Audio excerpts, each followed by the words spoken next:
Good morning, everyone. For those of you who are still lingering outside, you may come in now. Please have a seat. And do not forget to register yourself through the Secretariat counter, which is outside the ballroom. Perhatian tuan-tuan dan puan-puan yang masih berlegar-legar di luar, anda dipersilakan untuk masuk ke dalam ballroom ini dan jangan lupa untuk daftarkan kehadiran anda melalui kaunter urus setia di luar. Thank you.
Good morning, everyone. I would like to draw the attention of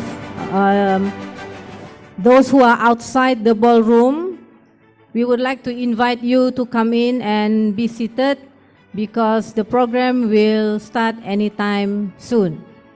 Tuan-tuan dan puan-puan yang masih berada di luar bilik ini, dipersilakan masuk kerana program kita akan bermula sebentar lagi. Terima kasih.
Good morning, everyone. I would like to invite everybody to be seated in the ballroom as the program will commence anytime soon. And I would also like to remind everyone to put your handphone on silent mode as to minimize interruption. Thank you.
Distinguished guests, ladies and gentlemen, please rise to welcome our guest of honor, representing the Honorable Minister of Tourism, Culture and Environment Sabah, Malaysia as the host country, Mr. Murad Abdul Rashid, Senior Principal Assistant Secretary.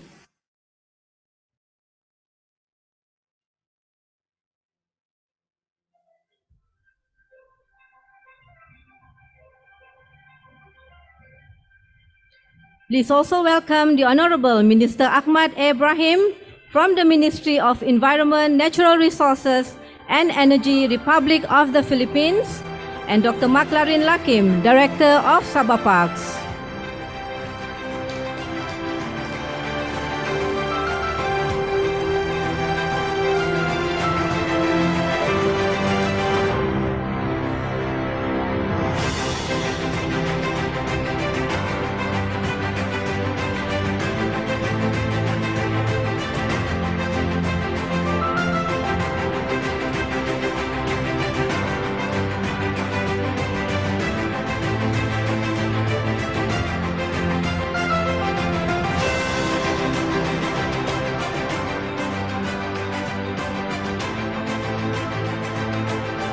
Distinguished guests, ladies and gentlemen, please rise for the national anthem and Sabah state anthem.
Please be seated.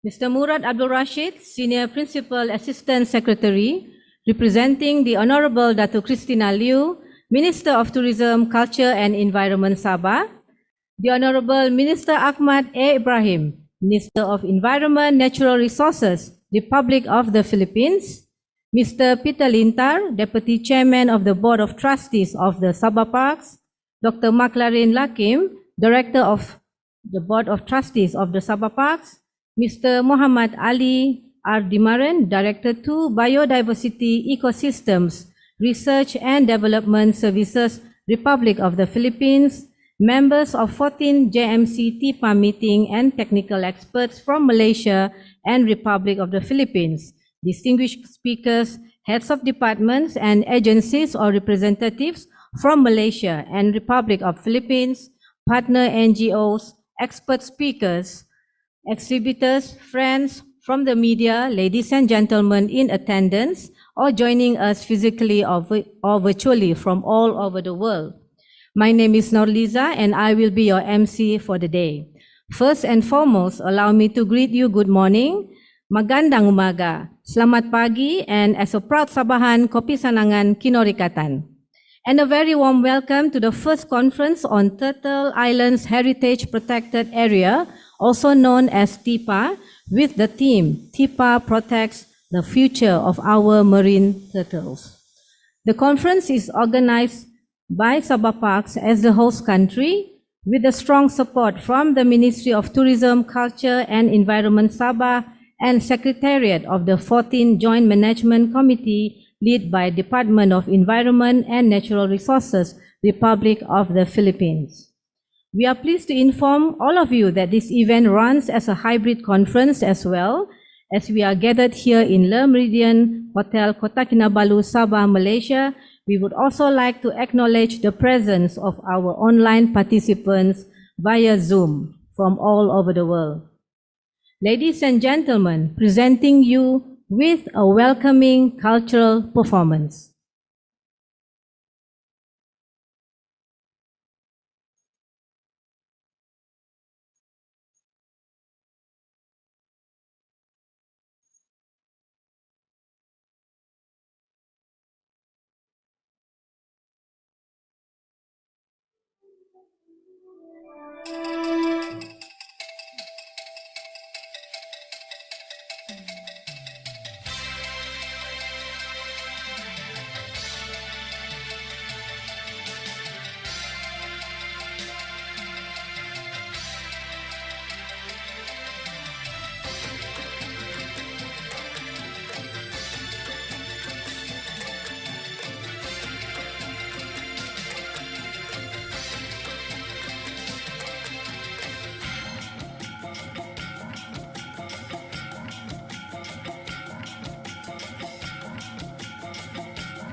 Thank you very much to Sabah Cultural Board.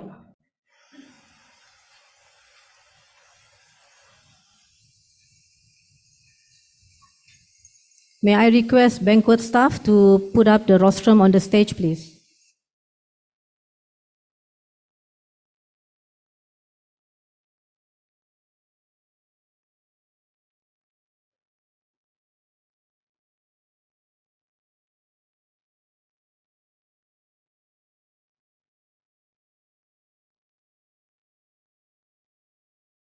Distinguished guests, ladies and gentlemen, as the host country, once again, we would like to welcome each and every one of you to this conference, and therefore we would like to invite Dr. Maklarin Lakim, the Director of Sabah Parks, to be on stage to deliver the welcoming remarks.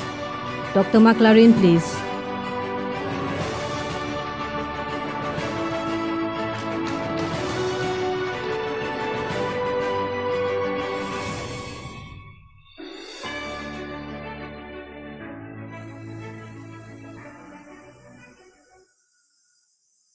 Thank you, Madam MC, Ms. Nurriza Nawawi. In the balmy month of May 1996, the world stood in awe of the uniqueness and splendor of the Turtle Islands heritage. These 9 islands, 6 in the Philippines and 3 in Malaysia, scattered across the vast expanse of Sulu Sea transboundary, held within their shores an extraordinary treasure, the nesting grounds of the marine turtles. The discovery of this sanctuary is a testament to the resilience and magnificence of these creatures, inspiring generations to come. Assalamualaikum, a very good morning, magandang umaga, selamat pagi, salam Malaysia Madani, salam Sabah Maju Jaya. Master Murad Abdul Rashid, Senior Principal Assistant Secretary, representing the Honorable Datuk Christina Liew, Minister of Tourism, Culture and Environment, Sabah, the Honorable Minister Ahmad Brahim, Minister of Environment, Natural Resources, Republic of the Philippines, Mr. Pita Lintar, Deputy Chairman of the Board of Trustees of the Sabah Parks, representing the Chairman of the Sabah Parks, Mr. Muhammad Ali Dimaren, Director 2 for Biodiversity, Ecosystems, Research and Development Services, Republic of the Philippines, members of the 14th Joint Management Committee Tihpa meeting, and technical experts from Malaysia and the Republic of the Philippines, distinguished speakers, heads of departments and agencies, or representatives from Malaysia and the Republic of the Philippines, partner NGOs, expert speakers, exhibitors, friends from the media, ladies and gentlemen in attendance or joining us physically or virtually from all over the world. Alhamdulillah, praise be to Allah. It is my great pleasure and honor to welcome all of you to the Turtle Islands Heritage Protected Area, or abbreviated as Tihpa, Conference 2023. It is an extraordinary gathering that celebrates the tireless efforts of both aspiring and seasoned conservators of marine turtles, especially after the COVID-19 pandemic. Today, as we convene at this momentous event, we gather not just as individuals or representatives of various organizations, but as we are here as a united front with a shared vision, the protection of marine turtles. These gentle beings that grace our oceans with their presence deserve our utmost respect and protection.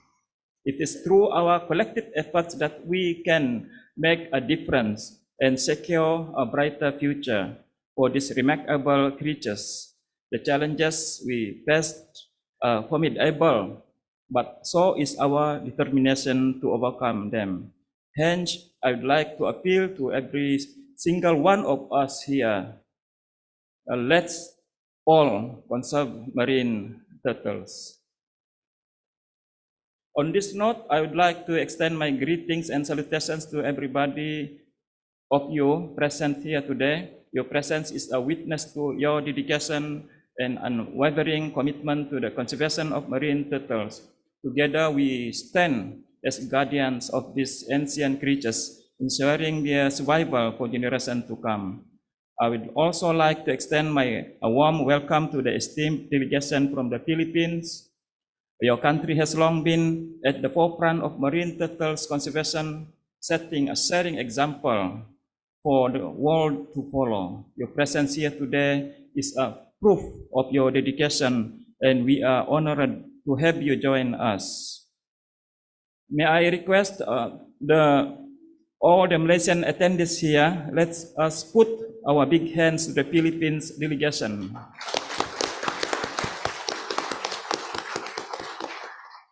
Thank you. Equally, I extend my heartfelt welcome to the delegation from Malaysia. Your commitment to the preservation of marine turtles and their habitats has been truly commendable as well. Your presence here is a testament to the unity and collaboration that exists among nations striving for a common goal. May I request to the Philippines attending here, let us put our big hand to the Malaysia delegation. Thank you. The Honorable Minister, Datuk, Datin, distinguished guests, ladies and gentlemen. Before we delve into the depths of today's seminar sessions, allow me to provide a brief background on this momentous event. The conference with the theme Tihpa Protects the Future of Our Marine Turtles is a significant milestone in our efforts to conserve and protect one of the keystone species for healthy oceans, organized in virtual hybrid mode and back-to-back with the 14th Joint Management Committee JMC meeting of the Tihpa. I'm thrilled to announce that we have a strong and vibrant community of 136 individuals physically joining us in this enriching event. This impressive turnout is a testament to the importance of this cause, and I am delighted to announce that the proceedings of this conference are being streamlined on various social media platforms, allowing us to extend our reach and inspire even more people to join our cause. Throughout the day, we will explore various topics and engage in thought-provoking discussions during the seminar sessions. Experts and researchers from both countries will present their papers. There are 8 papers in total, 4 from the Philippines and 4 from Malaysia, shedding lights on the latest findings and sharing innovative conservation strategies. This is an opportunity for us to exchange ideas, challenge existing beliefs, and discover new approaches in our ongoing battle to protect marine turtles. As we discuss the latest situation and facts concerning turtles and their habitats, we anticipate the emergence of several significant results. Through these revelations, we will gain a deeper understanding of the challenges these creatures face and identify the necessary steps to mitigate them.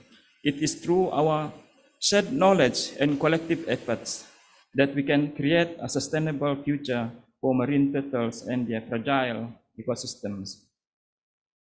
Amidst the challenges and uncertainties, let us reaffirm our continued commitment to save these extraordinary creatures. We stand united, bound by a shared love for our oceans and a responsibility to safeguard its inhabitants.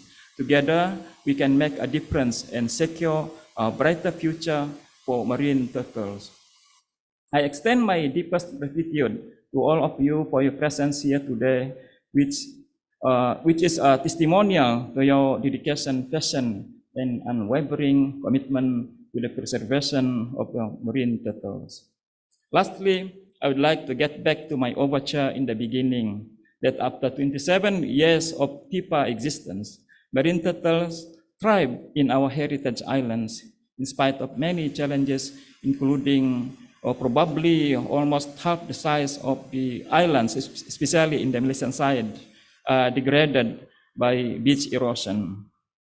But together, let us continue our quest to conserve the marine turtles and their fragile ecosystems. I wish you all fruitful deliberations and a memorable conference today. I thank you.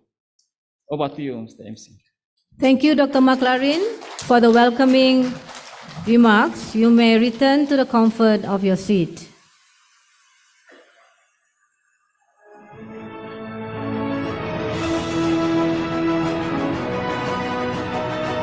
Distinguished guests, ladies and gentlemen, we would also like to invite Honorable Minister Ahmad Ibrahim from the Ministry of Environment, Natural Resources and Energy, Republic of the Philippines, to be on stage to deliver the opening remarks. Minister Ahmad, please.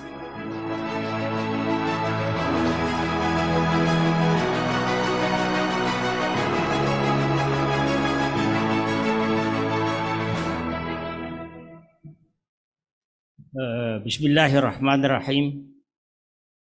Assalamualaikum warahmatullahi ta'ala wabarakatuh. My courtesy to Honorable Murad Abdul Rashid, the Senior Principal Assistant Secretary, representing the Honorable Datuk Christina Liew, Minister of Tourism, Culture and Environment, Sabah.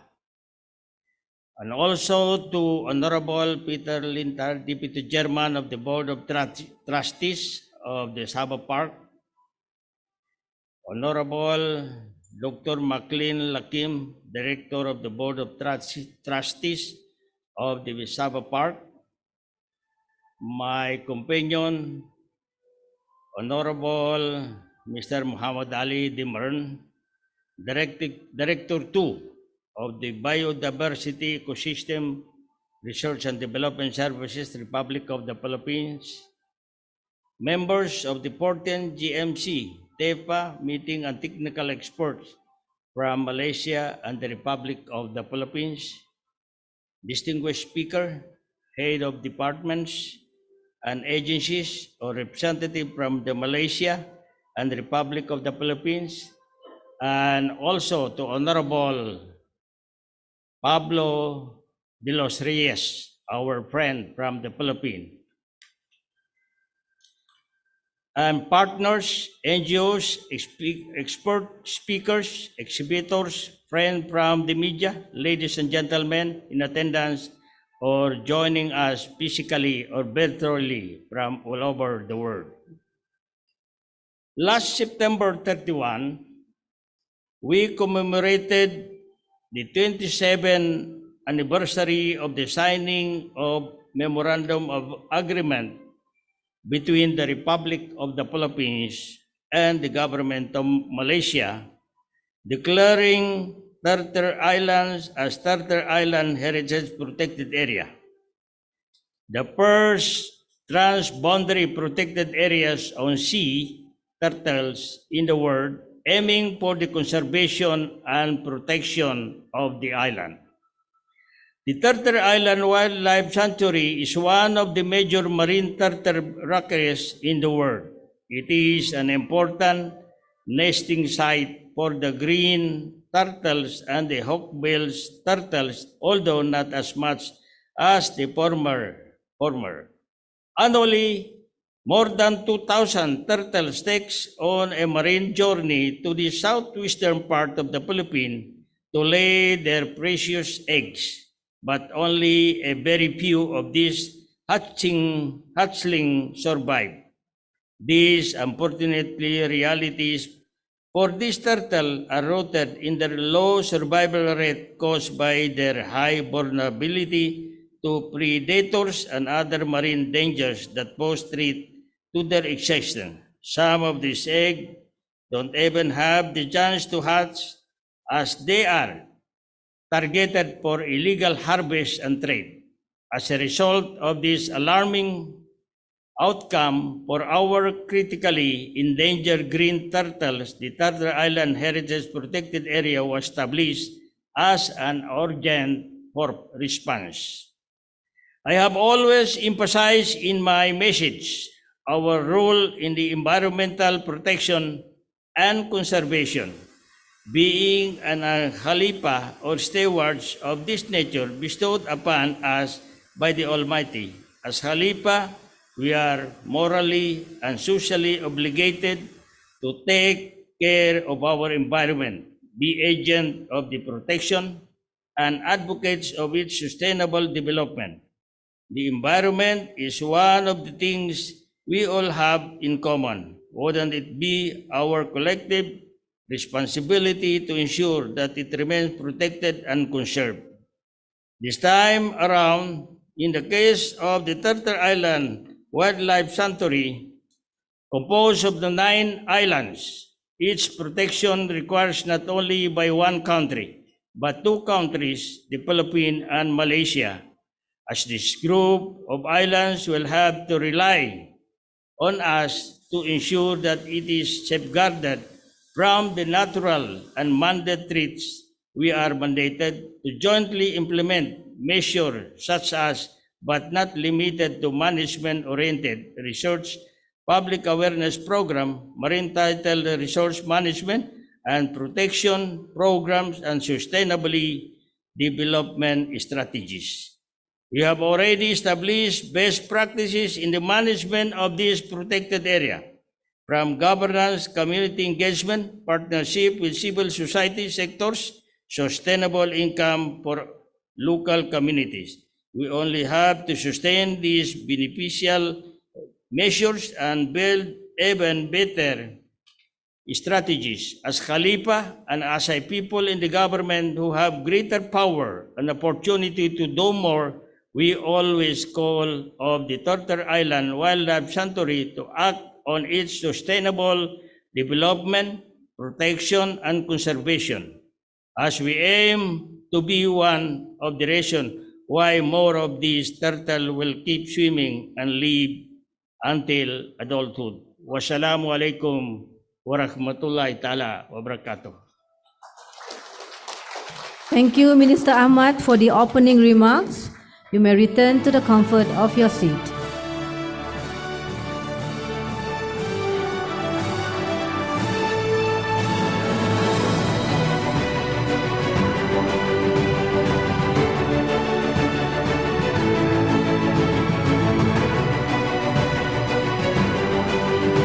Distinguished guests, ladies and gentlemen, we have come to the most awaited moment, which is the official opening and launching of this conference.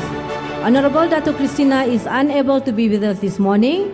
However, here is the pre-recorded version of her speech. Please welcome Honorable Datuk Christina Liew, State Minister of Tourism, Culture and Environment, Sabah, to officiate this event. Greetings to all distinguished guests and turtle enthusiasts, ladies and gentlemen. It is with great pleasure and an honor that I speak before you to officiate the launch of today's remarkable Turtle Island Heritage Protected Area Conference 2023, Tihpa Conference 2023, at Hotel Lee Meridian in Kota Kinabalu, Sabah, Malaysia. As you all know, we have gathered here today to share and discuss information on conservation efforts, achievements and challenges to protect the threatened marine turtles in this region, particularly within the Turtle Islands Heritage Protected Area, which is a joint effort by the Malaysian government and the Philippines government. It truly is commendable to see such a significant gathering of leaders, scientific and conservation communities, non-governmental organizations, NGOs, and government officials, all of whom have come together for this noble cause. Distinguished guests, ladies and gentlemen, our world is facing unprecedented environmental challenges, and marine conservation is one of the key areas where immediate action is needed. Turtles are one of the oldest and most iconic creatures on our planet. They have survived for millions of years adapting to changing environments, and playing vital roles in maintaining the balance of marine ecosystems. The Tihpa region, the Turtle Island Heritage Protected Areas, is the world's first transboundary marine protected area for marine turtles. Established in May 1996, when a memorandum of agreement between the government of Malaysia and the Republic of the Philippines was signed in Manila. It is one of the world's most critical nesting grounds for endangered species of marine turtles. This region also supports several other flagship species of conservation concerned, such as fish, marine invertebrates, as well as marine mammals. Since the inception of this transboundary collaboration, there have been many significant achievements. I was informed that on the Malaysia side, specifically in the Turtle Island Park of Sabah, we have the records from 1979 until March 2023 that about 21,930,308 baby turtles have been released back to the sea. I'm very sure that efforts undertaken by the Philippines side use encouraging results. Distinguished guests, ladies and gentlemen, despite the significance of the Tihpa region, marine turtles are still facing numerous threats. These threats are compounded by unsustainable practices such as egg and turtle meat consumption, shell ornaments, and turtle-based traditional medicines.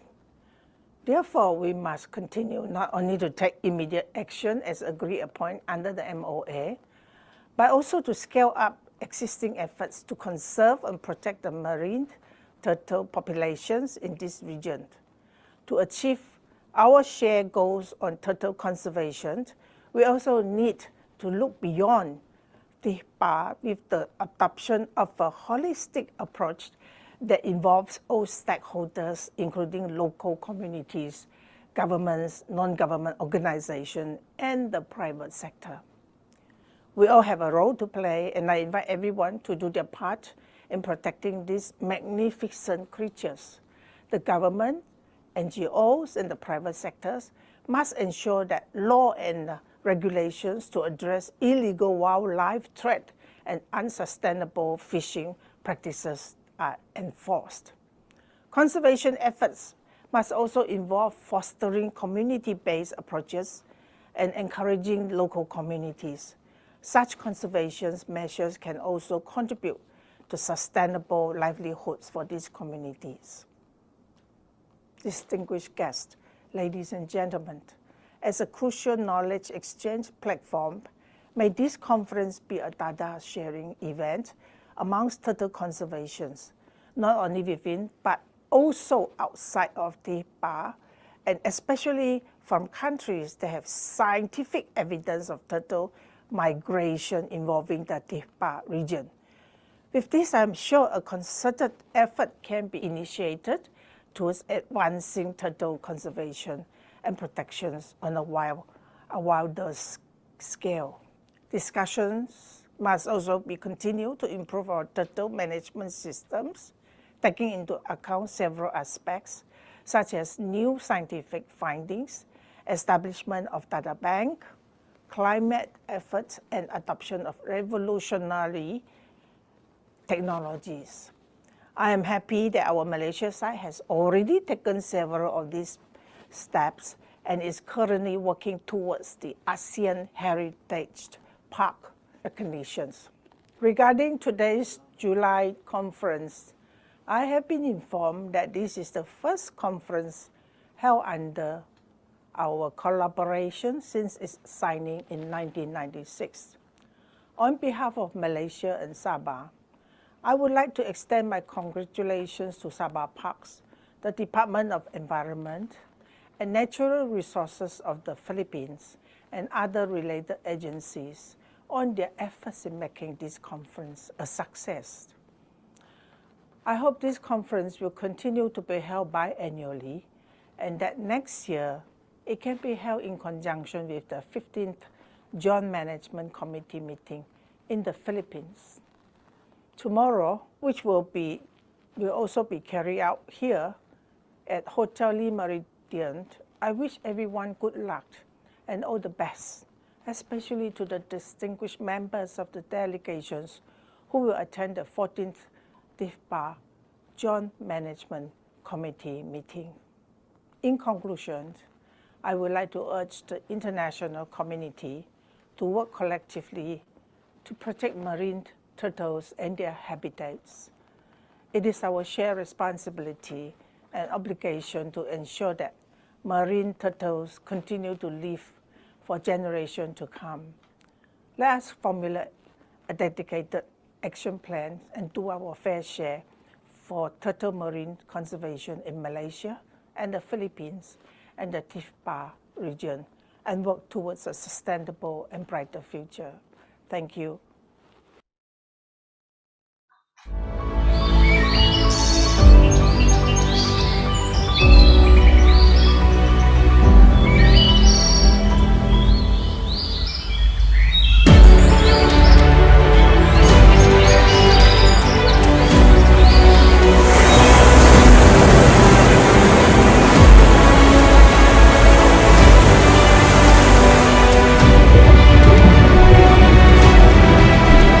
Welcome to Turtle Island Heritage Protected Area, a pristine sanctuary dedicated to the conservation of sea turtles.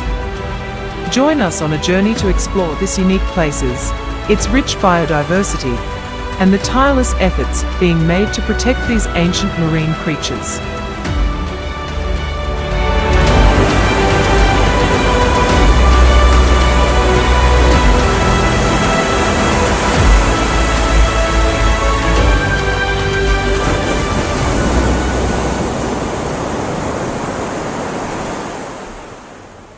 Turtle Island's Heritage Protected Area is a critical nesting site for endangered sea turtles, including green and hawksbill turtles. The dedicated efforts of Sabah Park's ranger and researchers play a crucial role in protecting the nesting sites, studying the turtles' behavior, and monitoring their population. Through research and conservation measures, they strive to ensure the survival of these ancient mariners.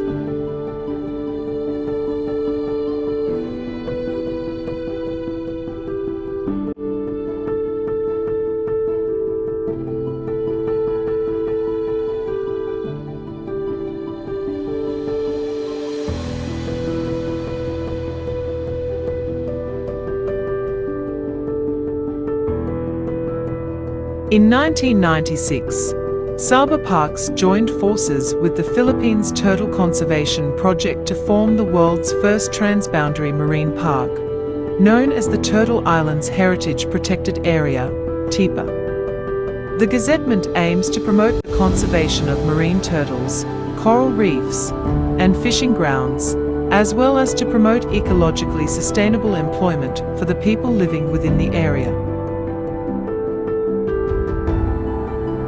Tihpa comprises of 3 islands designated by Malaysia and 6 islands designated by the Philippines, covering an area of 318,000 hectares.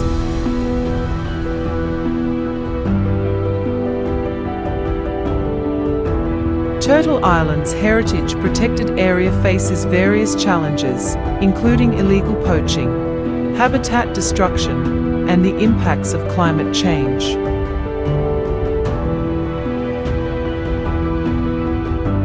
However, through collaborative efforts, including enforcement, environmental education, and research, the dedicated team at the protected area are working tirelessly to protect the precious habitat of sea turtles and ensure their survival for future generations.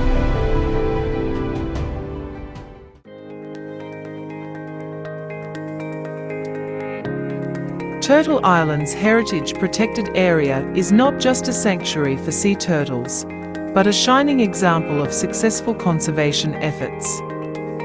Through the combined efforts of Sabah Parks, government agencies, universities, local communities and NGOs, this protected area serves as a beacon of hope for the conservation of sea turtles and their habitat, and a testament to the power of collaboration in protecting our natural heritage.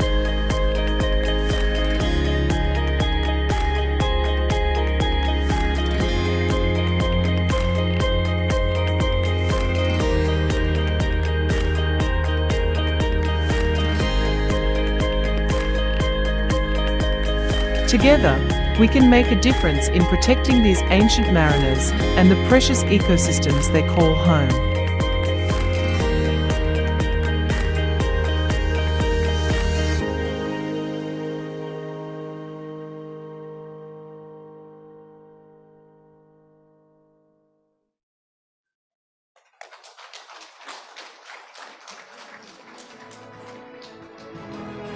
Distinguished guests, ladies and gentlemen, as a token of appreciation for attending this conference, we will now witness the presentation of mementos to our guests of honors. We would like to invite on stage Mr. Murad Abdul Rashid, Senior Principal Assistant Secretary representing the Honorable Minister of Tourism, Culture and Environment, Sabah, Malaysia, the Honorable Minister Ahmad Ibrahim, Ministry of Environment, Natural Resources and Energy, Republic of the Philippines, and Dr. Maclarin Lakim, Director of Sabah Parks. To the stage, please. Thank you.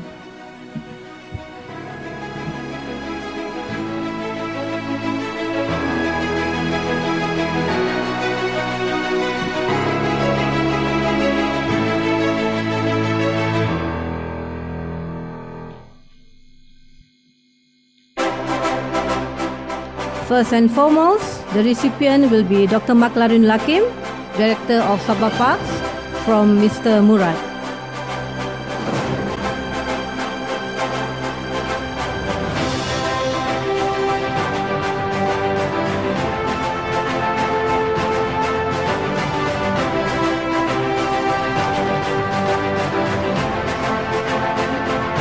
The next recipient from Mr. Murad to Minister Ahmad, Ministry of Environment, Natural Resources and Energy, Republic of the Philippines.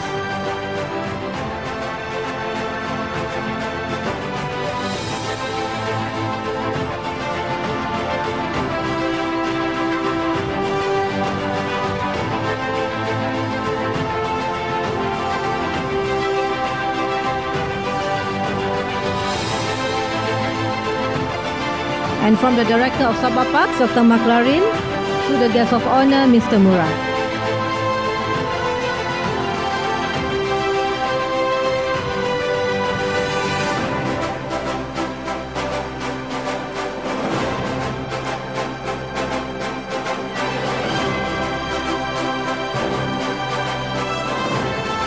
We will also witness presentation of mementos from the Republic of Philippines.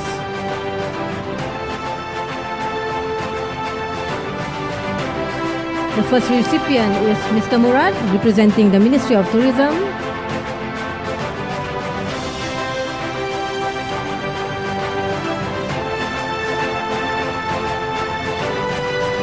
And last but not least, the recipient is the Director of Sabah Parks.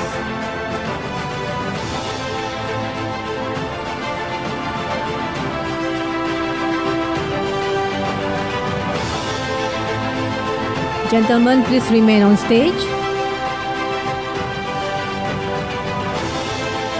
We would like to invite Mr. Peter Lintar and Mr. Muhammad Ali to join the group photo session.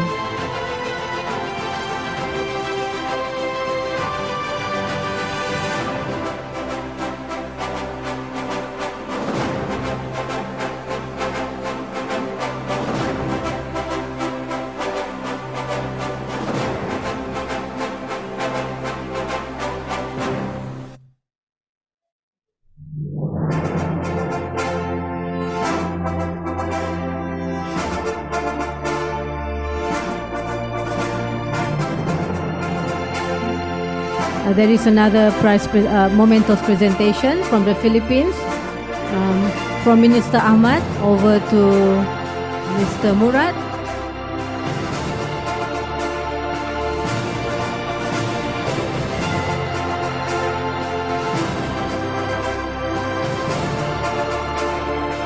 The next recipient is Mr. Peter Lintal, please.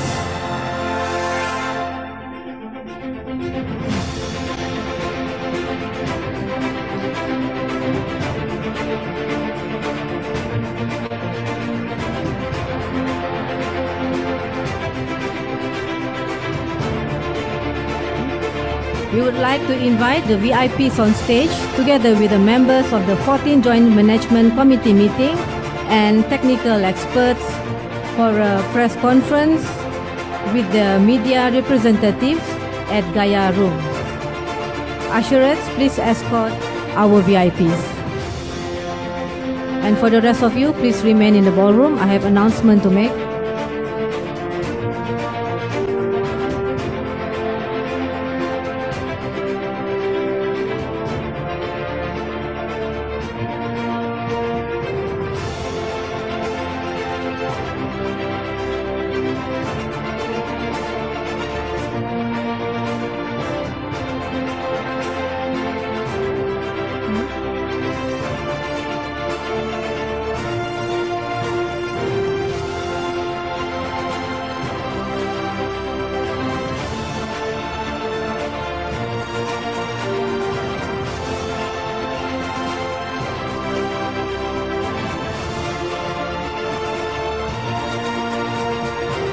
Distinguished guests, ladies and gentlemen, I would also like to draw your attention on the excursion to the beautiful islands of Tunku Abdul Rahman Park, which is scheduled tomorrow morning. There is only 24 slots available and it is on first come, first served basis. For those who are interested, please register your name at the Secretariat counter outside the ballroom. In the meantime, we would like to invite everyone for a short coffee break, which is served outside, as well as visit to the 6th booth on the exhibition area. Please be aware that there is also a program called Adopt Turtle Nesting, so you may refer to the Turtle Island counter outside. Please come back by 10:45 a.m. to continue with the conference. To our participants online, please have a break and we will see you later too. Thank you.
Ladies and gentlemen, we would like to invite everyone to return to the ballroom as we will continue with the conference in a very short time.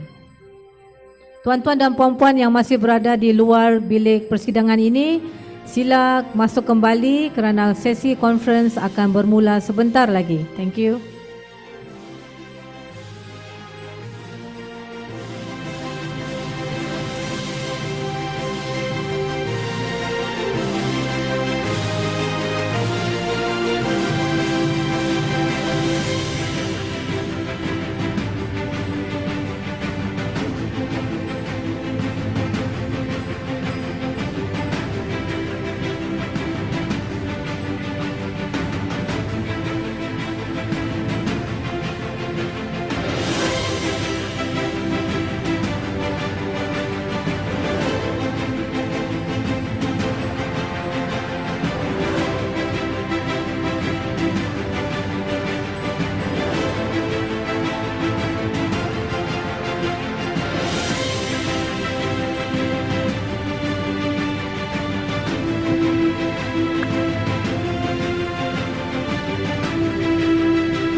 I would like to inform we still have slots for the excursion to the islands of Tunku Abdul Rahman Park tomorrow. So for those of you who are keen and interested to participate, please register yourself at the Secretariat counter.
Welcome to Turtle Island Heritage Protected Area, a pristine sanctuary dedicated to the conservation of sea turtles.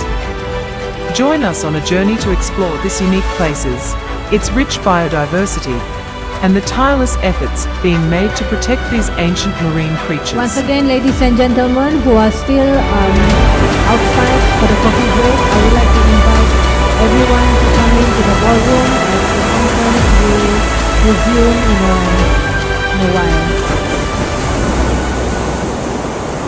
And I would also like to remind all of you to turn Turtle off your Island's phone, Heritage put them to Protected silent Area mode is a as to critical nesting minimize site for interruption. endangered sea turtles, including green and hawksbill turtles. The dedicated efforts of Sabah Park's ranger and researchers play a crucial role in protecting the nesting sites, studying the turtles' behavior, and monitoring their population. Through research and conservation measures, Welcome they back, strive distinguished to guests, ensure the ladies and survival of these gentlemen. ancient mariners. We will now proceed with the Tihpa conference. Allow me to introduce the moderator.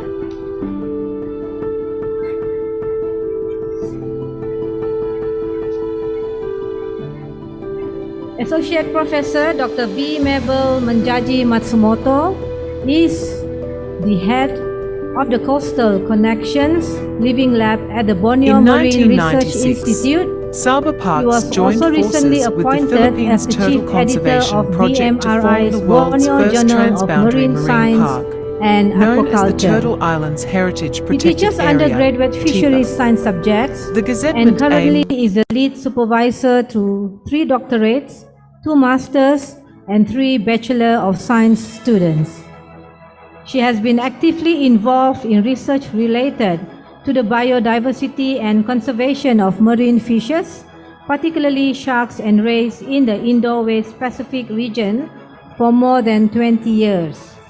She has co-authored over 50 scientific, technical, and popular publications, books and chapters in books, appeared in documentary productions, and served as a voluntary panel member in various scientific committees. Ladies and gentlemen, please welcome the moderator, Associate Professor Dr. B. Mabel Menjaji Matsumoto. The floor is yours.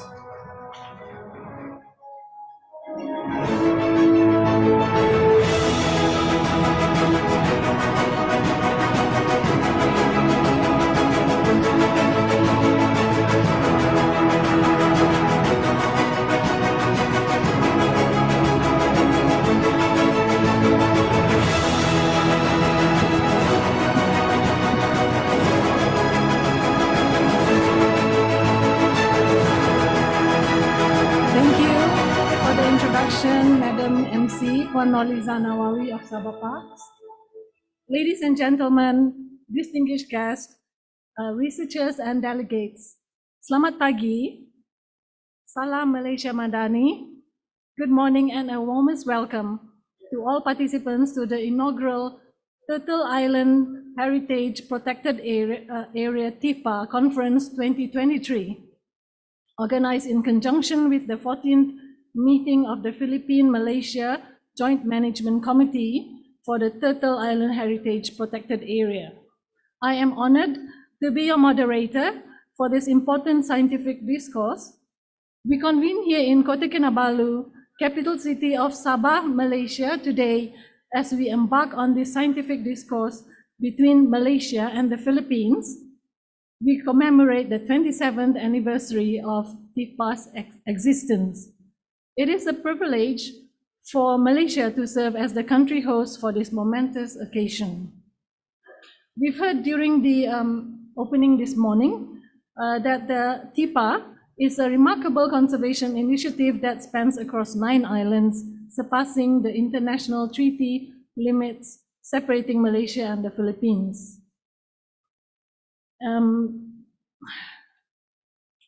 The theme for the Tihpa Conference 2023 is Tihpa Protects the Future of Our Marine Turtles.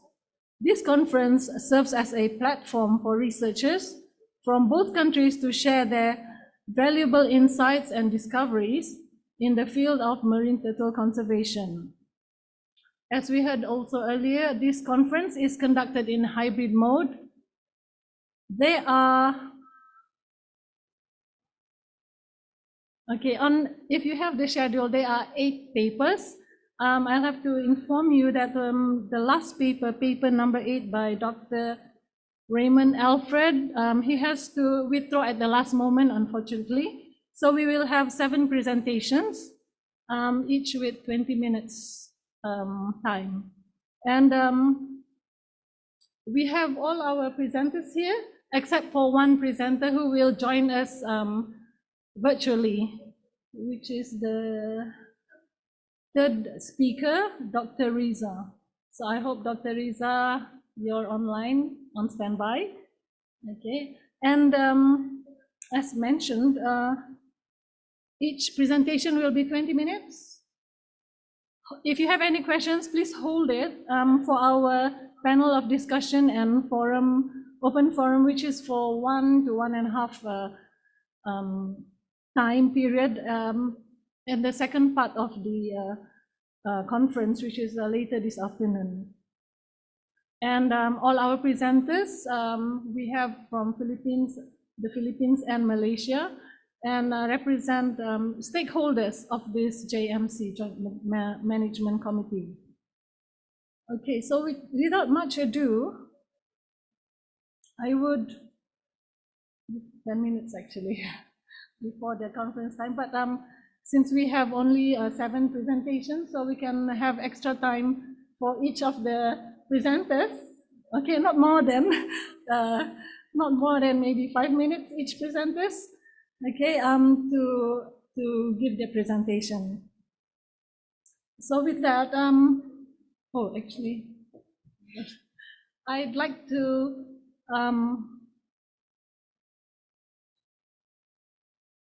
introduce each speaker before they actually start their presentation. So for the first paper, it's actually a joint paper by Malaysia and the Philippines. And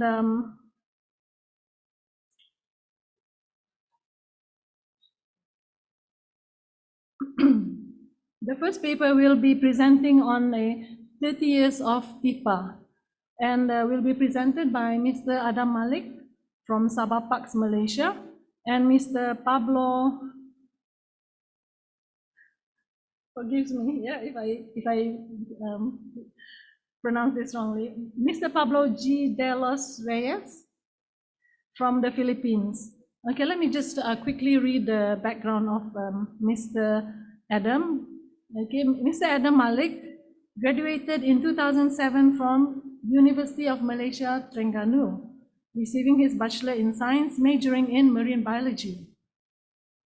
Okay, so he's been working in the field of protected areas of management since 2010, and first in terrestrial as the forestry officer in the Conservation and Environmental Management Division, and then in marine science as Marine Research Officer with Sabah Parks since 2016. Under Sabah Parks, he's responsible for coordinating the Coral Triangle Initiative projects under Sabah Parks, as well as the Malaysian representative for the CTI-MPA Technical Working Group for Malaysia.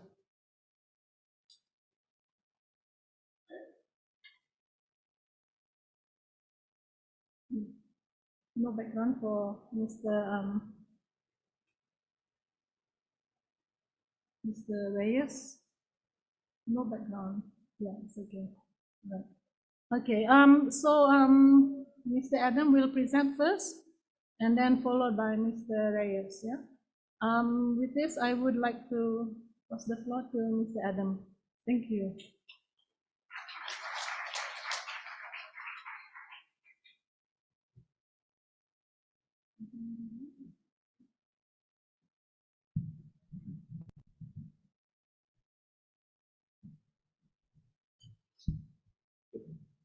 Thank you very much, Dr. Mabel. Fellow delegates, honored delegates from Philippines and Malaysia, senior officials, government agencies, NGOs, and our friends and colleagues from Sabah Parks and also the DNR.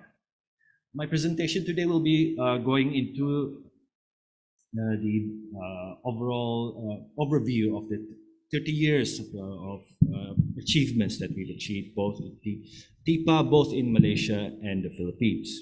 Next slide, please. Okay.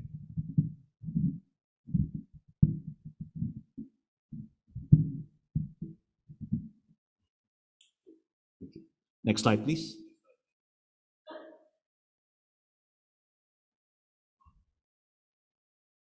So I'll be going through firstly the introduction, then history, our networks, projects and activities, challenges, and finally our way forward. Next, please. Next. I'll be just going through this slide very briefly since we've already had introduction on the Tihpa. So what's most important about Tihpa, that it is a natural laboratory where scientists can study many different aspects of geology, oceanography, marine biology, reef ecology, fisheries, biology, and sociology. It is, however, most famous for its turtles. Here, scientists can study many aspects of the biology and ecology of green turtles year-round. The turtles and their habitat are important sources of information for developing, updating, testing, conservation, and management policies for marine turtles around the world. This is a joint effort between two countries to protect and conserve nesting sites of sea turtles. Next slide, please. The Tihpa is an important nesting ground for green turtles, hawks, and hawksbill turtles. However, in the Philippines, we can also find olive lilies nesting in the area, but not in the Malaysian side. and over 2 million eggs per year are laid in both countries. Next slide, please. The Tihpa is of course situated in Sulu Sea between the northern coast of Sabah, Malaysia, and the southern coast of Tawi-Tawi, Philippines. This consists of 9 islands, 6 in the Philippines and 3 in Malaysia. And this is the cooperation is through the Tihpa Joint Management Committee, consisting of representatives from relevant agencies, conservation organizations, and local committees. Next. So, for some of us here, we are not familiar with the history of Tihpa, so I'll just be going back in time, turn back the clock, and see how far we've come from. Next slide, please. So this idea for Tihpa originated from Dr. Wayne King, the director of New York Zoological Society, who proposed the establishment of the first international marine sanctuary to the IUCN. And this idea is eventually filtered through correspondences through G.S. Silva, the park warden of Turtle Islands Heritage Park, and Mr. D.V. Jenkins, who in turn proposed this idea to the chairman of the Board of Trustees of Sabah Parks, Datuk Thomas Jaya Surya. And this proposal is then forwarded to the Chief Minister of Sabah at the time, Datuk Haris Saleh. Next, please. So this further idea was then further expanded upon, where Mr. G.S. Silva attended the World Conference of the Conservation in Washington, D.C. to present a paper on the idea of a transborder marine turtle park.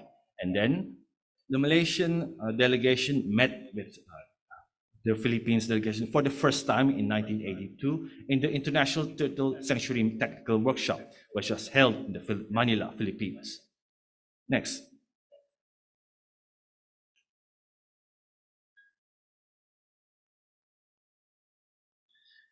And then this effort was then followed up with 2 further meetings in the Asian Working Group on Nature Conservation in 1990 and 1991. Next slide.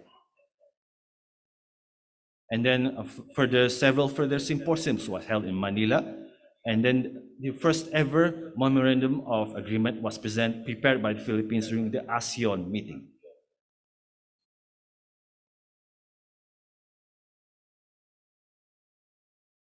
And then the next year, the second meeting of the Malaysia-Philippines Joint Commission for Bilateral Cooperation in Kuala Lumpur was approved by the Philippines, and the technical working group was formed to study the MOA draft. Next slide. And as a penultimate effort in 1995, the JWTG convened in Sandakan, Sabah, where members of both countries scrutinized the draft MOA with the assistance of WWF Philippines, and an agreement was reached. Next slide.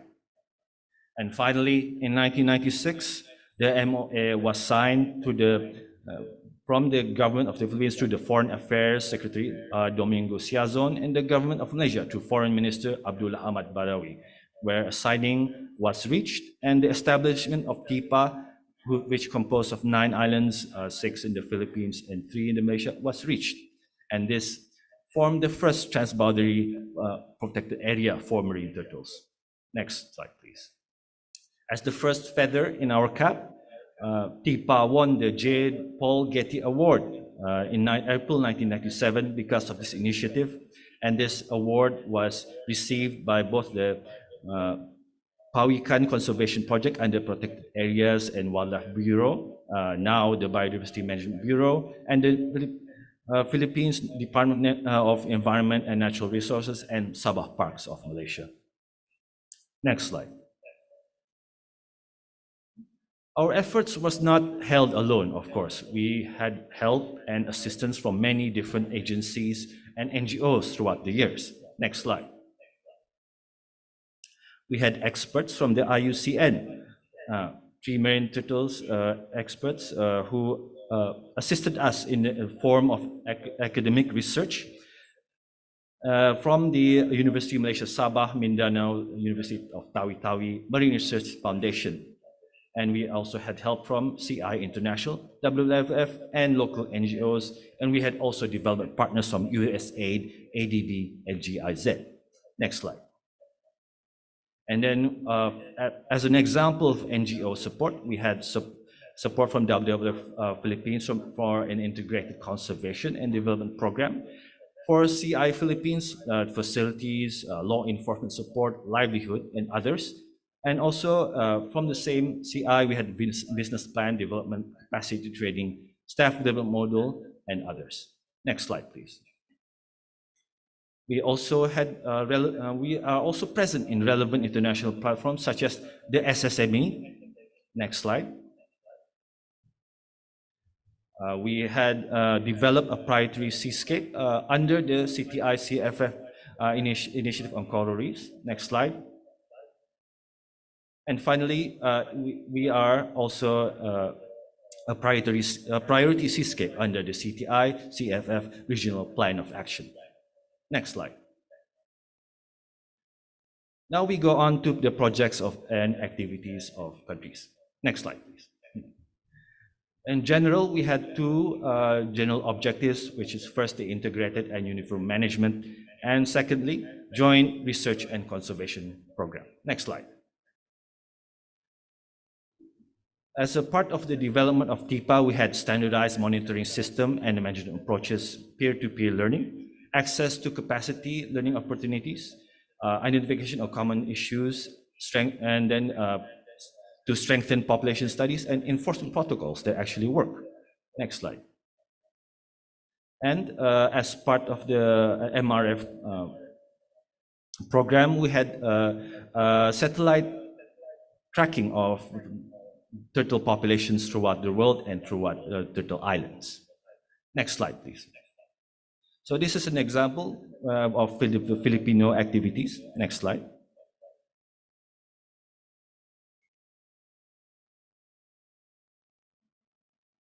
Among the activities in the Turtle Island Wildlife Sanctuary is the annual data collection of complete nests of green turtles.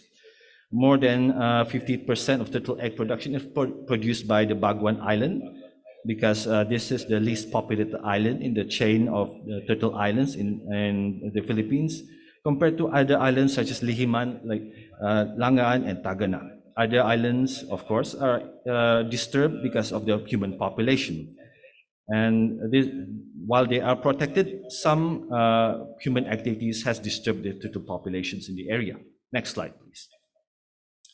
And there is a decrease of turtle data going from 2017 and 2022. However, this is due to the decrease of this is because of the decrease in quality of reports forwarded to the office of the DENR. And there are doubts whether this data is sufficient, or and there is need to validate the report from this area. Next slide, please. As a selection of SIPA activities from the Filipino side, we had the Filipino side has celebrated International Coastal Cleanup on every 3rd of September. And they support also the World Sea Turtle Day every 16th of June. They support this World Ocean Day, support World Environment Day, and the Coral Triangle Day. And every year, they also have the Adlaw Sinpayukan, which is the Marine Turtle Festival in the Turtle Island Wildlife Sanctuary every May. Next slide, please. Now we go on to the selection of Malaysia activities. This is the turtle nest adoption program that goes on from 2018 this is data from 2018 to 2023, and where supporters from all around the world can help in the assist Sabah parks in marine turtle conservation by donating a certain amount, and they can have their names placed on the turtle nests, and then they will receive a report every year on how and the development and also number of hatchlings that comes out of Turtle Island protected area every year. Next slide, please. This is an example of the activities of the Turtle Nest adoption program. And just like to mention here that this was the brainchild and the idea of our former colleague, Mr. Irwan Isnain, who unfortunately passed away late last year. And so his efforts live on to the efforts of the turtle nest adoption. Next slide, please. And this is our data on green turtle nesting. There's of course an up and down pattern of green turtle nesting in our area, but that is of course consistent with the cycles of El Nino and La Nina. So up to 2018, there are 1,818 incidences of green turtle nesting recorded, 5,654 in 2022, and 19,298 2021, and then 15,665 in 2020. Next slide, please. And this is the data of hawksbill turtle nesting. There is a general trend of hawksbill turtles. 118 nesting turtles were recorded in 2023, of March 2023, 155 in 2022, and 254 in 2021, and another 195 in 2020. Next slide, please. We also had various other SIPA activities in Turtle Islands Park in the Malaysian side. We have, of course, built a turtle museum, which is built into the Turtle Islands Park in Sabah. Next slide, please. We had also various other programs up to last year, but one of the activities that I would like to highlight is, of course, the Junior Marine Park Rangers, where we had a 3D tour of the Turtle Island Park in Malaysia last year, where students from all over Sabah can see the islands in 3D. Next slide, please. And we also are in the process of developing a Tihpa website, and this is work under the Innovation and Digitalization Department, and they are in the process of developing this website. Next group. We, of course, unfortunately, are facing various challenges in Tihpa. Next slide. There is the distance between respective governments. Malaysia government is centralized in Putrajaya, and the Philippines in Manila. Despite this, many close ties between park managers were formed, and the availability of video conferencing in 2020 have managed to reduce the gap. Up to recently, there's actually radio communication established between the parks, but however, the radio communications have been down due to vandalism and security concerns by security agencies in Malaysia. Next slide. And in the Filipino side, they have challenges in the form of irregular transportation and insufficient funds to help manage the areas effectively. There is also a problem in administrative priorities, where successive governments in Turtle Islands of the Philippines have different priorities, so leading to the reduction in efforts in turtle management. There's also a lack of technical knowledge on particular areas management. Next slide, please. And unfortunately, the poaching for eggs, meat, and shell remains as high as ever, even with the dwindling populations.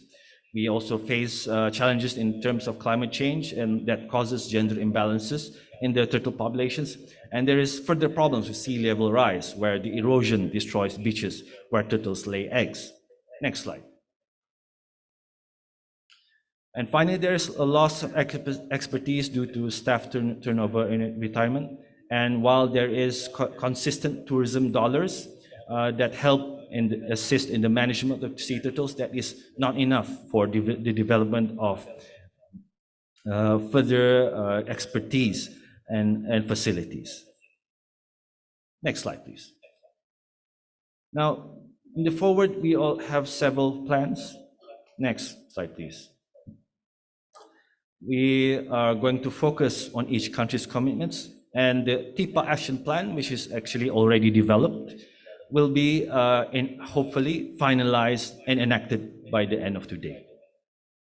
Next slide, please. That concludes my presentation. Thank you.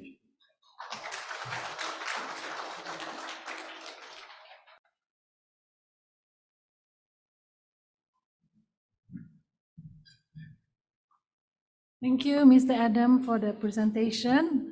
So we learned a few key points there. We know the history now of Tihpa. Before we move on to the next speaker, actually this presentation only one of the co-authors, but I just like to mention a bit background of the second author, Mr. Pablo de sorry, De Los Reyes. Okay, he is actually senior officer, environmental ecosystem specialist at the Department of Environment and Natural Resources, Biodiversity Management Bureau, Republic of the Philippines. So there you go. He has a vast experience background in working on the marine environment in the Philippine side. Okay, another announcement before we move on to Dr. John. Yeah, we have our timekeeper actually, who will actually ring the bell at the 15 minute.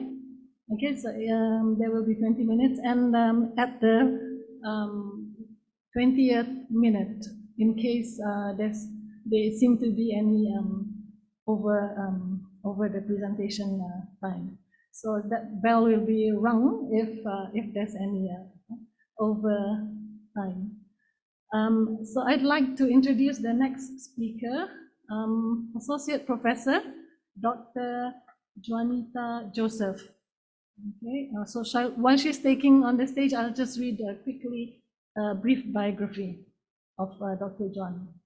Dr. Juanita is an associate professor and a marine turtle biologist at the Borneo Marine Research Institute, University Malaysia Sabah, UMS. In addition to her role as a lecturer, Dr. Joseph served as the technical advisor for the Turtle Islands Heritage Protected Area, that's Tihpa, and as a committee member of the Asia Pacific Marine Turtle Genetics Working Group. And her research primarily focuses on different aspects of marine turtles, marine turtle ecology, such as reproductive biology, migratory patterns, and population dynamics. She has led numerous marine turtle research projects in Malaysia, including the establishment of genetic research for marine turtles in the country. Dr. Joseph's expertise and dedication have contributed remarkably to marine turtle conservation in Malaysia and beyond, firmly establishing her esteemed reputation within the scientific community. With that, the floor is yours, Dr. John. Thank you, Dr. Mabel. A very good morning, salam sejahtera to everyone. I'm from the Borneo Marine Research Institute, University Malaysia Sabah, and today I will present on the status of marine turtle conservation in Sabah, Malaysia. Next. A brief overview of the marine turtle conservation in Malaysia. So in Malaysia, we are known as having the long history of sea turtle conservation, especially on nesting beaches. And we know that Malaysia provide nesting beaches for 4 species of sea turtles, and also as a foraging habitats for at least 4 or 5 species of marine turtles.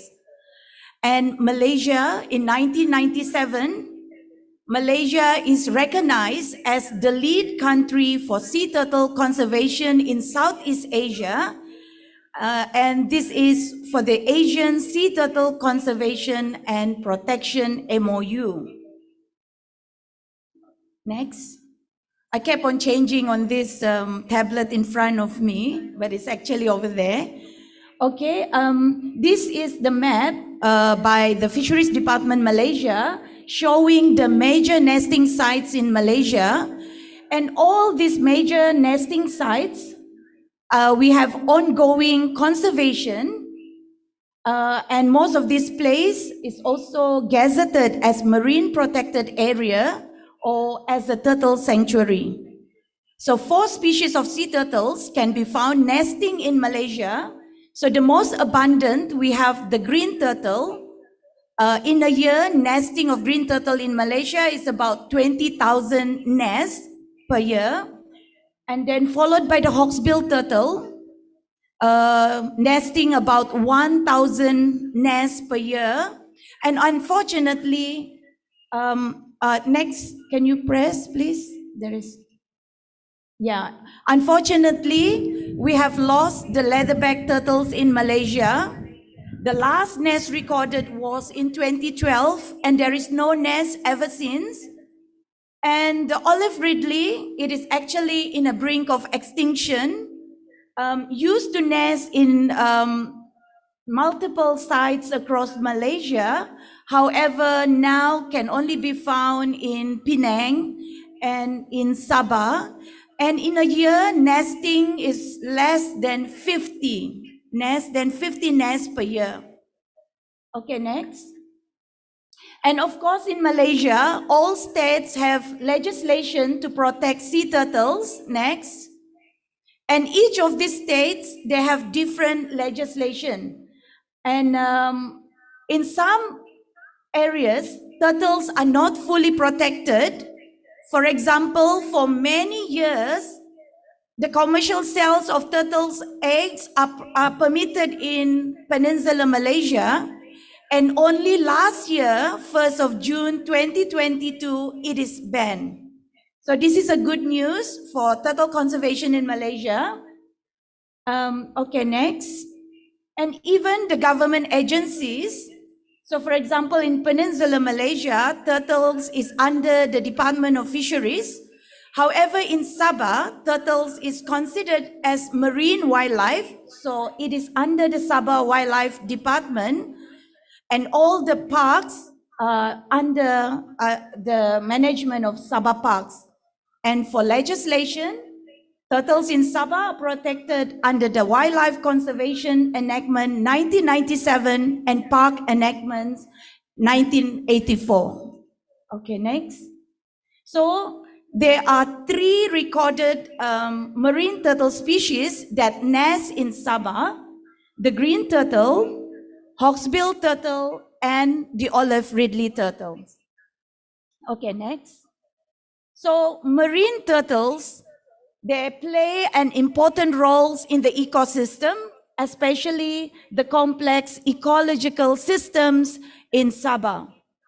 Sea turtles, they are highly migratory species, long-lived, and they are the best indicators of ocean health. And in Sabah, sea turtles are also important for tourism industry. For example, the very famous Turtle Watch program in Pulau Selingan, Sandakan, Sabah. And sea turtles also attract thousands of divers to Sabah every year. So for example, if you go diving in Semporna or Sipadan, you can see a lot of sea turtles at the area. Okay, next. And marine turtle conservation in Sabah, it is considered the longest or the oldest in Southeast Asia. It started since the British colonial time. And the earliest record that we have will be the prohibition of capture of turtles and their shells in Kudat back in 1927.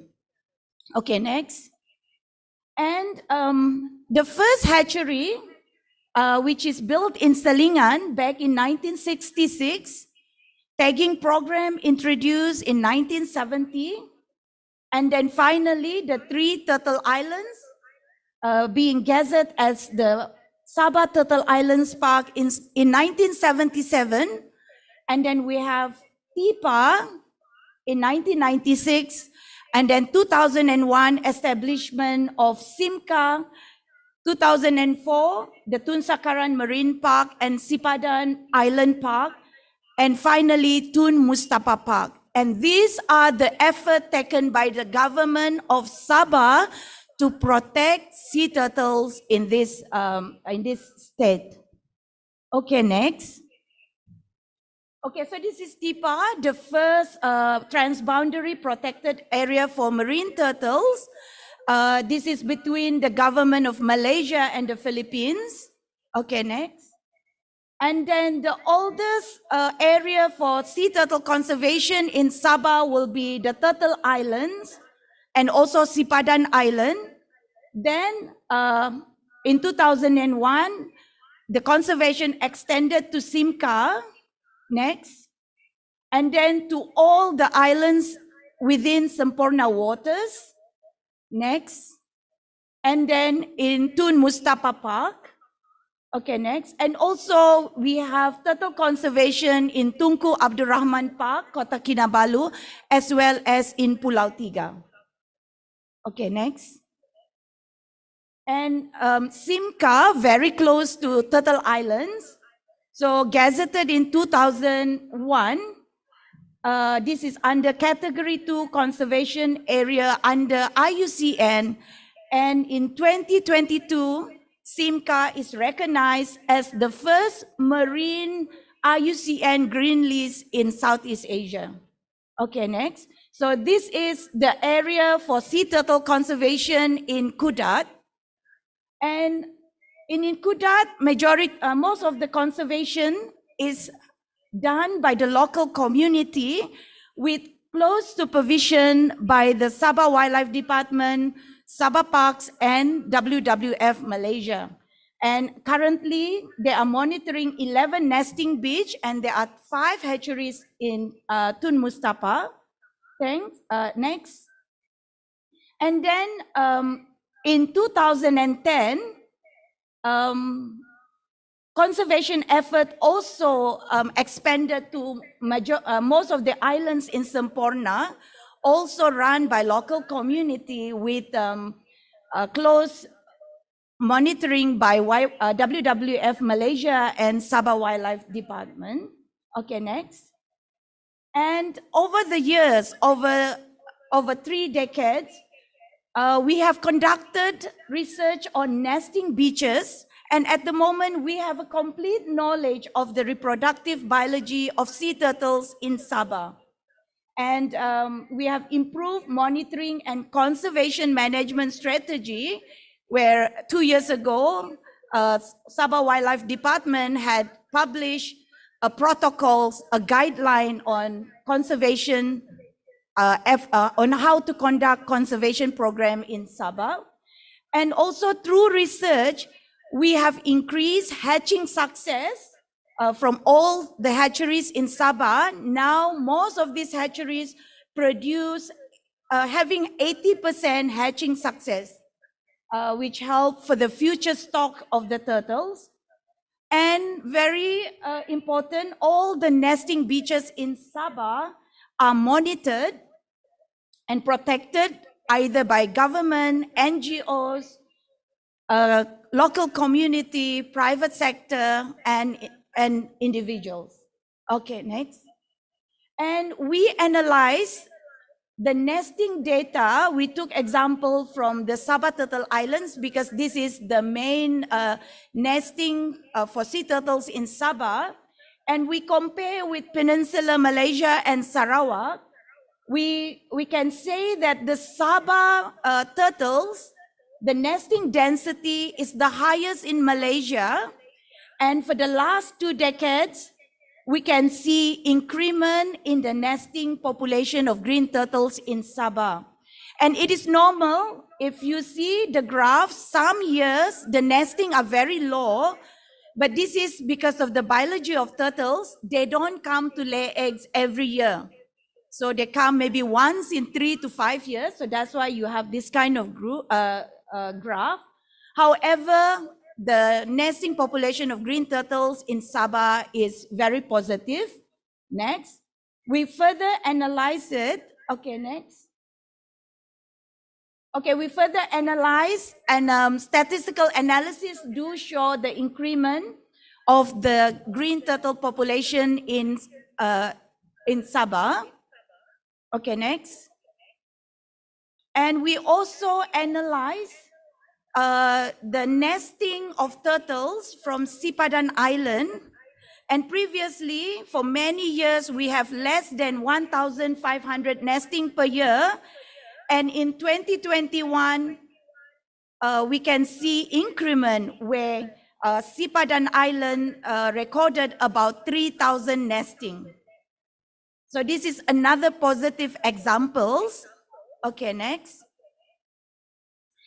However, for the hawksbill turtle, we analyze the data and we see gradual decreasing trends In fact, it's for the whole Sabah actually. Okay, next. And of course, there's a lot of threats. It's very complicated why we are doing conservation and the turtles, the nesting of hawksbill are still decreasing. But one of the main factor that we observe in Turtle Island is the loss of nesting beaches because of erosion. So Pulau Gulisan, one of the main nesting for hawksbill, it is now closed, but whatever nesting they can find from this island will be transferred to Selingan Island. Okay, next. And we also analyze nesting of green turtle. It occurs throughout the year in Sabah, with peak season between May to July. Okay, next. And for the hawksbill, same thing. Nesting occur throughout the year with peak season February to April. Next. And from nesting beaches, in 2010, we expanded our studies to foraging grounds. So we go to all the, we try to identify the major foraging grounds throughout throughout Sabah waters. Next.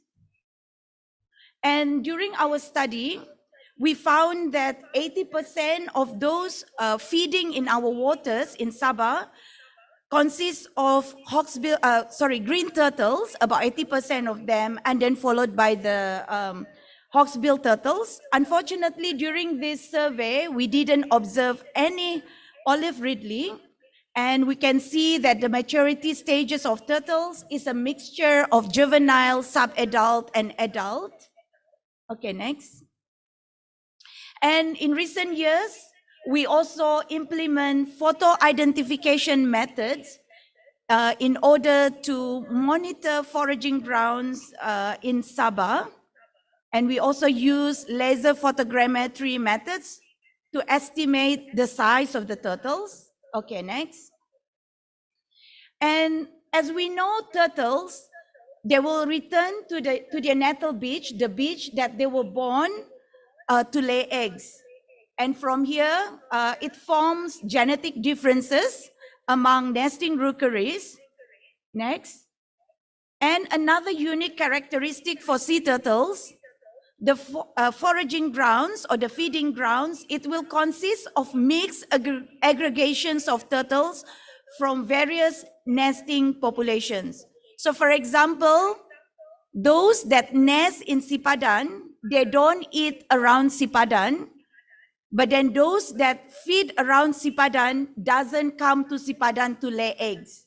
Yeah, so this is the unique characteristics of sea turtles. Okay, next. And based on this characteristic, we expanded our research. We did genetics study. We went to all the major nesting beaches in Malaysia. So there's Vietnam there. We also collected samples, but today it's about Malaysia. So we collected samples, and when we check each of these nesting sites, they are distinct genetically from each other, except Penang and Perak. So Penang and Perak, they are in one genetic stocks.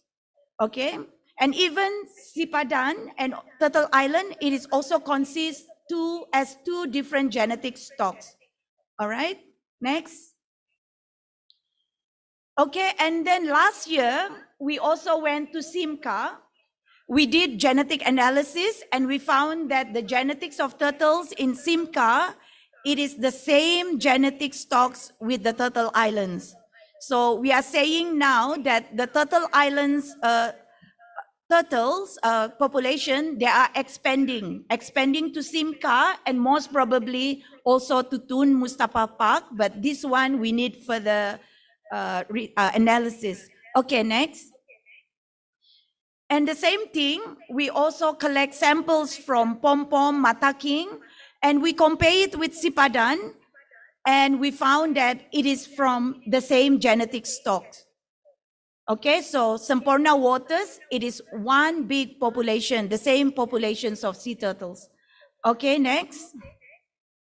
And for the hawksbill, we also collected sample from the major nesting beaches in Malaysia. And like the green turtle, it is also unique, distinct from each other. We also went to Simca. We collect samples of hawksbill turtles, and we found that it is also same with the Tihpa populations. Okay, next. And for foraging ground, we have completed our study. We went throughout Sabah waters. We went to Semporna, Davao Bay, Tambisan, Langkayan, Balambangan, and all these are identified as major foraging grounds for sea turtles in Sabah. Okay, next. And using the sample, genetic sample, we use mixed stock analysis. And this is just an example of the study that we do. So just to summarize, for example, those samples, mixed stock samples from the foraging ground from Sipadan and Tun Sakaran Marine Park, we found that the stock of turtles here, the green turtle, are originated from the Turtle Islands and also Micronesia. So here we can see that the foraging ground throughout Sabah, it is very important for the Tihpa turtles as well as those turtles from the Indo-Pacific. Okay, next. And as to conclude our foraging ground studies, we can say on the western part of Sabah, from TMP, Mantanani until Brunei Bay, it consists of one big foraging ground, and the green turtle here that feeding here, they are originated mainly from Sarawak and also the Sabah Turtle Islands. And those in Semporna, it is also from Turtle Islands, the Tihpa turtles, and also from Micronesia. Okay, next. And throughout the years, satellite satellite telemetry data, for example, the one that conducted by MRF, Marine Research Foundation, also support our genetics finding. Next. And those many years work by CIFDEC Southeast Asia, they also did a lot of satellite telemetry taking data and shows that Sabah is an important foraging grounds for sea turtles, not only within Malaysia, but it is also from neighboring countries.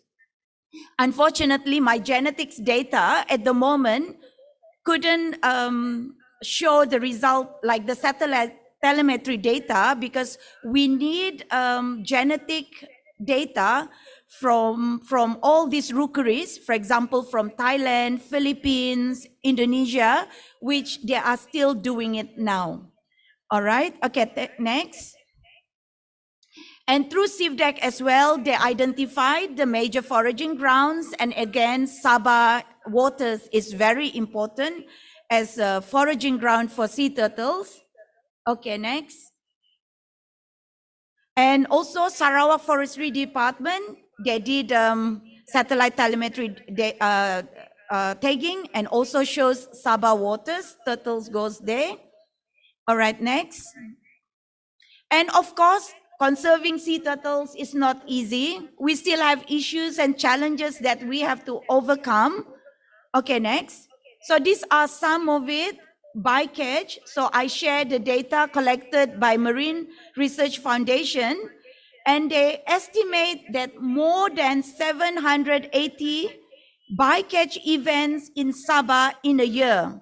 So, so what happened? MRF, Marine Research Foundation, put cameras on fishing gears, trawl nets, and the top picture, that's a picture of green turtles. Bycatch in that trawl net. And interestingly, they found about 8 olive ridley, which we didn't see when we did our survey. So 8 olive ridley also being bycatch from this troll net. So this is, again, this data shows us that the foraging ground in Sabah, it is not only for the green and hawksbill, but also important foraging ground for olive ridley. Okay, next. And then, of course, we have turtles being entangled in fishing nets, discarded fishing nets. We call it ghost net. And these are the problem as well, even though we do underwater cleanup, but we still have this problem. And of course, other threats like plastic pollution, coastal development, and so on. Okay, next. And when we went to foraging ground of turtles, we found some of the turtles have fishing line on their head, on their mouth. So we have to remove this. Injuries of turtles because of accident with boat propeller. And also we see the evidence of fibropapillomatosis, which is a tumor on sea turtles. So it's happening now in Semporna. Okay, next. And also, of course, poaching. Even during the COVID, the maritime enforcement catch poachers. And then if you see the top pictures, this is a picture of hawksbill turtle being harvested for its beautiful scute. So the turtle, picture number A, turtle, it's already dead when we found it. However, turtle picture B, it is still alive. And of course, every time we will see in the news, poachers will catch green turtle for their plastron, for their meat, and also for their shells. Okay, next. Okay, so these are some of the pictures of poaching. Next. Next. Okay, and in 2014, Sabah Parks found, this is long before long before the area being gazetted as a marine park. They found that one of the island is used as a slaughter area for marine turtles. So they found about 60 carcasses of green turtles. Okay, next. And also poaching of eggs still exists in Sabah. Even though we have legislation enforcement, but it still occurs. And for many years, because of commercial sales in Peninsular Malaysia, it still was permitted that time. Smuggling effort was shown to be increased, where Sabah is used as a port where as a port before they transfer the eggs to Peninsular Malaysia. However, as I've said previously, by 1st June 2022, Peninsular Malaysia has banned the commercial sales of turtle eggs. Okay, next.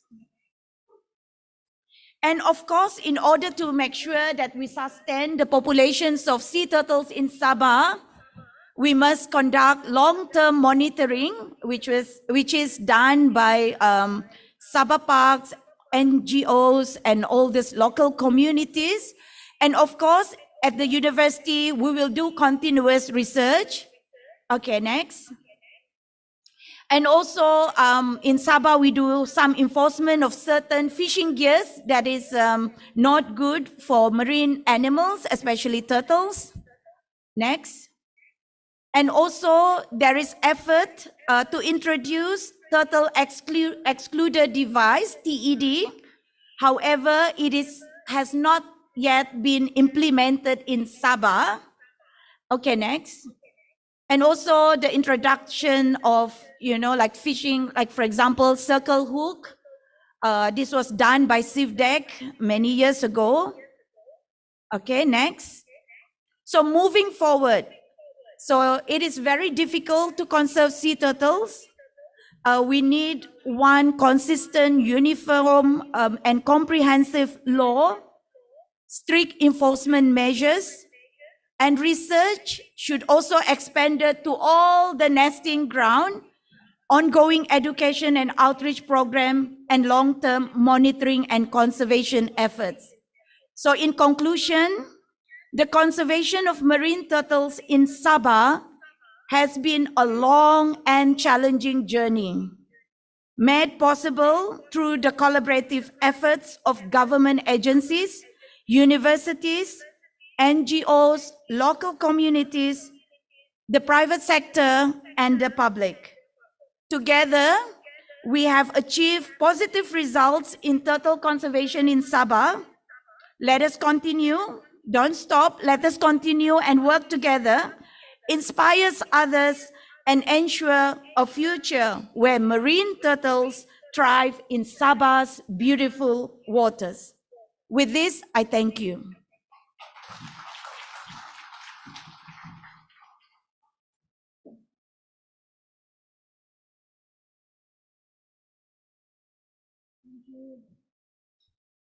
Thank you, Dr. Juan.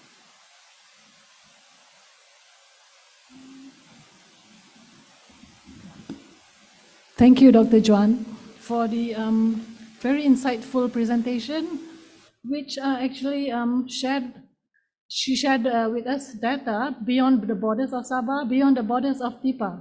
So we will have a very lively discussion on this more later at the forum in the afternoon. I'd like to welcome to the floor the Honorable Minister Ahmad A. Brahim, Minister of Environment, Natural Resources, Republic of the Philippines, and delegates to the Tihpa Conference 2023. I'd like to share with the audience today that we have approximately 317 participants, comprising 181 online participants and 136 in person in this hall with us today. Yeah, very encouraging. I'd like to remind also the online participants that we have actually allocated up to 1,000 logins. So there's still plenty of room if you know somebody who should attend this online, this hybrid conference. Okay, so for the next presentation by Dr. Riza Fernandez Salinas, also from DENR BMR of the Philippines. So that's the Biodiversity Management Bureau of Republic of the Philippines. She's a veterinarian, I learned. Okay, and she will be presenting remotely her findings, her scientific studies based in the Philippines. I'd like to check with the technical. Is she online? Is she online? Okay. Yes. Maybe we can Hello. show. Hi, Dr. Riza.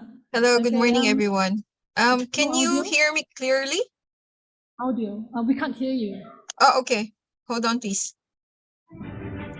Okay, great. So without much ado, about- I'd like to How about this? Can you hear me now? loud and clear. Okay. Thank you so much. But So, am I allowed to share my screen, or is someone going to share my screen? Or is someone going to share my presentation? you can share it, I guess. Oh, I can share. Okay. Thank you very much. Okay, And- so whenever you're sorry. ready, are Okay. you ready to present? Okay, I'll leave the floor to you then. Okay. Thank you, Dr. Riza. Thank you. Mabel. Yes. Can I request to share my screen, please? I don't think I'm allowed. Okay, hang on a moment. They Thank do you. Yeah, the necessary.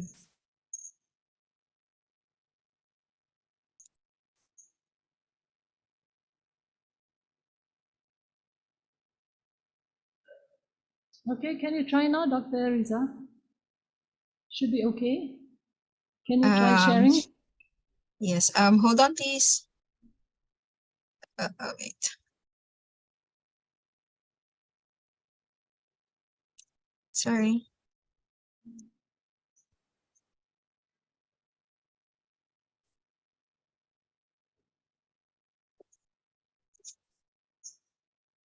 Sorry for the technical difficulties. It's okay. We have some time. Okay, it's coming up.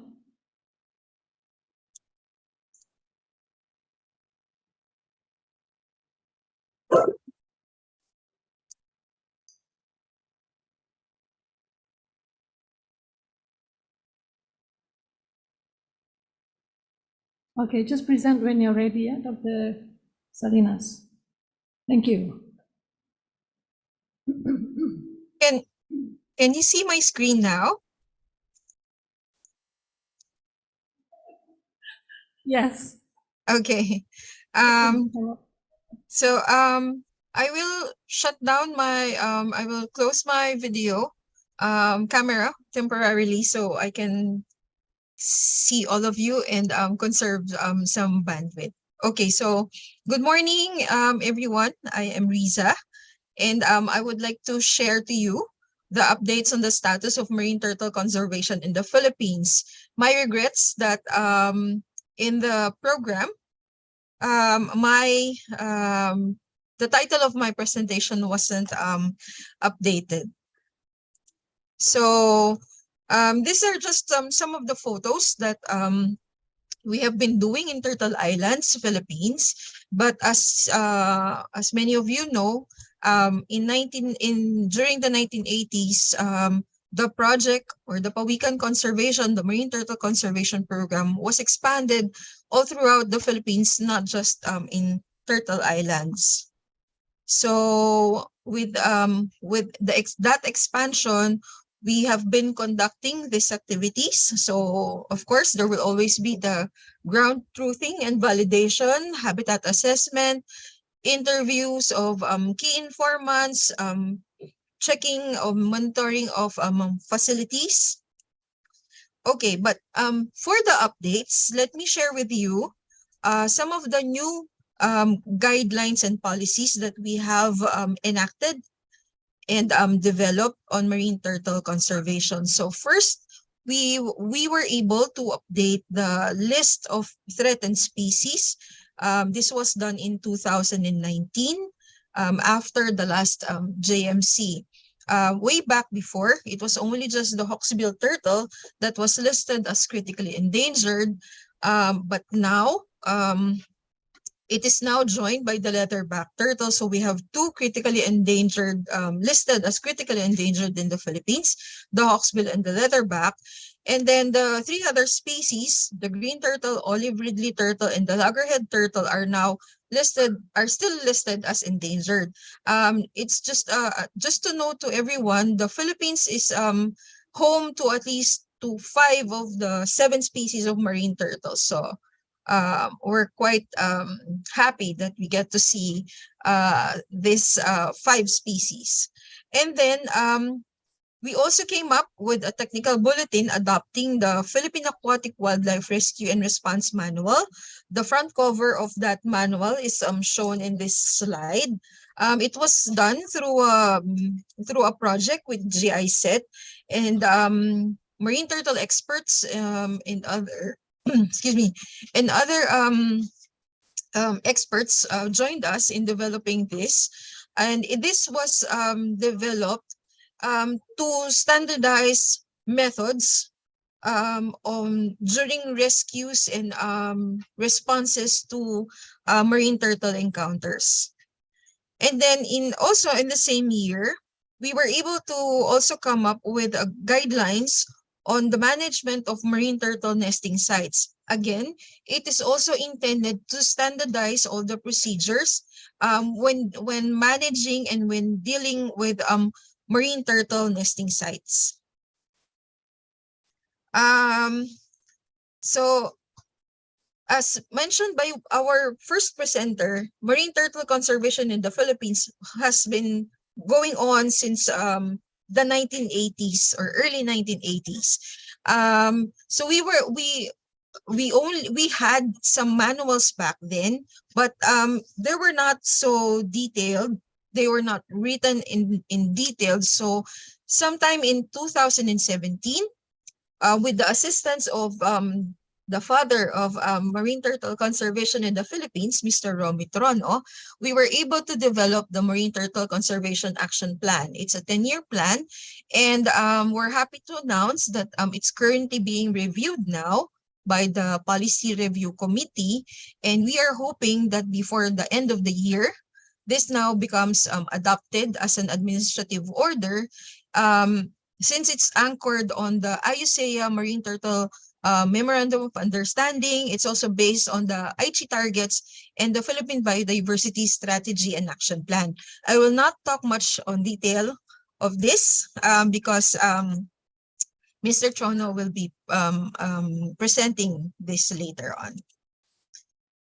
Okay, so the policies that I mentioned earlier were really more on focused on within the jurisdiction of the Department of Environment and Natural Resources, but we also have some policies interagency being implemented by different agencies in the Philippines. So together with the Department of Tourism, Department of Agriculture, our department, the DENR, as well as the Department of Interior and Local Government, we were able to develop a memorandum circular on the rules and regulations governing the conduct of marine wildlife tourism interaction in the Philippines. So this is now the basis for our tour guides and as well as boat operators. So what you can see in this slide also is just a sample of what was developed. So there would be that interaction zones, the waiting zones, and no touch or no approach zones. Conservation and management of the marine ecosystem in the Philippines is under the jurisdiction of two different departments. That is our department, the DENR, as well as the Department of Agriculture for fisheries and marine mammals and fishes. So because of that overlapping jurisdiction, we enacted or established a memorandum of agreement between the two bureaus, the Bureau of Fisheries and Aquatic Resources of the Department of Agriculture, as well as our bureau, the Biodiversity Management Bureau, what we call the Convergence MOA, and the operationalization of the activities under the MOA were also developed late last year.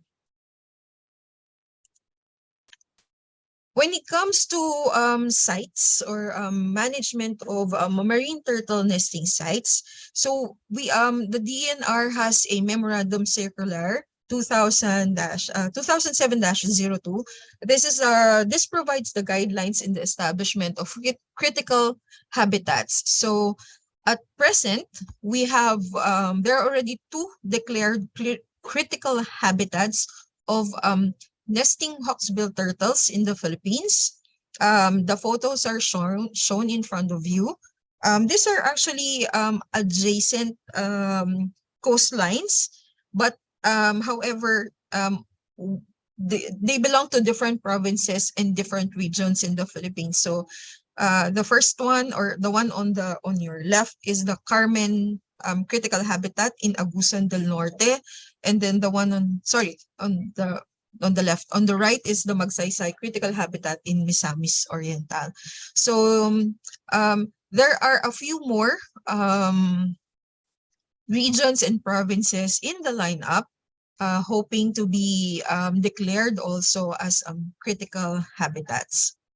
So besides being declared as critical habitats, we also have establishments of marine protected area networks, or the MPANs. This is through the Coastal and Marine Ecosystems Management Plan, or the CMEM. And annually, there are at least around 60 MPANs that are regularly monitored by the DENR and its regional and field offices. So during the pandemic, during COVID, this did not stop us from conducting trainings and webinars. So for everyone, for the concerned personnel, key personnel of the DENR, we had this open distance learning on MPA establishment, and it was it was attended by field officers, and the mentors or the teachers were the marine experts. Okay. We also have been conducting awareness campaigns and capacity building activities. So we continue teaching people how to handle marine turtle eggs. It was mentioned earlier in the previous speakers that one of the issues would be that very fast turnaround among field officers. Hence, we have to regularly train them on handling eggs, marine turtles, nest evaluation, and information awareness campaigns, educational campaigns in general. And what we also noticed is that having a mascot, as you can see, we have a marine turtle mascot there.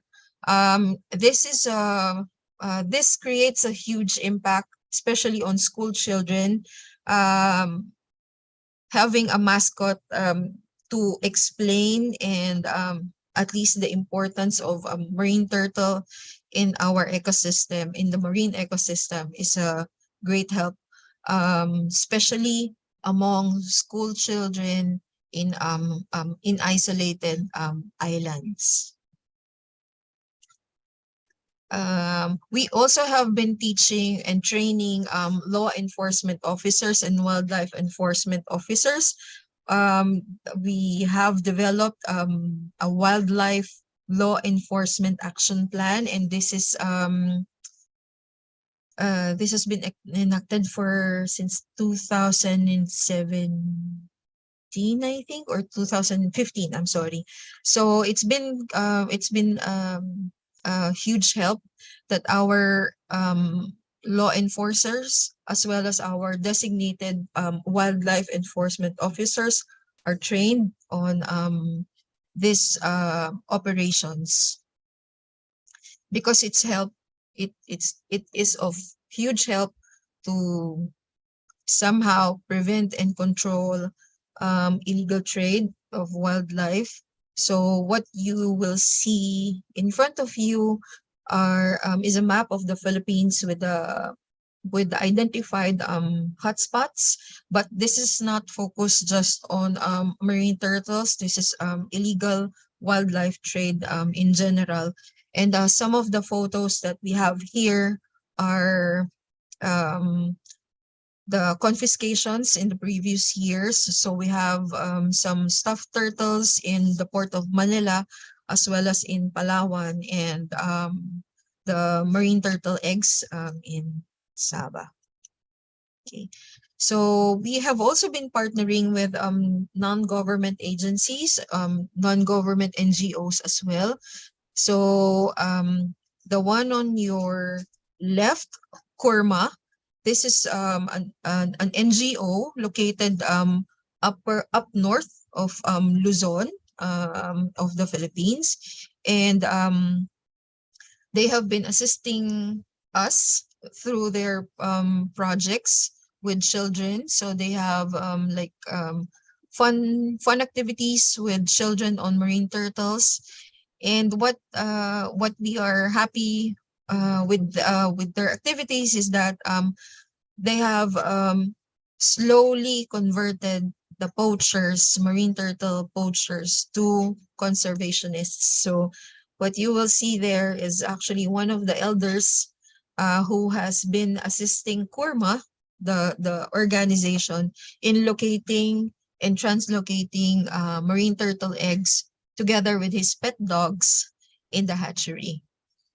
On the other hand, on the right side, Marine Wildlife Watch of the Philippines is another NGO who has also been assisting the DENR on various conservation activities. But recently, They have been assisting us in capacity building of boatmen and tour guide operators on the policy that I mentioned earlier, the guidelines on marine wildlife tourism interactions. And we often use just toy turtles during capacity building activities. Before the pandemic, we always had this Pawikan festivals. There will always be that street dancing competition, and it's often a major event in the province. And but we are now slowly going back to the old practices, and hopefully come next year we would be able to see more of this competitions during Pawikan festivals. And to further disseminate programs, conservation programs of the DENR, the department has a local radio station in Filipino, in Tagalog, ang Tinig Klima. That is that is the DENR local station. But some other stations have also, or some other regions in provinces also had their own local radio programs to help us disseminate conservation programs or advisories and bulletins to isolated communities. So not all areas or not all islands in the Philippines have internet connection, but there will always be that radio programs. Okay, just some numbers to show you. It may appear that we have been decreasing, or there is that slight decrease on the number of turtles that we have been tagging, but always an increase in the number of hatchlings that we have been releasing.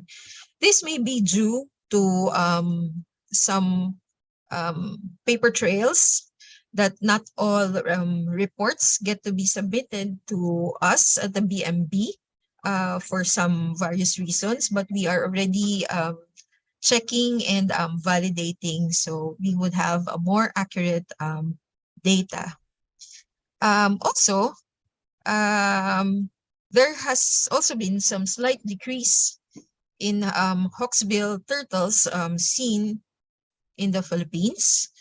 The green turtle is still the number one, is still the most frequently encountered marine turtle species in the Philippines, but we have been really seeing more and more olive ridley hatchlings being released in our beaches. So and next one, there. Before I end my presentation, I would just like to let everyone know how, although this is in Tagalog, this is in Filipino, we have been noticing at least 2 to 3 incidents of leatherback turtle nesting down south of Manila in 1 or 2 provinces in Mindanao, and we are regularly monitoring and watching out for the next possible leatherback nesting, and we are slowly coordinating this with our Indonesian counterparts, where we are thinking that those leatherback turtles are coming from their site. So moving forward, we would like to continue providing support to local communities, local government units, as well as NGOs, as they have also been providing support to us. We further encourage citizen science. We are currently developing a mobile app together with some NGOs to encourage private individuals and local communities in reporting sightings of either marine turtle nestings or marine turtle through this citizen science.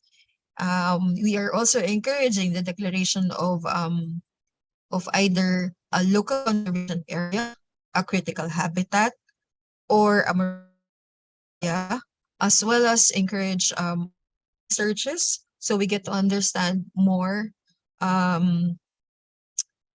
of the biology and ecology of our marine turtles. So you have what is on the slide in front of you is just one of the turtle conservation activities through citizen science. And with that, thank you very much. Maraming salamat po.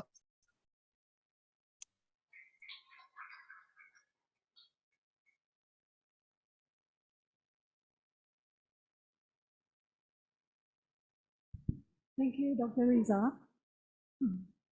Again, another insightful presentation talking about what the other side of our boundary, international boundary, on turtle research and conservation efforts done by our collaborating country. Okay, as we move on to the last paper for this morning session, which is by Mr. Gavin Jollis. Okay, I'll just read his short biography.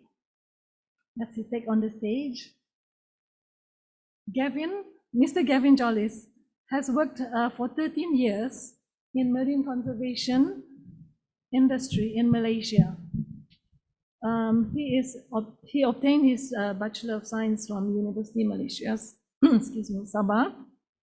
He is currently the manager of marine species projects in WWF Malaysia, where he coordinates, manages, and monitors the implementation of marine species projects throughout Malaysia.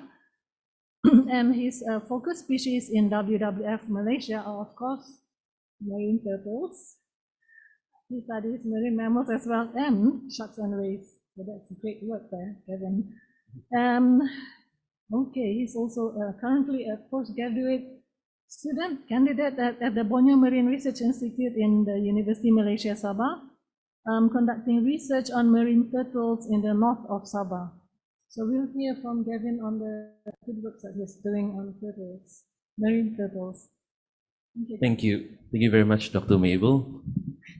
So once again, good afternoon to everyone. My name is Gavin Jollis. I'm the Marine Species Strategy Manager of WWF Malaysia, and I oversees the marine species projects that consisted of the marine mammals, marine turtles, and sharks and ray throughout Malaysia under the organization. So what I will present today is about our WWF Malaysia projects that's located outside of Sabah Turtle Islands and Tihpa, and how these two marine projects are connected to that particular site. So by the end of the presentation, you will learn about how these two sites are connected with Tihpa and Turtle Islands, and how does these two sites also plays a role in securing the future of marine turtles in Tihpa.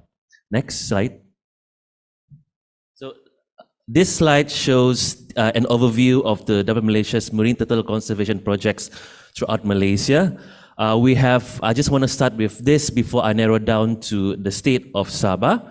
As you can see in the map, our marine project sites, if you look at the red square dots, those are where the marine turtle project sites are located that WWF Malaysia implement with our stakeholders. So we have marine turtle project sites in Terengganu, in Setiu and Madaira. We have in Malacca, where they focuses much more on the green turtles and the hawksbill turtles conservation. Whereas if you look across the sea to the state of Sabah, we have two marine project sites that focus on marine turtles, which are located at Tun Mustafa Park at the north of Sabah, and also at the southeast of Sabah at the Sempurna Priority Conservation Area. And we focus on two marine species of turtles, which are the green and the hawksbill. Next slide.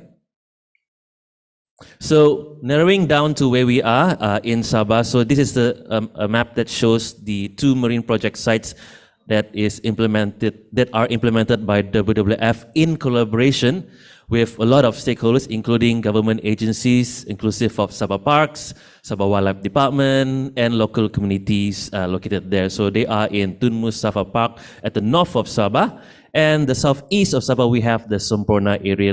If you look at the red area. Next slide. So a bit background about the Tun Mustafa Park. So this is a marine protected. Can you go to the previous slide? Tun Mustafa Park. Thank you.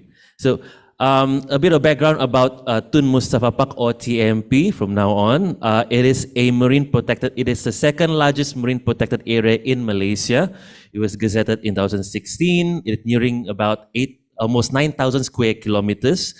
And this is located, it is a multi-use marine protected area. And this map here shows the scale of the marine protected area. And then if you look at the red lines, those are the reported nesting beaches that was documented back in 2008. And WWF Malaysia, together with Sabah Parks and other agencies, we implement beach and monitoring sites for marine turtles in the area. Next slide. Moving down, we have the Semporna Priority Conservation Area, PCA. So this is an area that consists of 2 marine protected areas, whereas the other areas are not does not have marine protected area status. So it is nearing about 8,000 square kilometers. And if you look at the red circle there, it shows the sites where WWF Malaysia and Sabah Wildlife Department collaborating together to implement beach and sea monitoring for marine turtles. And if you look at those 2 sites, they are homes for nesting turtles as well as foraging aggregation for marine turtles as well. Next slide.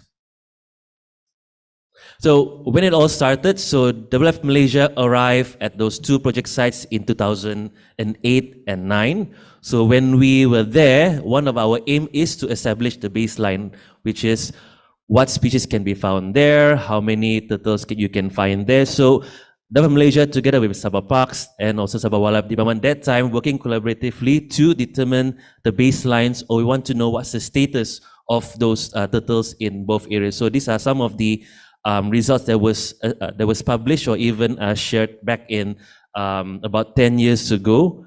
And next slide.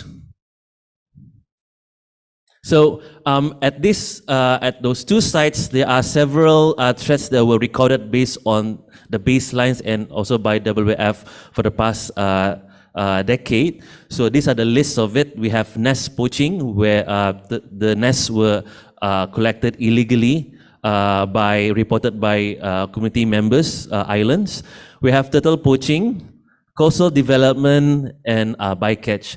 Just to show what's the magnitude of these threats to those 2 sites, according to a published report in 2011, it was mentioned that poaching of eggs was identified by the Mata King and Pom Pom resort operators and Datuk Pengiran or Pandanan as one of the major threats to turtles in the area in Semporna. Whereas in Tun Mustafa Park, they mentioned that the egg consumption is still a normal practice in TMP. About 34 of the villages surveyed back in 2008 reported to collect eggs for consumption and also for sale. So that shows how the magnitude of those threats based on the baselines that were established by WWF and stakeholders. Next slide. So what we've gone through, what I will share is an evolution of conservation strategies that started since the baseline that was established in 2009 and until now. So these are what I'm sharing here is a list of activities or strategies that was done together with local government and communities in order to protect sea turtles at those 2 sites. So this consisted of beach monitoring, coastal surveillance. We involve multi-stakeholder engagement and coordination. We support research institutions to do research.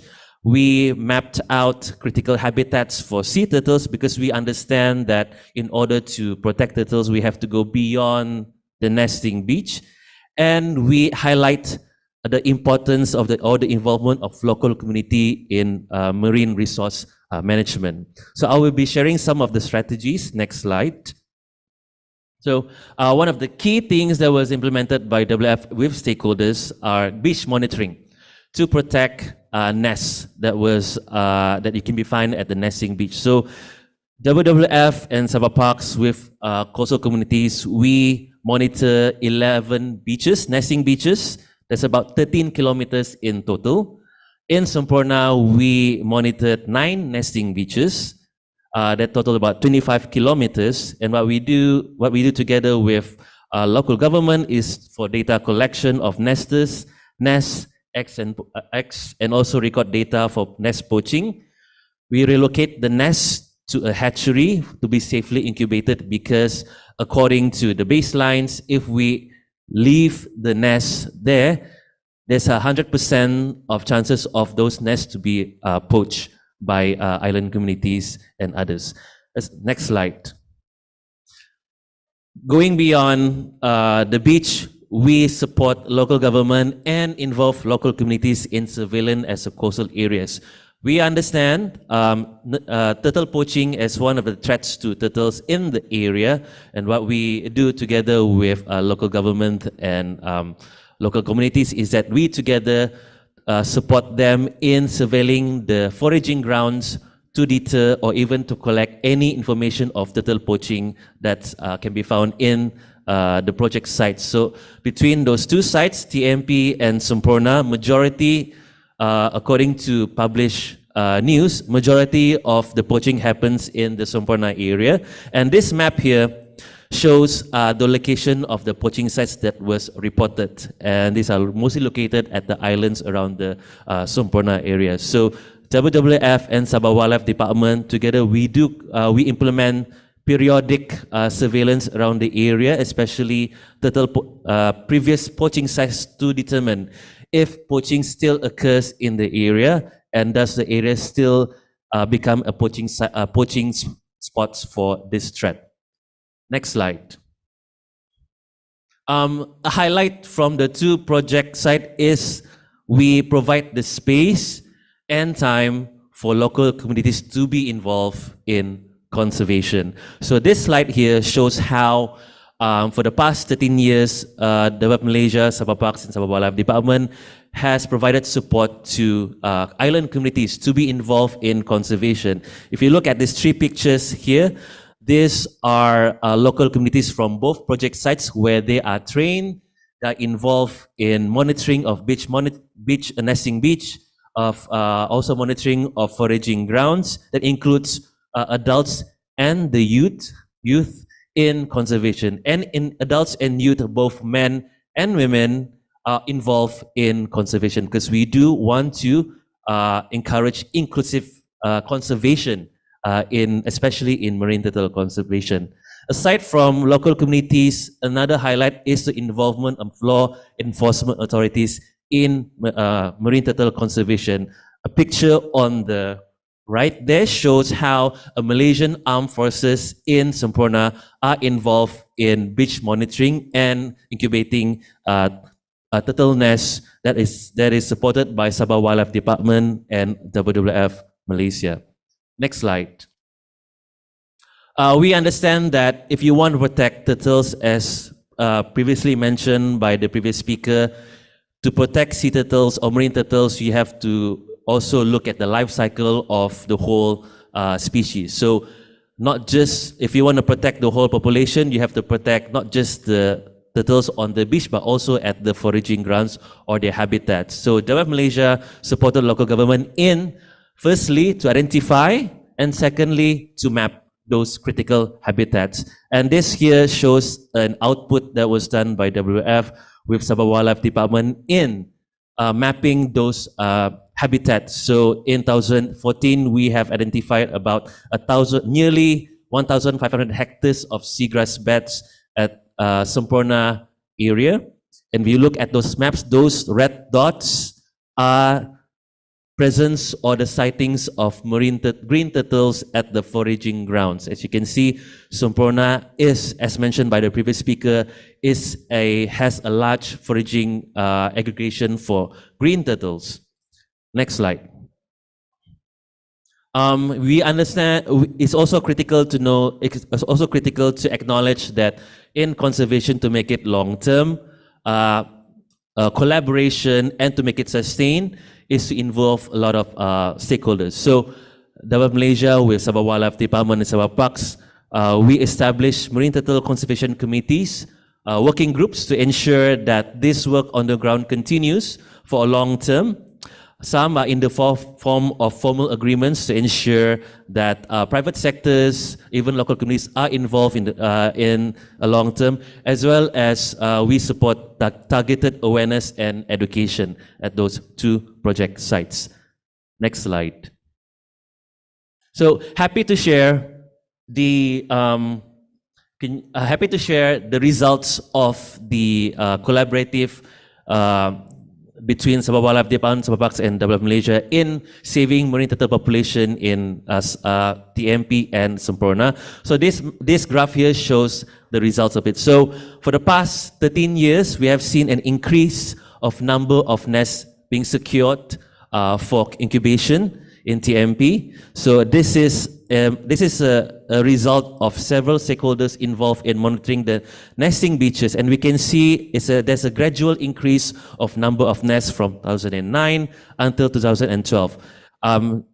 I would like to direct your attention to the orange line and the gray line that shows the number of nests that were safely incubated, whereas the blue bars here shows the number of efforts, number of days of monitoring that was done by stakeholders. So you can see in 2022, up to 30 or about 35-40 turtle nests have been safely secured due to expansion of stakeholders involved in beach monitoring, as well as the amount of stakeholders involved in monitoring the nesting beach.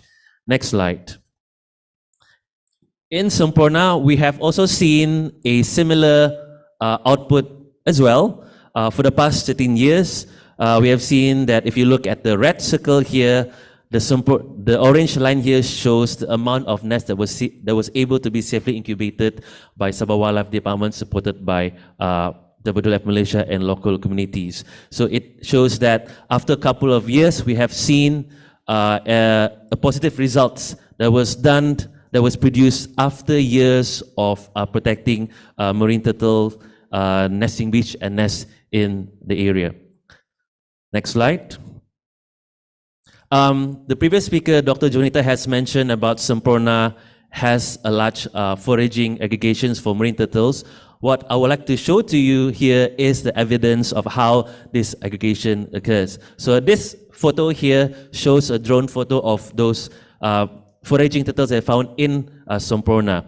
So Development Malaysia supported Sabah Wildlife Department in determining those sites, critical habitats, and to conduct a preliminary amount of marine turtles can be found within those foraging grounds. So those red circles are those black dots, and the red circles are the marine turtles that can be found foraging at the seagrass beds in the area. So as you can see, yes, it further confirms the evidence that Semporna area is a critical area for marine turtles in Sabah, and based on seagrass bed assessment that was done by Development Malaysia, we identified that the Halophila ovalis species and Thalassia species can be found at these sites, and those are the marine turtle main diets for the species.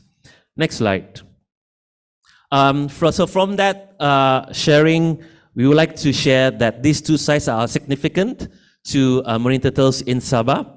As mentioned by Dr. Jonita, Semporna has similar genetic rookery structure with Sipadan, but distinct from other rookeries in Malaysia for green turtle. That shows how unique Semporna nesting population for green turtles are to conservation. Semporna has large foraging grounds for green turtles, mostly originated from the Sulu Sea, which are the Tihpa area and the Sabah Turtle Island Park, and the Micronesia rookery. So it shows that how Semporna area can contribute to other turtle populations beyond the Malaysian waters. And based on this result, we identified that these two sites have small to moderate nesting numbers behind the protected Sulusi rookeries. As you can see from this table, for green turtles, TMP area can hold up to 40 or 32 green turtle nests. Semporna can hold up to 700 to 800 green turtle nests. And for hawksbill, TMP can hold up to 20 nests per year, and Semporna up to 50 nests per year. So it shows that if these two areas, if Tihpa and other areas, for example TMP and Semporna, are connected, these two areas can also be given equally importance in terms of attention for protection of marine turtles for the region of Malaysia. Next slide. So just to show the connectivity of how the West Malaysia marine project sites are connected to Sabah Turtle Islands Park and Tihpa, there's a paper that was published in 2019 that showed the post-nesting migration routes of all satellite track green turtles. And we found, based on this study that was done by Pilcher, where they reported that green turtles from Terengganu that nested in Terengganu has been found to migrate, swim across the South China Sea to the state of Sabah, to the sites in Tetun Mustafa Park, to Sulusi rookeries in Sandakan, and also to possibly to Semporna as well. Next slide. Going to the previous slide before conclusion.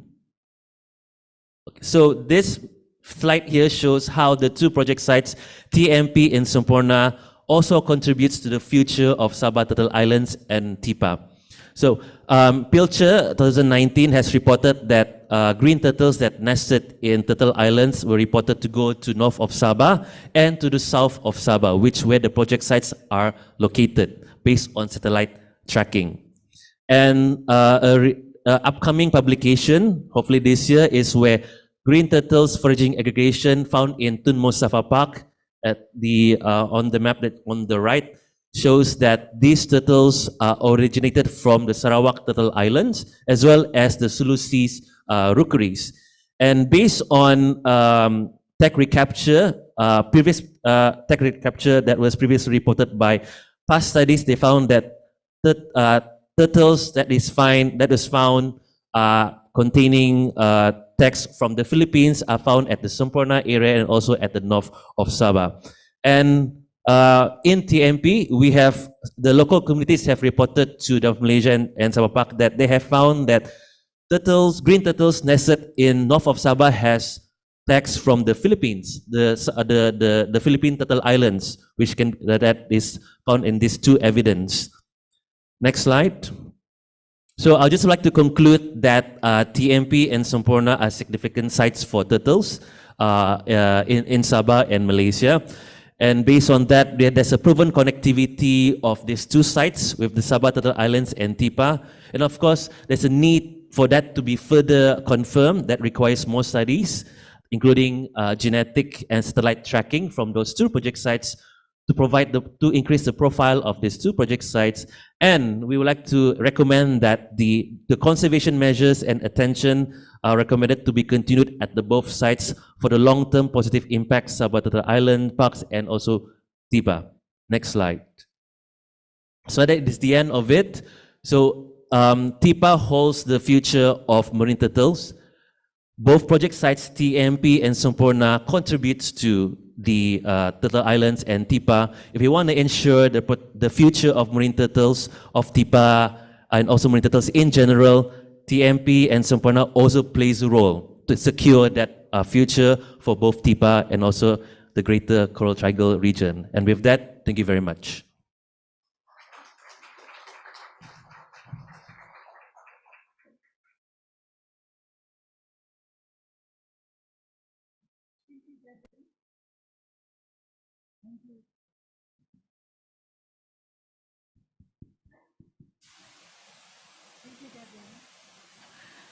Anyway, okay.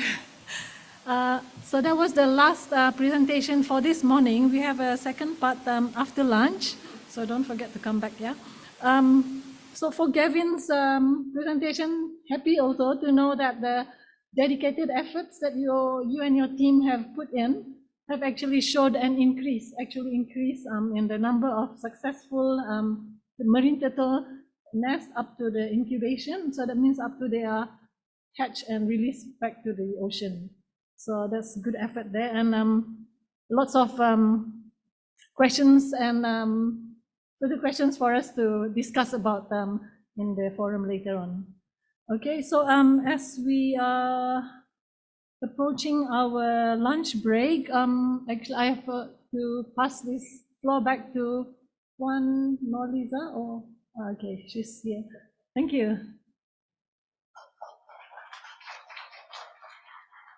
Thank you, Dr. Mabel. So before we adjourn for lunch, I have some announcement to make. I'm very proud to inform you that we have 169 participants via Zoom. So we look forward to welcome you back again for those online. And the Turtle Nest Adoption Program is ongoing. So for those who are interested, please have a look at the exhibition booth outside. And the excursion to the islands of Tunku Abdurrahman Park is still available. So for those of you who would like to participate, please register yourself at the Secretariat counter. So we will now adjourn for lunch. Please proceed to the latest recipe restaurant at the lobby level, and prayer rooms for the Muslim participants is located at level 1. We will see you again at 2 o'clock here in the ballroom. Bon appetit, selamat menjamu selera. Thank you.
Udah natin nampak na kan nampak apa sebut? Kalau tiada pun. Oh, boleh. Ada sini ya.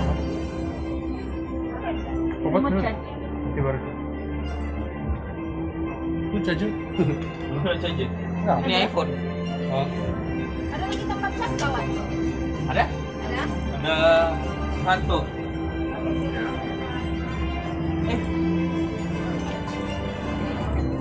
Charger apa yang ada boleh sempat flashnya aja? Kalau habis.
Another of Sabah Wildlife Department staff, so not as listed there, but I will explain that as time. So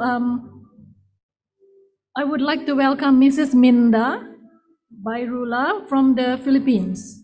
So as she's taking the stage, I'll just give a short introduction of her biography. Mrs. Minda has a degree, Bachelor of Science in Biology from the Western Mindanao State University. Her current position is Ecosystem Management Specialist 2 under the Ministry of Environment, Natural Resources and Energy of the Bangsa Moro Autonomous Region for Muslim Mindanao. And she is designated as the Protected Area Superintendent or PASU of the Turtle Islands Wildlife Sanctuary from 2003 up to 2021 under the Department of Environment and Natural Resources Region 9 from 2003, February 2003 upwards to the present under the under this autonomous region. So I pass the floor to Mrs. Bairula. Floor is yours. Thank you, Professor Mabel. Allow me to greet Assalamualaikum warahmatullahi ta'ala wal barakatuhu. A pleasant good afternoon to each and everyone.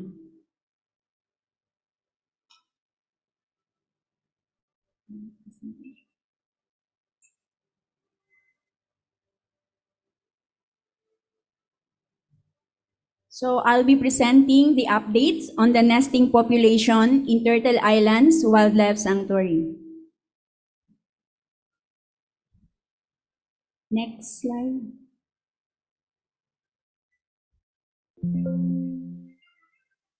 Okay, so the slide here shows the geographical location of the 6 islands.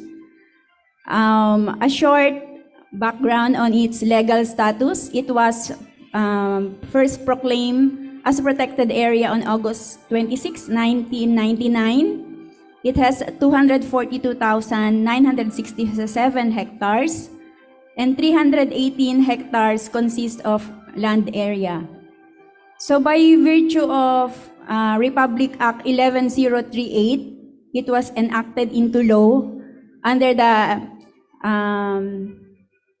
Expanded National Integrated Protected Area System in July 2018.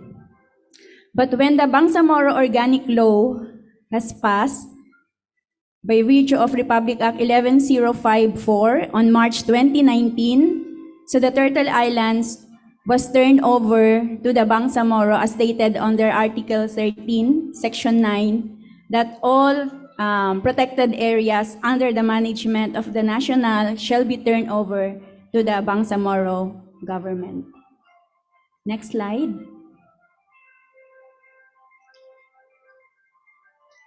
So this slide shows the 9 islands comprising the Turtle Islands Heritage Protected Area.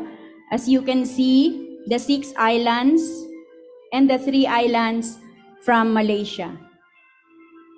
So it has only 3 kilometers away from north of Sandakan, Sabah, especially the Bakungan Kechil and the Great Bakungan. Okay, next slide. So I would like to take you to a closer look of the 6 islands of the Turtle Islands Wildlife Sanctuary. Under the protected area, we have 2 management zones, the strict protection zone and the multiple use zone. So the strict protection zone is only one, it's Baguan Island. It has 29 hectares. Only Menra Station building is there, no inhabitants. The rest of the island, 5 islands, are multiple use zone. So this is the Taganak Island, the seat of the municipality. It is 116 hectares. Bakungan Island, which is near to Bakungan Kechil, 51 hectares.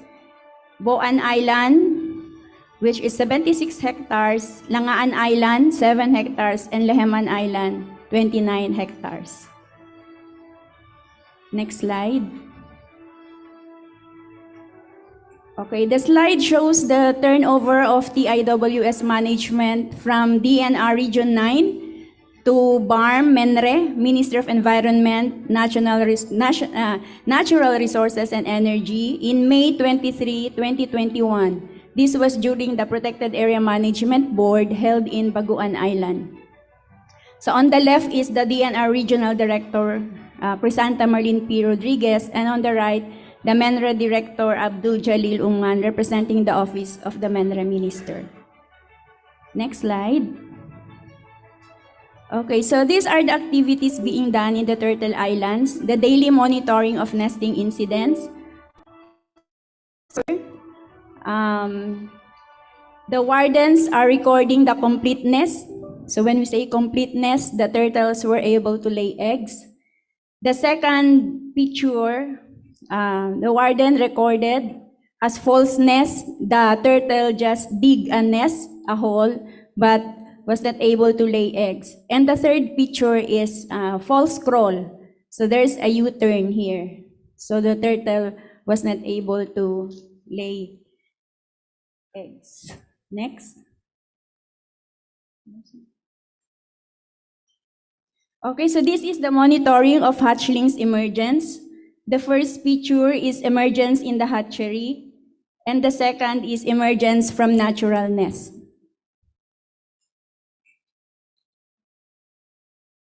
Next slide.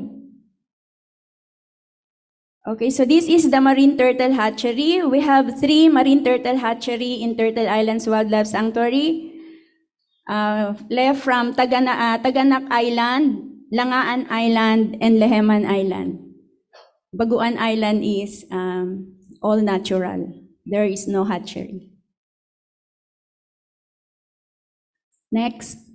So, next slide is the marine turtle hatchery management.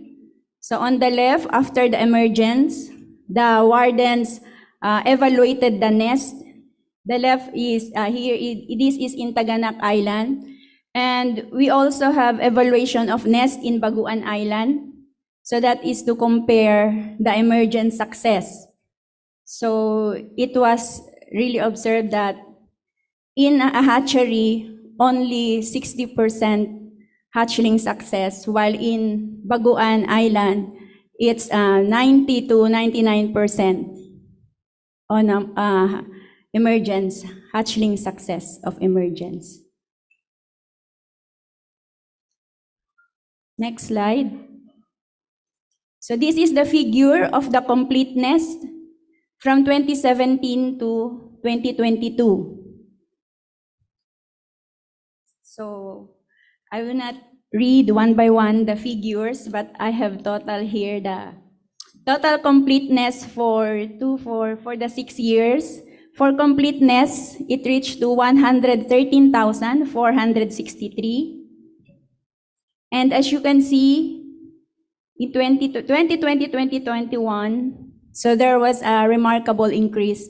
This is due to the pandemic period, which is favorable to the marine turtles for nesting because there are less disturbance, people are locked down. So, and monitoring was being done, I think 40 years ago, Sir Romy, 40 years ago. And also there is a possibility that there are turtles that returned to their nesting site to nest. Next slide.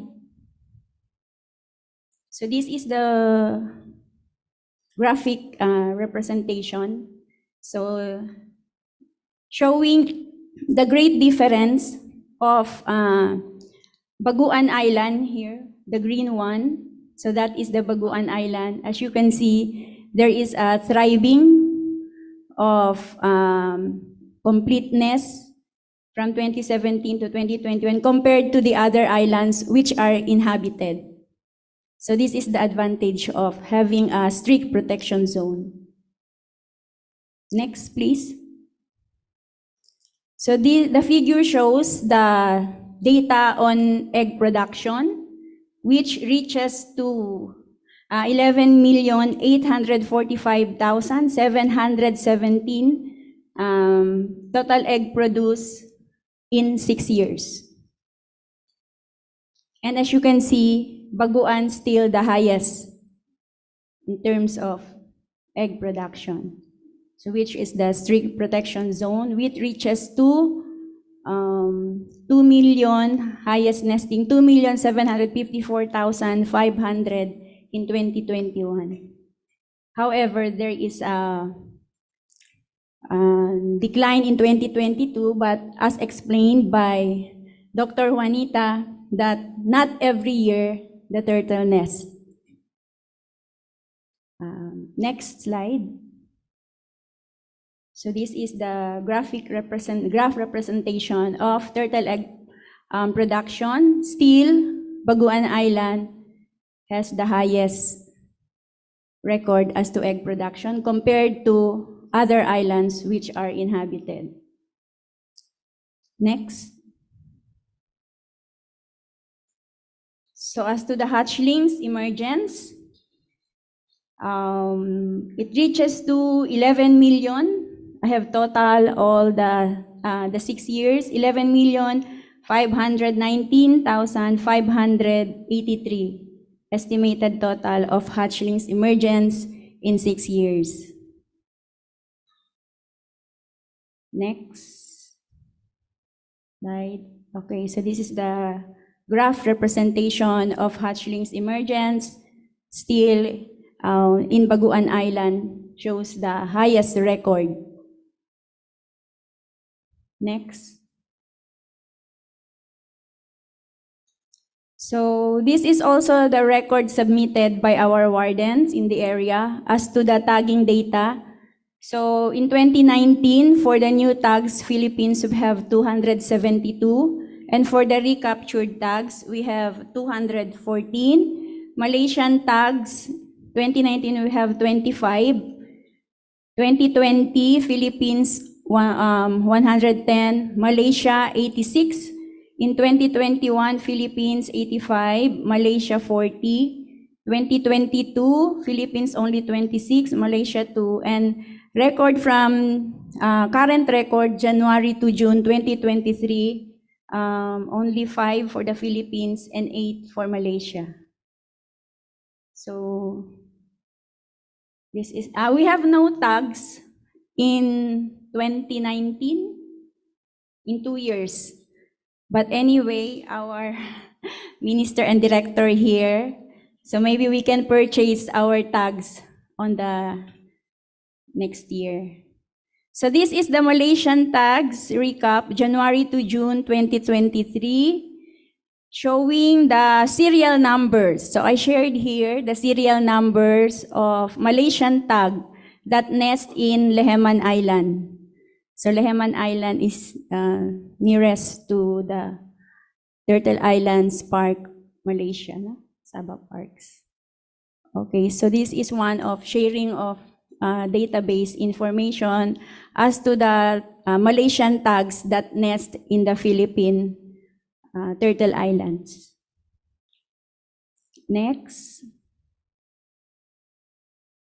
So I included threats as impact of climate change. I'd like to show here in 2021,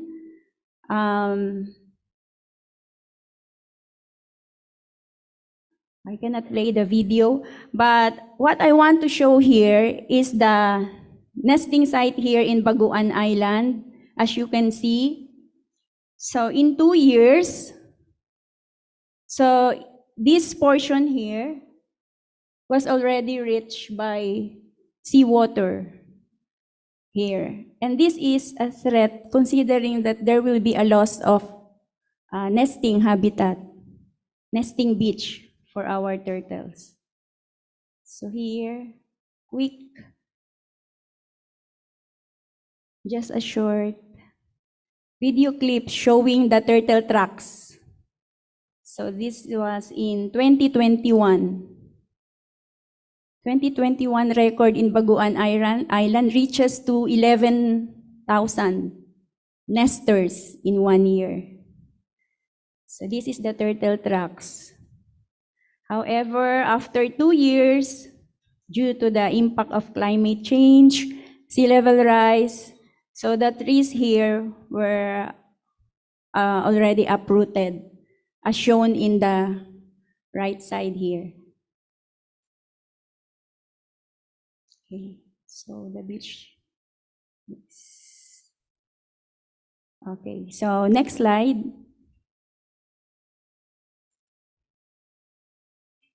Okay, so this is the closer picture of the Sector 4 of Baguan Island, affected by climate change. Okay, next. Another threat is marine debris, as always.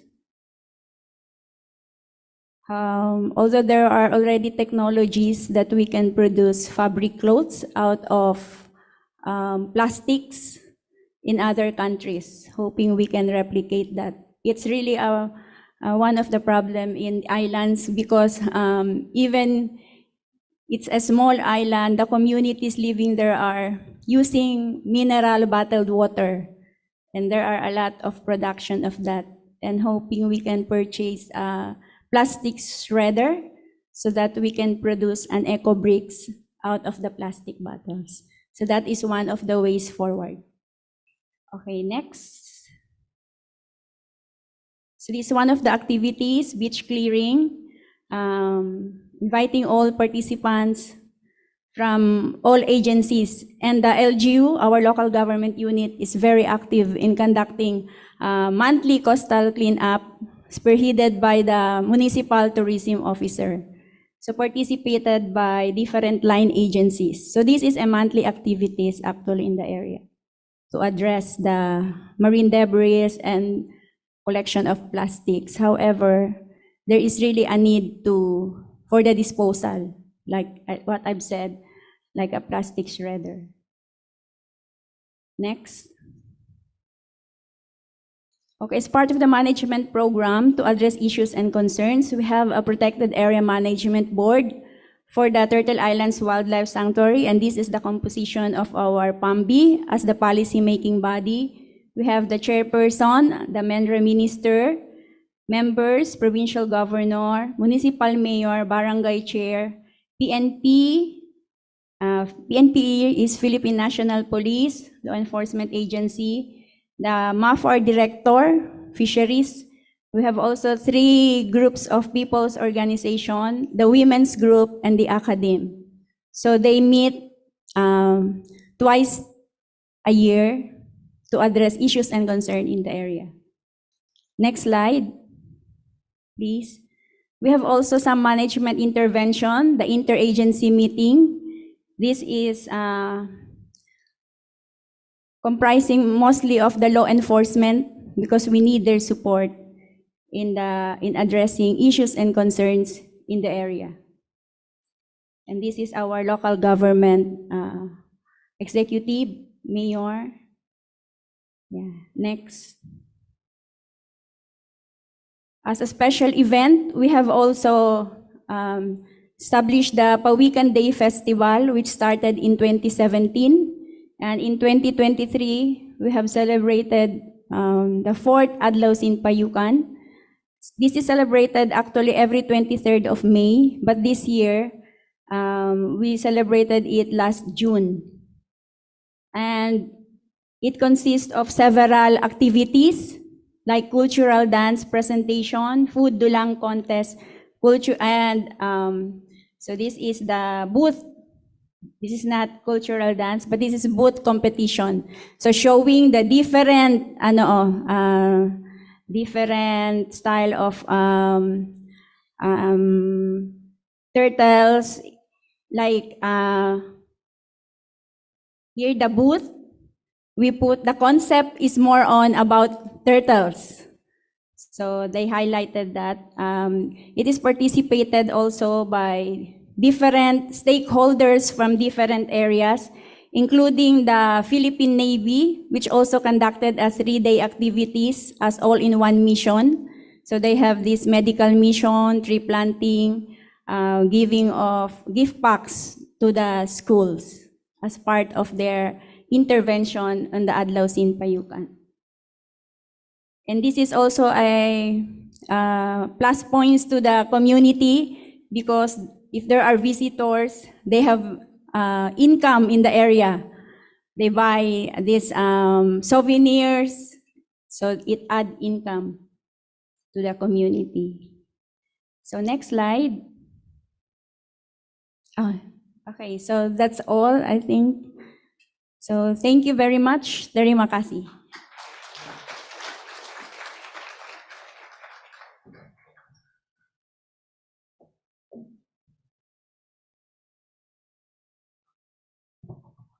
Right. Thank you, Mrs. Minda, for your insights on the Philippine sides of the Tihpa. Hopefully, we will hear more about your work in the forum later. Okay, now I'd like to introduce the paper number 6, which is from a Malaysian delegate. May I invite Mrs. Siti Nur Ain Ampuan Aceh from the Sabah Wildlife Department. So there's been a change of presenter here. Mrs. Siti, okay, here, Siti Nur Ain has a degree in science forestry from University Malaysia Sabah. She has been with the Department of Sabah Wildlife Department for 16 years, since 2017 as wildlife officer until the present time. Currently, she is heading the Conservation, Education and Corporate Division. She is also the Public Relations Officer, Technical Trainer, CITES Officer, Pangolin and Otter Species Manager, involved in enforcement activities and policy making for the department. She has experience managing wildlife in captivity and rescue center at the Lokawi Wildlife Marine Park, as well as other aspects in wildlife management in Sabah. I'd like to invite Puan Nur Ain to the stage, please.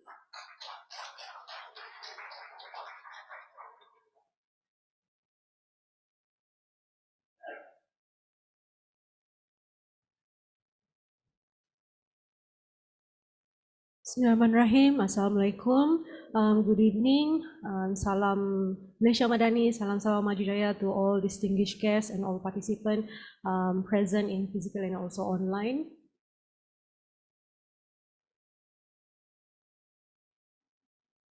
So the Sabah Wildlife Department do have a protected area for marine, but it is not the Lokawi Marine Park, is the Sugut Island Marine Conservation Area.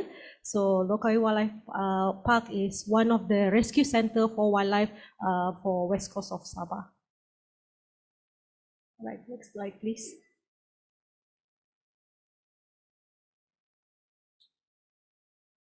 So the outline of the topics that I'm going to present today is like so. So we are looking at the introduction, the scope and magnitude of the issue for illegal trade for marine turtles in Sabah, legal framework and enforcement efforts, collaborative initiative and programs in Sabah, challenges and the future direction, and also conclusion. Next. So as mentioned in the morning in paper 2 by Dr. Jonita and also Mr. Gavin, some of the outline from my presentation will include that as well. So maybe some of it are repetition. But as for introduction, for the management for marine turtle in Sabah, of course, Sabah Wildlife Department is managing the turtle species. Within our wildlife conservation enactment, there are 3 species which are covered or listed under our enactment, which is the olive ridley, the green and green turtles together with the hawksbill. And then most of the marine turtle, as we know now, do have nestling outside from protected area. So these are the area that we are covering.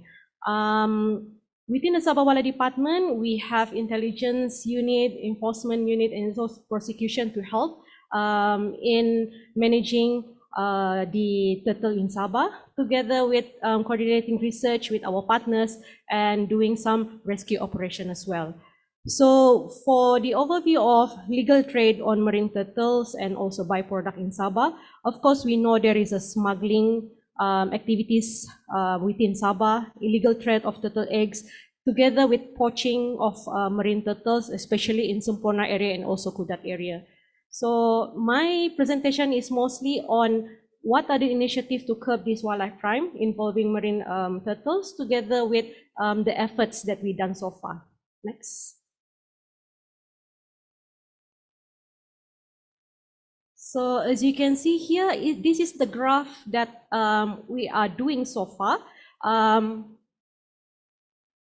Here is the number of cases that we encountered on poaching of marine turtles.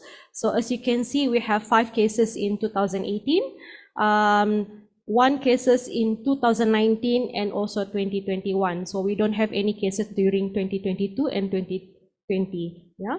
So before this, we do hear some of the carcass of turtle found in Kudat area. However, there is no suspect or encountered crimes during that time as well. So recently, just yesterday, we received 1 case involving of dried turtle carcass from Kudat. So this is the first time that we encounter there is a suspect for that particular cases. So if you can see the confiscated turtle eggs and number of cases in Sandakan. So in 2018, of course, it's escalating after 2019 and then slow down during 2020 and 2021, maybe because of the pandemic. However, I do think that wildlife crime has never stopped. There is just changing of MO, but there is no stopping or slowing down any wildlife crime in Sabah. So in 2022, we have 2,000 plus egg confiscated with 4 cases.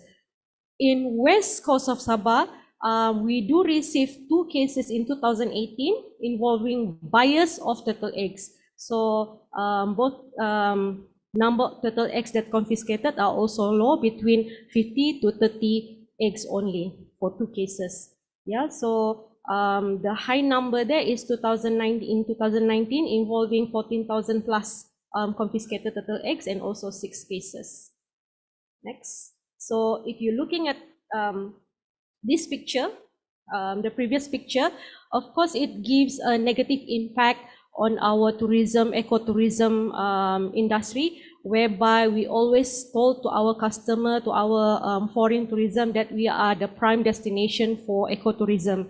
So if this going on, that it will give bad impact or bad image for Sabah as well. Next. So this is just an example on 3 cases that involve marine turtle. So if you can see here in 2021, of course, the penalty that were given is 4 years imprisonment together with 150,000 ringgit Malaysia. So for all the species marine turtle in Sabah, it is scheduled under Schedule 1, meaning to say the minimum penalty for it is 50,000 ringgit and imprisonment for 1 year. Maximum is 250,000 ringgit and can lead to 5 years imprisonment. So it is good to know that the Green Court in Sabah has already gradually upgrading or increasing the sentencing of all the penalties that we have in Sabah. So since 2016, I think, where we already upgraded our enactment, these are the highest penalty that we can see for the marine turtles in Sabah. So if you can see there on 2020 year cases, only 29 turtle eggs as possession is already like 12,000 ringgit and 3 months in default, 3 months in imprisonment. So these are one of the serious crime, wildlife crime that we have encountered for marine turtles in Sabah. Next. For prosecution, the number percentage that we are winning in court is more than 90% all the time. But for Schedule 1, of course, they are starting to having lawyers to fight with us with the during prosecution because they don't want the imprisonment term. Yeah. So for the legal framework, I think this is already being covered from the Dr. Juanita paper. Of course, in Sabah, Wildlife Conservation Enactment 1987, upgraded until 2017, is one of the legal framework that protect the marine turtle in Sabah together with the park enactment. And we do have the Marine Turtle Action Plan in Sabah, which is now drafted. So within the Marine Turtle Action Plan, of course, there is a intelligence unit, not only between within the Sabah Wildlife Department, but as well as other department as well, already have their own intelligence unit that we can integrate and work together for enforcement activities, together with the prosecution as well. So if you look at our enforcement joint effort, not only the government agencies, but all the conservation partners such as Malaysian Royal Police, Malaysian Royal Custom, Marine Police, Sabah Park, Sabah Department of Fisheries, even the Sandakan City Council, and many more. So this also includes all to our conservation partners and all the honorary wildlife warden that are appointed and gazetted under our enactment. So for all you know, you to know that the honorary wildlife warden is an appointed civilians, public that we train, who can also enforce the law within the wildlife conservation enactment. Next.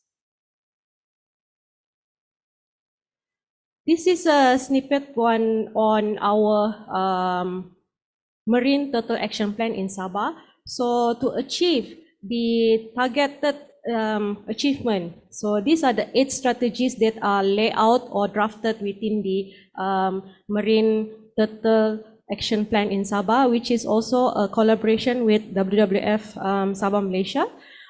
So the first one is to reduce the direct and indirect causes of turtle death. Of course, now we know that there is a lot of threats for marine turtle in Sabah. Protect and manage the habitat, whether it is within the protected area or outside of protected area. To improve the registration and policy, to have more community involvement. Of course, improve the national, regional, and international cooperation. To do more research and monitoring in improving our conservation effort for marine turtle, financing to run all the programs that are laid out in the plan, as well as conservation, education, and also public awareness. Next. So these are some of the pictures with joint enforcement activities that we have done so far. Of course, the picture here is the joint forces, not only from Sabah Wildlife Department, of course PDRM, and also Sandakan District Council, who help in doing surveillance, the selling of turtle eggs in Sandakan area. And this is one of the cases that we apprehend in Semporna, but not the effort only by Sabah Wildlife Department, but all of our partners as well, such as Marine Police, together with our conservation partners like WWF. Next. So, other than enforcement activity, intelligence activity together with prosecution, of course, we do have a lot of collaborative initiative and program, which are also already mentioned by Mr. Gavin in the previous paper. So, of course, we need more, we do coordinate research and species monitoring to know the distribution, the frequency of turtle laying eggs in our area in Sabah, together with looking into the species resilience, example for the threats on climate change and others. So these are the things that maybe we can look, the thing that we wanted to move forward. Together with protection of the species and habitat, of course, now we have the SOPs and also best practices and guidelines for protection of marine turtles outside from protected areas together with rescue center. Yeah, so as you know that Sabah Wildlife Department is collaborating with UMS, with our tourism agencies such as Scuba Junkie to have this rescue center. Within the department, we don't have any designated rescue center for marine turtles, but we have the help from other partners. Yeah. So for capacity building, as I mentioned, we train Honorary Wildlife Warden, who is the public who we train that can enforce our enactment. This HWW are helping us in doing surveillance outside of protected area for the marine turtles. They are also helping us in outreach program, beach cleanup, and also monitoring the activities by tourism industry as well. So they are our spies on the ground. So we know what everything that the perpetrators doing behind of our backyard. Yeah. So other than that, we also have a turtle hatchery program outside from protected areas, which are managed by the local communities and also HWW. So together with the tourism industry. So at the moment, we have 27 centers for turtle hatchery based out from Beaufort, Kudat, even in Semporna. So 27 now. And then, of course, we are doing rescue operation from time to time. We do encounter the public giving reports to us where we found carcass of turtles, and some of the turtles that we find, which is not very alarming, less than 5 in less than 10 years, we encountered that some of the turtles cannot dive because something is going on with their stomach. Some of them cannot be released back to the wild because of accident. Yeah. So of course, conservation, education, and awareness program is one of the main collaborative initiative, not only by the Sabah Wildlife Department but our stakeholders as well. We celebrate World Sea Turtle Day on every 16th of June. So recently, we do have a campaign throughout radios, talk in radios for World Sea Turtle Day. This is actually mostly on to reduce the demand on turtle eggs consumption. And Sabah Wildlife Department also have this campaign we call 5R for the public to help in protecting the wildlife in Sabah. Not only in Sabah, but of course the wildlife. Next. So these are some of the pictures. I would like to highlight the turtle warrior that we have in Sabah. Of course, there is the WAPO, KTS is outside together with all the people in Tegabu Island, yeah, in Semporna. So these are some of the pictures for the new guideline on tourism, ecotourism on releasing turtle babies. Rescue operation. These are the newest hatchery program that we have, yeah. And then, of course, these are the most successful collaboration that we have with private sectors on tourism sectors as well. Sugut Island Marine Conservation Area is gazetted under our enactment, but it was taken care by Reef Guardian, and then they manage on not only for the conservation but as well as enforcement. And they recently have their IUCN Green List, which are very prominent title or prominent award to marine conservation in Sabah. Next. These are also one of the collaboration for enforcement. Recently, on the 2nd until 5th of May in Phuket Island, we do have training on tripod targeting regional investigation policy opportunity development, which include the enforcement agency in Indonesia, Sabah, Malaysia, Philippines, together with Asian Poles. So the outcome from the meeting is to look into the turtle egg smuggling issue together with the market and the demand for plastron. Next.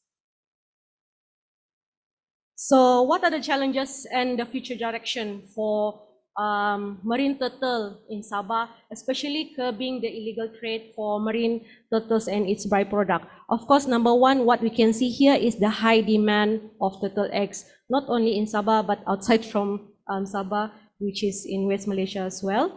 So number two is the poaching of marine turtles outside of protected area. So looking to the potential solution and also strategies as number one, to have the effective conservation education and public awareness program. And then number two is to strengthen the intelligence enforcement activities, national, regional, and also international level. Next. So as for a conclusion, in order to curb wildlife crime against marine turtles, all countermeasures and conservation effort must be integrated between all stakeholders at the national, regional, and international level in a holistic and effective manners. So I do think that's all from myself. So again, I would like to thank all our conservation partners and also our friends from Sabah Parks, Marine Police, together with DOF, because without all of your efforts, the activities on curbing the marine turtles in Sabah will not be apprehended. So thank you.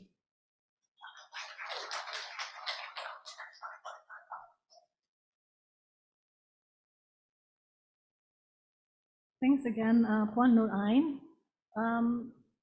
Just as a reminder, the Department of Sabah Wildlife Department is actually the law enforcement agency for Sabah State in protecting turtle outside of the marine protected areas.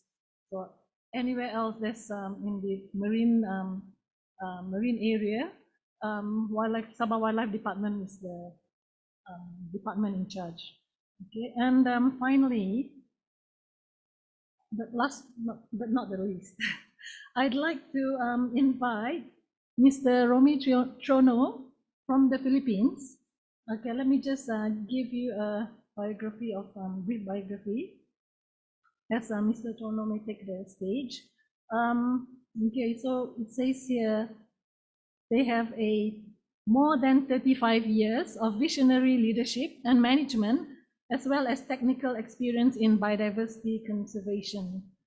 And Mr. Trono is the Philippine country director of two of the world's largest international NGOs, which is the WWF and Conservation International, and have effectively managed organizational programs with project portfolios of budgets up to US 4 million per year. Okay, they have played a major role in the terrestrial as well as marine biodiversity conservation arenas in the country, as well as in larger geographic areas such as the SSME, Sulu, Sulawesi, marine ecoregion, and the Coral Triangle. And as extensive experience in the intergovernmental negotiations, served as trusted advisor to local government units.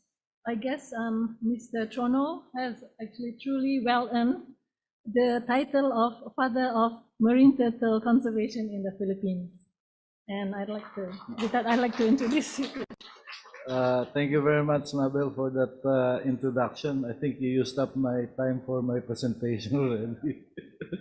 But before I give my presentation, I'd like to thank, of course, Sabah Parks, the Bangsamoro Autonomous Region, and the Biodiversity Management Bureau of the Department of Environment for inviting me to this conference and for the Tihpa JNC meeting tomorrow. So my task this afternoon is to present to you the most recent Marine Turtle Conservation Action Plan for the Philippines. This was mentioned earlier by Dr. Risa during her presentation. And in 2017, I was commissioned by the BNB, by the Biodiversity Management Bureau of the DNR, to formulate or to prepare a 10-year action plan for both for pawikan, for turtles, as well as for dugongs. So there are two national action plans now with BNB, which I helped formulate, one for turtles and one for dugongs. Next slide, please. Next slide. Oh, okay. Well, I just want to start with the rationale for the impetus for preparing this national action plan. First of all, as earlier mentioned also, we have 5 out of the 7 marine turtle species in the world. And unfortunately, all of those 5 species are all threatened. So that's one reason also why the Department of Environment actually decided to formulate a new National Conservation Action Plan. Next slide, please. The second reason is actually based on the past and present experiences on sea turtle conservation. There have been a lot of measures that have been undertaken to protect marine turtles in the Philippines. And this all started sometime during the late 70s, in 1979, when our former late President Ferdinand Marcos, one Sunday morning, he was reading a Sunday magazine, and the front page of the magazine read, "The marine turtles will not be a dodo." And there was a very brief report on the sad state of marine turtles in the country. And immediately he issued an executive order creating a task force on marine turtles. This was the task force Pawikan. And I'm proud to say that I was a part of the task force during the 1980s when we were still under the office of the president. And that task force eventually evolved into what was called the Pawikan Conservation Project. And this was already absorbed by the Department of Environment through the former Protected Areas and Wildlife Bureau. And then there's a Wildlife Conservation Act, which is Republic Act 9147. Of course, there's also provisions in our Fisheries Code, which protects and conserves endangered or threatened marine species. And there have been, in fact, a lot of support from international NGOs like WWF Philippines and Conservation International, particularly for the Tihpa. And I'd like just to mention that I was with WWF for 10 years as a country director. And during that period, we were supporting Tihpa and the TIOs. And eventually, I moved on to Conservation International as country director. And we continued to support Turtle Island's Heritage Protected Area and TIOs. So there have been a lot of initiatives, a lot of programs, a lot of work that have been done, but unfortunately, I must say that poaching and illegal trade is still happening up to now. So conservation and management efforts need to be reviewed, it needs to be updated, and it needs to be effectively implemented. And that's the main reason why the BNB wanted a new 10-year National Conservation Action Plan. Can we have the next slide, please?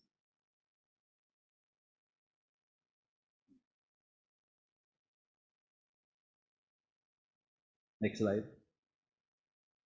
Okay, in preparing the action plan, we were guided by several principles. No? And I just want to take you through these guiding principles that we referred to and used as basis for crafting the National Conservation Action Plan. First, the plan should be science and threat-based.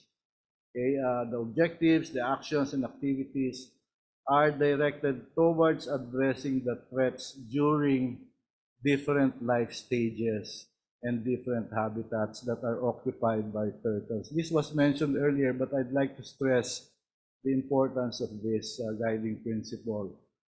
For the longest time, most of us have been focused on nesting beaches. And as also mentioned earlier, we cannot simply focus on nesting beaches. We need to understand the entire life history of sea turtles, how complicated it is, and how we can intervene in each of the life stages so that we can address the threats during those different life stages.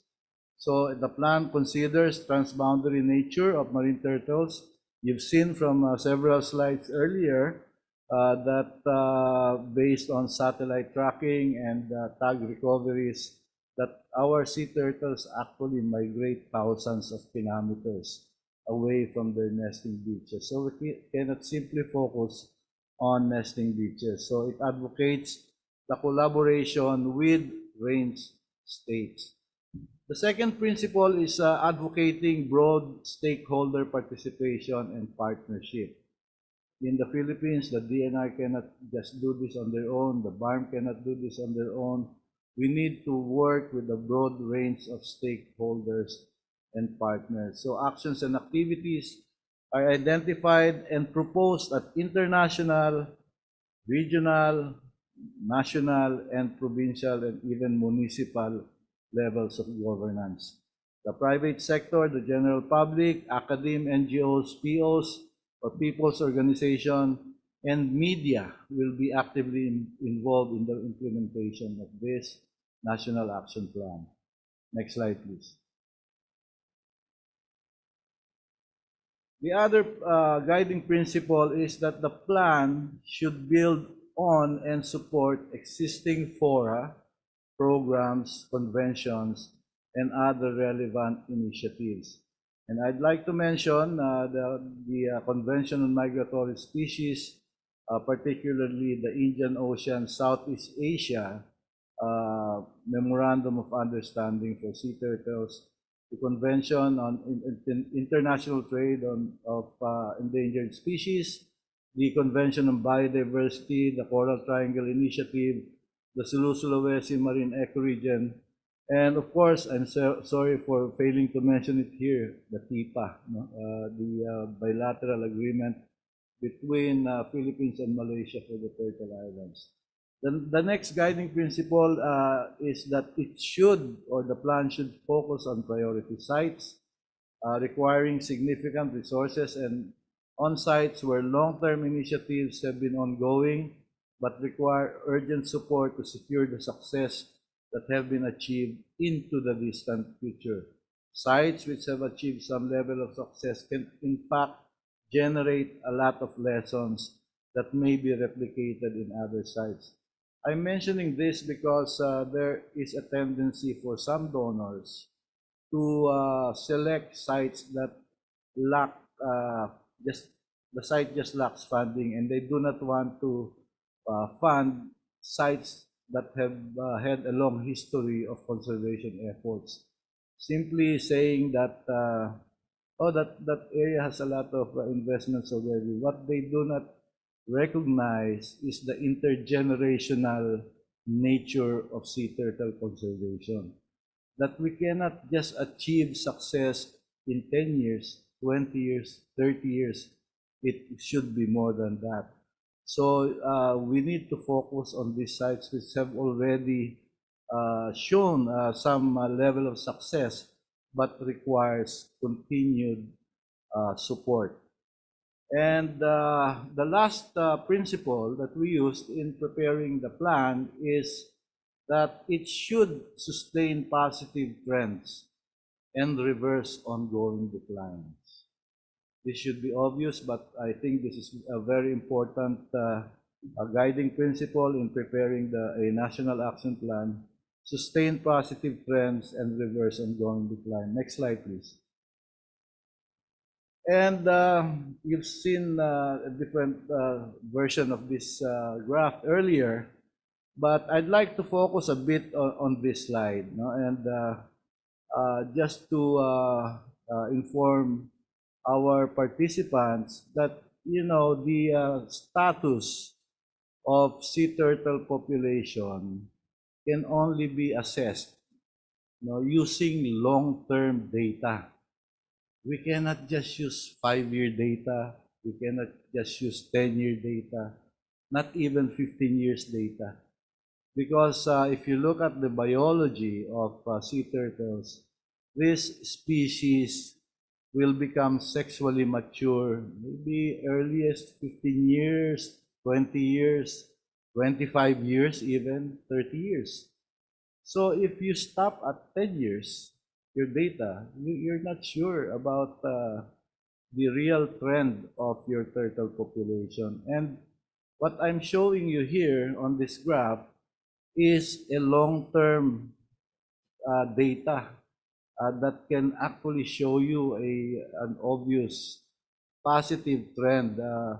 You will probably see some peaks and dips in the graph, but as Dr. Juanita mentioned earlier, there will be years that you will really have fewer nesters, and those can be attributed to a lot of factors, sometimes El Nino, sometimes the impact of La Nina. It can either increase or decrease the number of nesting incidents in the area that you're monitoring. So don't worry too much about the dips in your graph. Worry about the long-term trend. And for that, we need at least 25 years or 30 years of data. And I'm happy to note that Sabah Parks have also been very religious in monitoring their data. And as you can see from their data, there is also a positive trend. We have to be consistent. We have to sustain the effort, and we have to consider and accept that sea turtle conservation work is intergenerational in nature. That's why you have to remain committed for the long term. I remember when we were first working in Turtle Islands, on Baguan Island during the early 80s, I told my staff, I don't think we'll ever see the result of our work that we're doing here. That was during 1984. You can see the data here starts from 1984. Because we realized that those hatchlings that we release might be able to return in 25 years. But in 2016, I was there, and I personally witnessed, you know, the spike in the population of the nesting or the nesting incidents during that night that I was there. It showed a 700% increase from the nesting incidents that we monitored in 1984. So this is an unprecedented success and can actually be replicated in other sites.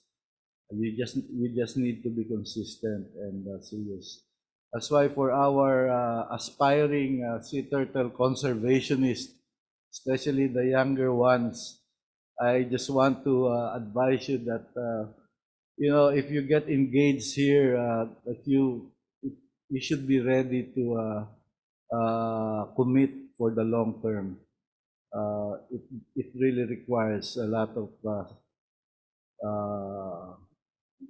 years and sacrifice, blood, sweat, and tears actually. So I just wanted to highlight this graph because this was one of the bases of the National Action Plan. Next slide, please. I think I can just go quickly with the other slides. Next slide, please. So the plan actually starts with a vision, and this is the vision statement that we formulated with other stakeholders. And this mentions that all life stages of marine turtles and their habitats are managed and protected through the reduction of overfishing, bycatch, and poaching of turtle eggs. And marine turtle MPAs and MPA networks are established and are effectively and sustainably managed. And finally, communities in important marine turtle habitats are actively participating in conservation activities and reaping socioeconomic benefits from healthy ecosystem and from sustainable and integrated conservation and development programs. So that's the long-term vision for the plan. Next slide, please. I heard the bell already. Can we have the next slide, please? So there are 5 chapters. I will not go through the entire plan. I think it's almost 200 pages.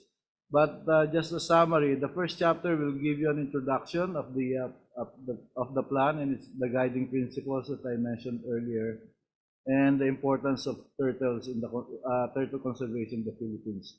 Chapter 2 will present the current status of marine turtles in the Philippines.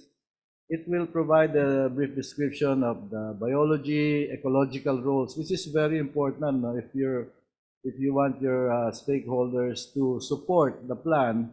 They need to understand why are turtles important. What are the ecological roles of turtles? So it is concluded. The chapter is concluded with a discussion on what are the current knowledge gaps, and it focuses on research topics that are necessary for appropriate conservation interventions. Next slide, please. Chapter 3 will give you an overview of the legislation, the policy basis for the plan, both at the international and regional as well as national levels that have been passed with the aim of protecting turtles. Chapter 4 is the main body of the plan. This comprises the Marine Turtle Conservation Action Plan, and it is introduced by a vision, which I showed you earlier, and guidelines on how to use it. There is a matrix that is well anchored under the CMP, or the Conservation Management Plan or Program of the UNEP CMS IUCEA, which the Philippines is a signatory. I know Malaysia is also signatory to that. Next slide, please. This matrix actually just gives you a sample of what the action plan looks like. So you have the objective there. Objective number 1 is to reduce direct and indirect causes of marine turtle mortality. And then we identified the agencies responsible. I apologize to BARM because at this time it was not yet. I think they were still working on the transfer to BARM. But BARM should be here as one of the responsible agencies here. So you have the first column as the action to address the objective, and then we identify the activities, we identify the priority level, time frame, and the target. So all of the objectives have several actions and a lot of activities. Chapter 5 presents a strategy for implementing the plan within the next 10 years. So the rollout plan is discussed, as well as the chain and frequency of reporting, required resources, and timeline. Next slide, please. I just want to say that there are 8 objectives that were addressed, and all of these objectives are anchored under the IUCEA Conservation and Management Plan. So there's Objective 1, Objective 2, which is to rehabilitate marine turtle habitats. Next slide, please. They're trying to ask me to jump off already. Summary on Objective 3, it's just to improve understanding. This is your research agenda. Objective 4, there are actually 8 objectives. Objective 4, next slide, please. Public awareness, communication, and education. Objective 5 is improve data sharing, capacity building, and financing resource mobilization. Next slide, please. For the 6th, strengthening implementation of municipal, provincial, and national conservation management policies. 7 is enhancing regional and international cooperation. And objective number 8 is to promote implementation, of the MOU, including the conservation and management plan of the Ayusea MOU. Next slide, please. I think that's the last slide. Just to show you that there's a proposed reporting system. So it will involve both the DNR, the local government, and other partners. And next slide, please. That's the end. Actually, I just wanted to show the picture of my granddaughter 14 years ago on Baguan Island. Yeah, we love them. So thank you very much again for giving me this opportunity. Thank you.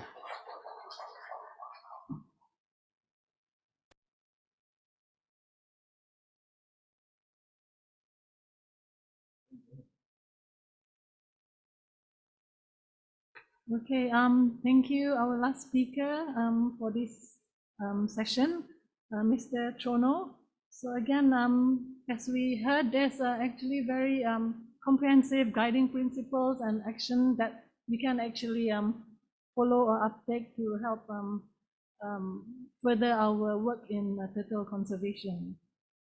For the next part of our conference, we'll have the panel open forum. For this, I would like to cordially invite the speakers.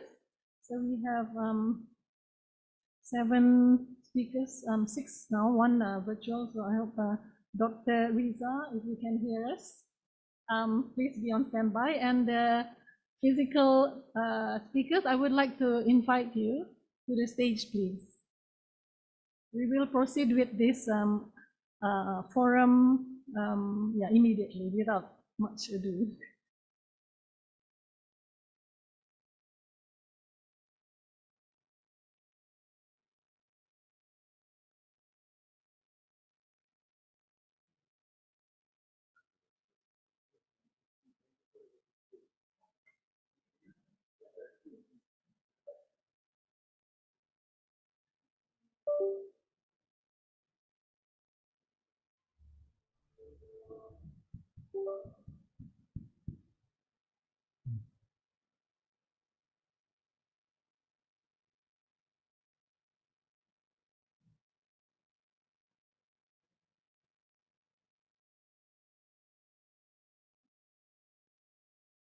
Okay, while we're still making ourselves comfortable, we can actually, I've been told by the secretariat that coffee and tea and snacks are available.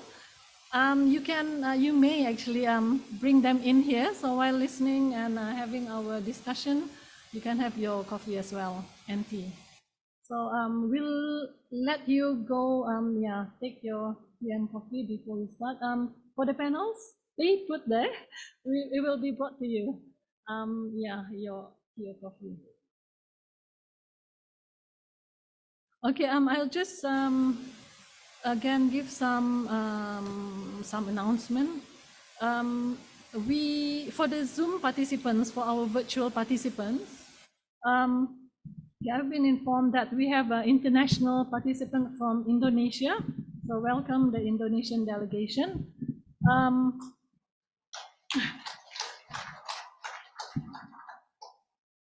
Right. So for our virtual participants, we would like to request you to actually post your question, if you have any, in the chat box or chat section, explaining or telling us your name and your affiliation, and of course your question.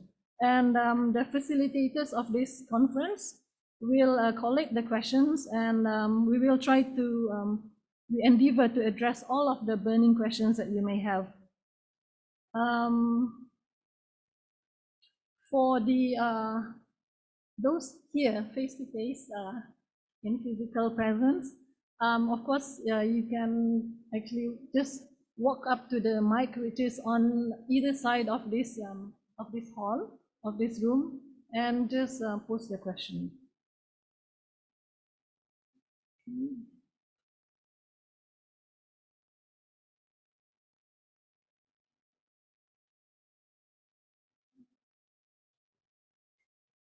Okay, so we'll have try to have this forum for about at least 1 hour or up to 1.5 hours, not more than maybe 4:15, since it's actually before the it's only 3:12 now, so we're supposed to start at 3:20, but I think we can start anytime now. Okay.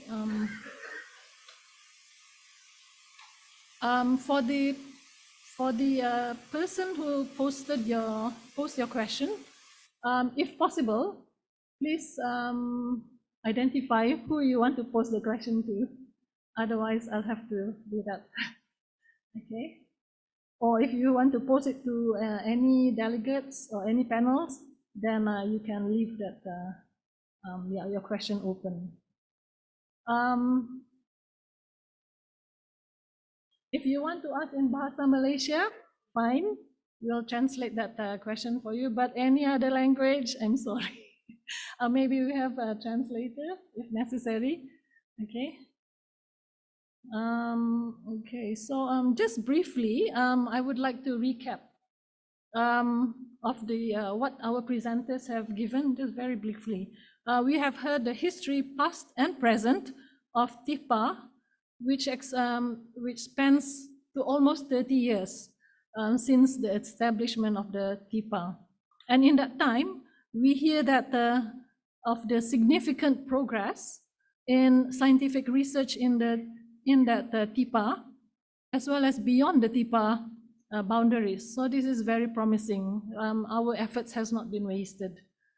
And also, this is despite all the issues and challenges that we also heard in the enforcement of the laws for the conservation and protection of the sea turtles. Apart from that, it is also encouraging that groundwork, especially during the COVID-19 pandemic, resumed as usual. So business as usual for the researchers, for the people involved, the communities involved in conserving the sea turtles. So if in this forum, I would like to open the questions to open the floor to participants to ask questions. I actually have here, but I think I'll leave that to the last. So if we can accept questions already, either our virtual participant or from the floor here. You're welcome to post your question.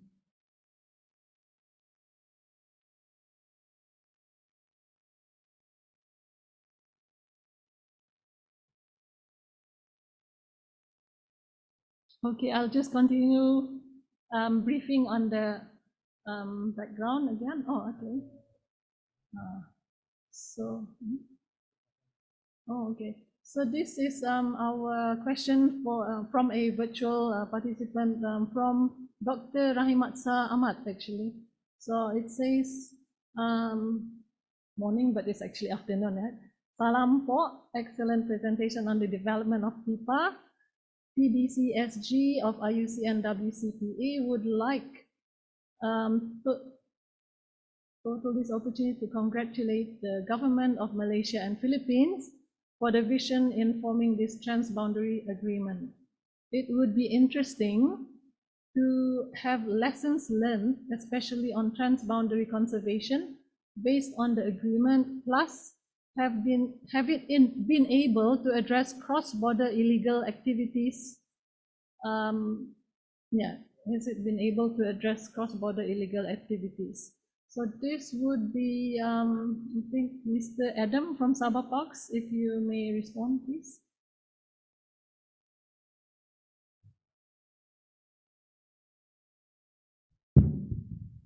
Thank you very much, Dr. Mabel and Dr. Rahimatsa for that question. So there's, to my understanding, there's two questions here. Firstly, what are the lessons learned, and secondly, is the issues of cross-border crime. So to answer the first part of the question, we here in Sabah Parks and as well as our colleagues in the Philippines have realized very early on that the issues that are facing both of the countries require high-level intervention. And it's not just while the park managers of both sides of Tihpa has done excellent work in terms of conservation. However, for other issues that needs to be put ahead to through the committee and reach a higher level of authority. So in terms of customs, immigration, quarantine, and safety, this is something that we need to reach out to the senior members of each government to address these issues, and also to answer part of the second question. This issues of cross-border crime is unfortunately an ever-evolving issues as through the passage of crime. To the passage of time, unfortunately, crime has become more sophisticated and not less, and the demand for turtle products continues to rise despite our best efforts to curb this issue. And both countries have actually done very excellently to educate their population of why you shouldn't consume turtle products. Now, I have been told that both our approaches are actually similar. In the Filipino side, they have created a border control patrolling group, a special operations unit which consists of security agencies in the Philippines to curb turtle crime. And we here in Sabah have a similar arrangement, but more in terms of general cross-border marine crime. We have security committee which is headed by ESCOM, or the Eastern Sabah Command, that Sabah Parks is a member of, and every few months we have discussions with communities living in the eastern parts of our parks to address security issues. And thirdly, up to 1999, we actually created a border controlling patrolling group between Malaysia and the Philippines that has unfortunately is now disbanded due to some political disagreements. But up to 99, we had this group created. So those are the three answers. Firstly, for the lessons learned, we know that the issues have to be brought to the higher ups. Secondly, for cross-border crime, that is an ever-present issue, but in each country, we have security agreements to address these issues. Thank you.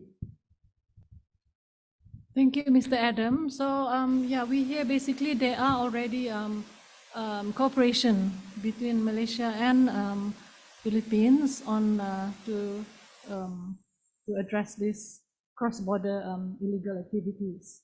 However, probably we'll need to work extra on that. So the next 2 days of meeting, JMC meeting, will help probably address this issue further. Is there any of the panel? Yeah, okay, Dr. Trono. One more line. Maybe I would like to add more on the second question.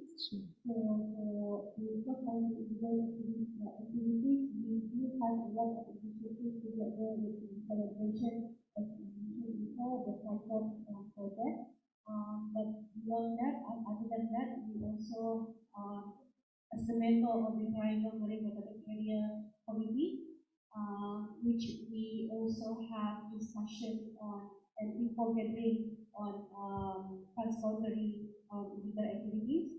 Together, we under the CITES initiative, which is the Asian Enforcement ASESG, as well as Wildlife Enforcement, together with Asia Wildlife Enforcement Network. So Sabah Wildlife Department has been actively involved in all these committees, together with other countries, not just from Philippines, Indonesia, and all Southeast Asia countries. For having this networking done, to my experience, to my personal experience, we do have a lot of networking to do with other enforcement agencies, from other countries. Of course, we have information gathering with other enforcement agencies. However, at the moment, we haven't really success in having operation done on the field. So maybe that is one step forward other than networking as well as information gathering. One of the successful cases that we encountered before is with Indonesian government, Indonesian enforcement agencies on ivory smuggling from Sabah to Indonesia. So that is one of the examples on transboundary illegal crime that we have encountered. Hopefully for the we have more of enforcement activities together with other countries. Okay, thank you, Puan Nur Ain. Yeah, next I'll pass the mic to Mr. Trono. Thank you. I'd like to focus more on some of the lessons learned in Tihpa. And I'd like to mention that I think Tihpa is a good example of the transboundary initiative where you are dealing with struggling stocks of turtles that do not have any nationality. It is not a secret that there's some tension between the two countries with regards to but the lesson that we learned here during the time of negotiations for the memorandum agreement is that as long as you get your science right, as long as you have good evidence that requires collaboration between two countries and more to conserve a common resource, then things will happen. This memorandum of agreement between Philippines and Malaysia for Tihpa, when we started working on it during the early 80s, we thought it was a long shot, but it will not happen. But we pursued it. Sabah Parks provided data that showed that their turtles are actually coming from our side, from our island, and we showed evidence also from our tags that some of the turtles nesting on our side are coming from Sabah Turtle Island spot. So when we were in the negotiating table, we had to present this information, the scientific basis for establishing the world's first transboundary protected area secret. And we had to bring the two negotiating panels on to both sides of the Turtle Island. So we had to cross the border, I think illegally, but to show them that, you know, there's no way to succeed in managing this resource into the long term if we don't work together. And another lesson we learned is that relationship building is very important. And I think one reason why we were able to push this agenda forward was it was obvious that DNR staff at that time, and WWF, with Sabah Parks, with Fisheries Department, with the Wildlife Department here in Sabah, had already a good working relationship. So everybody was pushing for getting a memorandum of agreement signed between the two countries. So for other aspiring countries in a similar situation, it can be done actually. So we need really good science, evidence-based, and there's a lot of technology now that can easily provide a very strong impetus for transboundary collaboration. Thank you. Right, thank you, Mr. Trono. So certainly there are lessons learned for the 30 years of also collaboration between these two countries. and yeah, certainly can be implemented, adopted by other places, since we heard that this Tihpa is actually the only transboundary protected area between two countries in the world. So yeah, we're so proud to have something to show to the world that others can actually emulate. Okay, right. Okay. We do have one more. I would like also to add, Professor Mabel. Yes. I would like to take this opportunity also to share experience and lessons learned on the ground, because I work on the field. And what I have experienced, it is very important to strengthen the relationship with the community engagement, and organizing the community, and continuous education awareness. Let them understand the importance of marine turtles and the connectivity to their livelihood, because most of the islanders, their livelihood is fishing.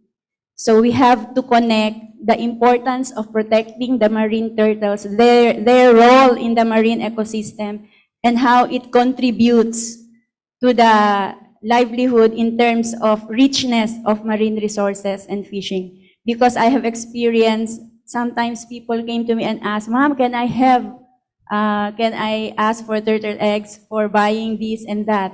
So I have to explain, because when we release the turtles, they know that only 1% survive, because there are predators, big fishes to eat. It's better that we will be the one to benefit than the fish on the sea. But we really have to explain that we have to release more to survive more, and the role of marine turtles, because ecologically they don't understand. So we have to explain that the green sea eats seagrass to have a whole healthy marine ecosystem. The hawksbill eats the coral polyps. So we have to explain to them and how it contributes to their livelihood, to uplift their livelihood. Because if not, they will have a negative, "Oh, the fish will just eat." It's better that we will be the one to benefit. So that is per experience, strengthening community engagement and awareness on the importance of marine turtles. And also collaboration with the law enforcement agency. Thank you. All right, thank you. Yeah, certainly involving all the stakeholders, especially those who's out on the ground to enforce the law.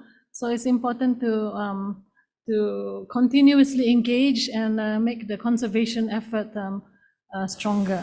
And we actually heard that the sea turtles live up to a minimum at least 30 years, and then it's not until 15 years that they are sexually mature. And during this long time, they don't actually stay in one place.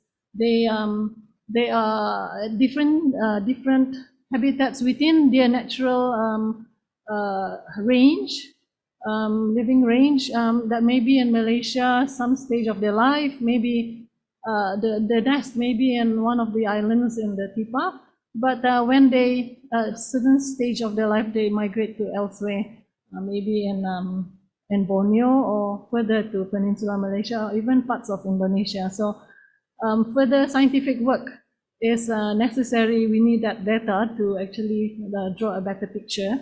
And once we have all this evidence, scientific-based evidence, so it's a stronger, we can protect the turtles better.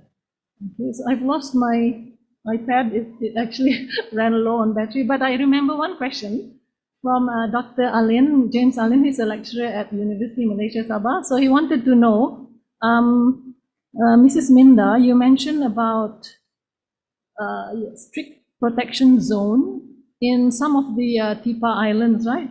And multiple use zone in other areas. So he wanted to know what happens to the turtle nest in the non-strict protection zone. So I think basically he wants to have some idea about how you're dealing with that. Yeah. Yes, for the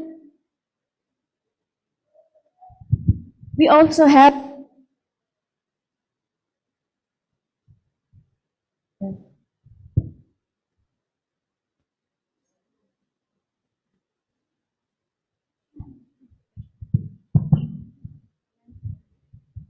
for the non-strict protection zone, we have established marine turtle hatcheries so that all nests will be transferred to the marine turtle hatchery. We also have conservation efforts even in the non-strict protection zone. Okay, so they are actually have some protection. Yes, we have marine turtle hatcheries. So, and then I think it's useful that to actually get the communities themselves to get involved in this hatcheries program and other conservation work efforts, yeah, especially like awareness program, the importance of this. Yeah, we have that awareness program in school and community. Yeah. We have a regular visit to the community. Okay. Okay, so shall we take questions from this hall? Anybody has any question from here?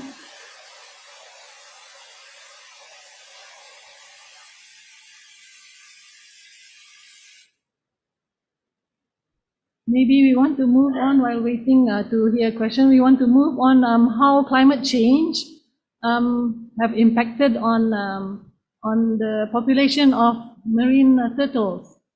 During the presentation, we heard that climate change may have some impact or effect to the population of the nesting population, especially with due to a lot of the beaches being eroded. Erosion occurring in the Turtle Island parks on the Malaysian side. So this is actually, although we want to conserve the natural nesting population, but the weather, the climate is not helping us.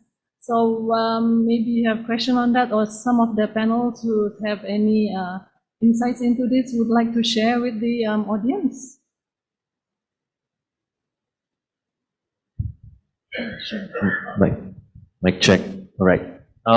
Yes, thank you, Dr. Mabel. So with respect to impacts of climate change, as the slide has shown that there are evidences of beach erosions at the critical index beaches for green and hawksbill turtles in Turtle Islands. Yeah, it's Turtle Islands and Sipadan, and also on the Philippines side. So this is where WWF would like to recommend, or perhaps recommend that there are other areas that are nearby to the Turtle Islands. For example, the Tun Mustafa Park and Semporna, which are also nesting grounds for turtles.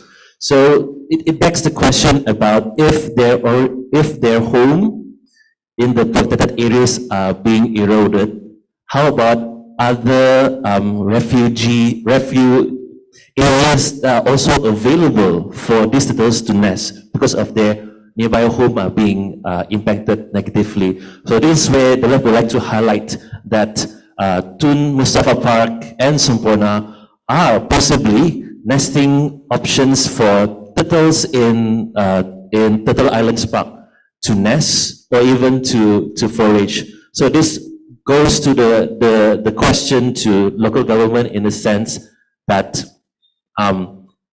it is time to look beyond your nesting beaches, which Dr. Junita has done research of that multiple times. It is also, we could continue to also note that if you want our turtles in the key nesting sites, for example, Turtle Islands Park, to sustain the turtle habitats of the other turtle foraging habitats, for example, Tun Mustafa Park and Semporna, provide that opportunity for those nesting population to sustain in the long term. So that is an example of you looking beyond your nesting beach.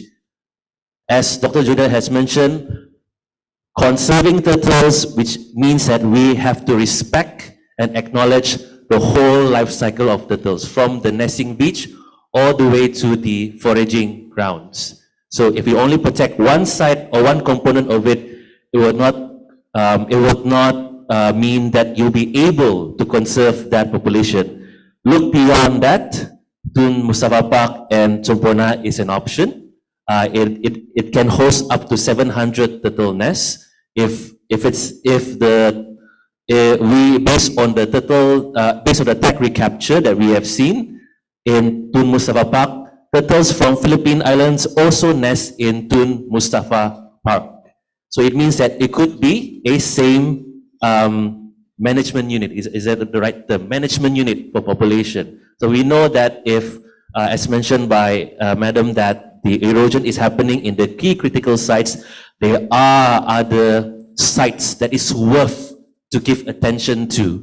And the great thing about this is that there's already existing collaboration happening at those sites, and we would like to recommend that to be continued for the sustain of the population in both sites, and eventually and primarily for the Turtle Islands and Tihpa area. Right, thank you, Gavin. So I guess it goes back that scientific research, scientific base backup work is important to identify where are the other areas so that we can expand on our good work in this conservation effort. Yes, Mr. Trono, you can have the mic.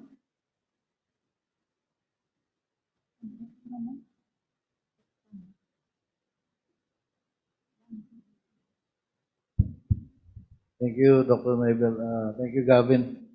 Yeah, although it is true that we need to be very concerned about beach erosion, which is, as we've seen, resulting to the loss of nesting habitats. And I'm personally particularly concerned about Gulistan Island in TIP, which hosts a huge population of nesting hawksbill, which is critically endangered. However, these are things sometimes it's beyond our control. Okay, so my recommendation for this is we hope that partners in Sabah and even in the Philippines continue to monitor the nesting activities of turtles and determine whether the nesters who are not able to nest anymore in Gulisaan are nesting elsewhere. And I know Sabah Parks has done a lot of tagging, and there should be tag recovery reports. And once we've identified where they are, what alternate sites they are using, maybe Sabah Parks or the other partners can determine if those sites, if it's feasible to establish them as protected areas, as parks. Because we understand during the last DMC meeting that there were observations that there is an increase in hawksbill nestings, I think in Berhala Island, near Sandakan. And this has not been reported previously, and there is suspicion that these are turtles from Gulisaan that are finding alternate sites in Berhala Island. Although I think Berhala is there's a lot of communities there. I don't know if it's feasible to establish it as PA, and even if we know for sure that these are the same turtles that are supposed to be nesting in Gulisaan. But as you've mentioned, science is really important here. It can be that their alternate site will be TMP or Sempurna. We don't know, but as soon as we find out, I think we need to ensure that those areas are also protected in the long term. But just to add to that, climate impacts on turtles not limited to beach erosion. I think we need to understand also that there are other climate impacts that we need to be aware of, like heavy rainfall. A heavy rainfall can actually inundate nests, and those turtle eggs during the development stage can drown, so they can die. So if there are incidents or there are times of heavy rain, you might want to consider moving your nest to higher ground, where the rain can actually drain out of the nest. The other important aspect of climate impact on sea turtles is something that we call temperature-dependent sex determination. Now, these turtles are reptilians, and their sex is affected by the temperature of the nest during the middle third of their incubation period. Meaning there's a certain stage in the incubation period when you change the temperature. If you increase the temperature too much, you will produce mostly female hatchlings.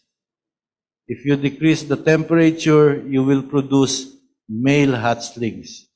And we do not want our sex ratio to be very skewed, that we produce too much females or we produce too much males. You don't want the females to be swimming around looking for males in the future. And that might lead to extinction also. So it's important to be monitoring our hatcheries, our natural nesting beats, and there are pivotal temperatures that we need to watch out for. If it hits those temperatures, then you might simply need to shade your hatchery or to shade the natural nest so that you can ensure that you have a good and healthy natural sex ratio. So that's one more important aspect about impact of climate to sea turtles. Thank you. Thank you, Mr. Troro. Anyone else who would like to add on to that? Okay. Anyone else would like to add on to the comments on how climate change may impact the turtle conservation or population, natural population? Okay. We do have some questions that I see coming in, even from those who's present here. So preferably, we'd like you to actually walk up to the mic, but otherwise, yeah, I'll hold on to the question and then read the questions from our virtual participants first. Okay. I would like to touch more on the climate change. So we heard actually one of the presenters mention about the happening or the record of turtle disease. So I wonder whether that has to do something with the water temperature, with the whether it's hotter and then make the parasites or any pathogens in the seawater active, because we heard that other predators, top predators, marine top predators also having disease reported, but although in a very isolated, quite isolated region. So was it you, Dr. John? Can you elaborate on that, please? Okay. Yes, all right. Okay, yeah, they say climate change will change as well. More disease will come. However, the observation of fibropapillomatosis in Semporna, we found this incident mainly in Mabul, and fibropapillomatosis, or we call it FP, it is caused actually by a virus, but turtle will prone to have this when they are more stressed. And we find that these diseases are common in the area where there are too many people, tourism very high. So for example, will be Mabul Island.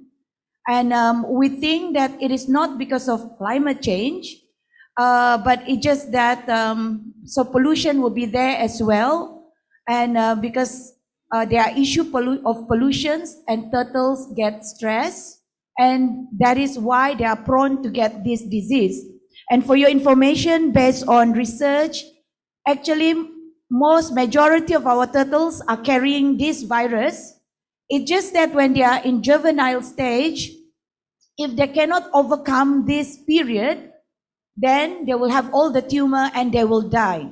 But then in some places, there are outbreaks. However, in recent years, this is not a problem anymore because we can see that the turtles, they have resilience, and maybe we can see only about 1 or 2% of this turtle will die.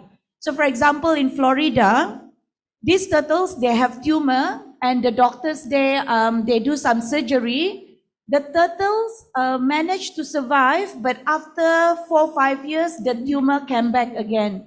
So FP is a kind of, it's something like a cancer for sea turtles.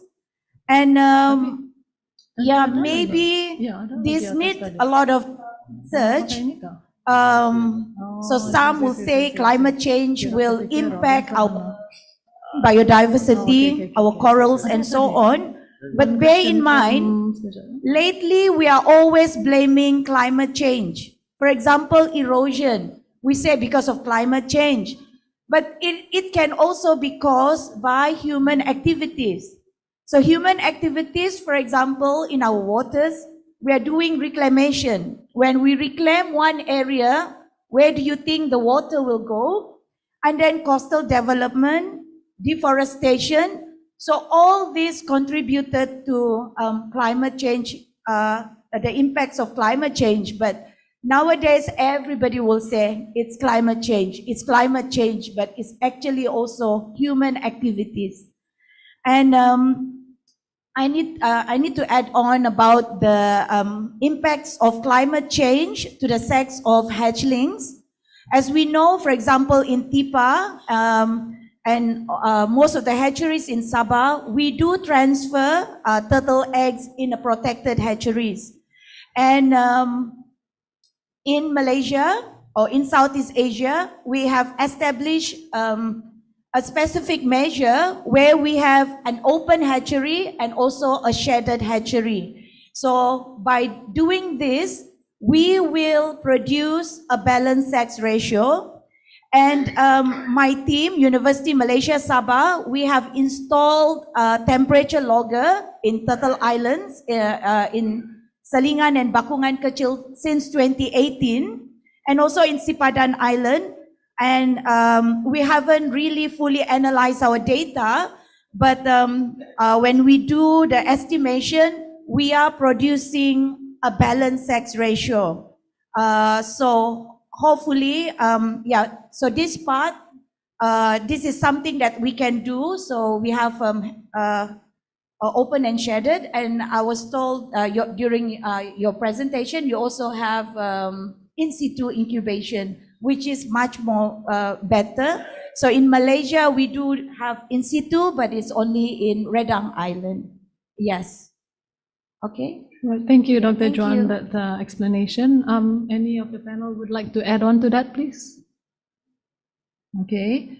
So, yeah, so climate change is actually a real threat, but compounded by human activity, human input. So it accelerates or it magnifies any negative impact to the marine population, turtles and other organisms that are living in the marine, in the water, and that we actually have the power actually to look into these issues and address them through scientific approach.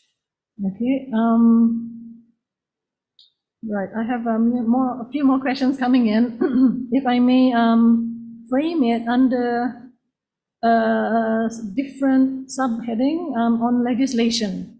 So we heard that in the Philippines, an additional 2 or 3 species of the marine turtles have been added to your list of protected species of the 7.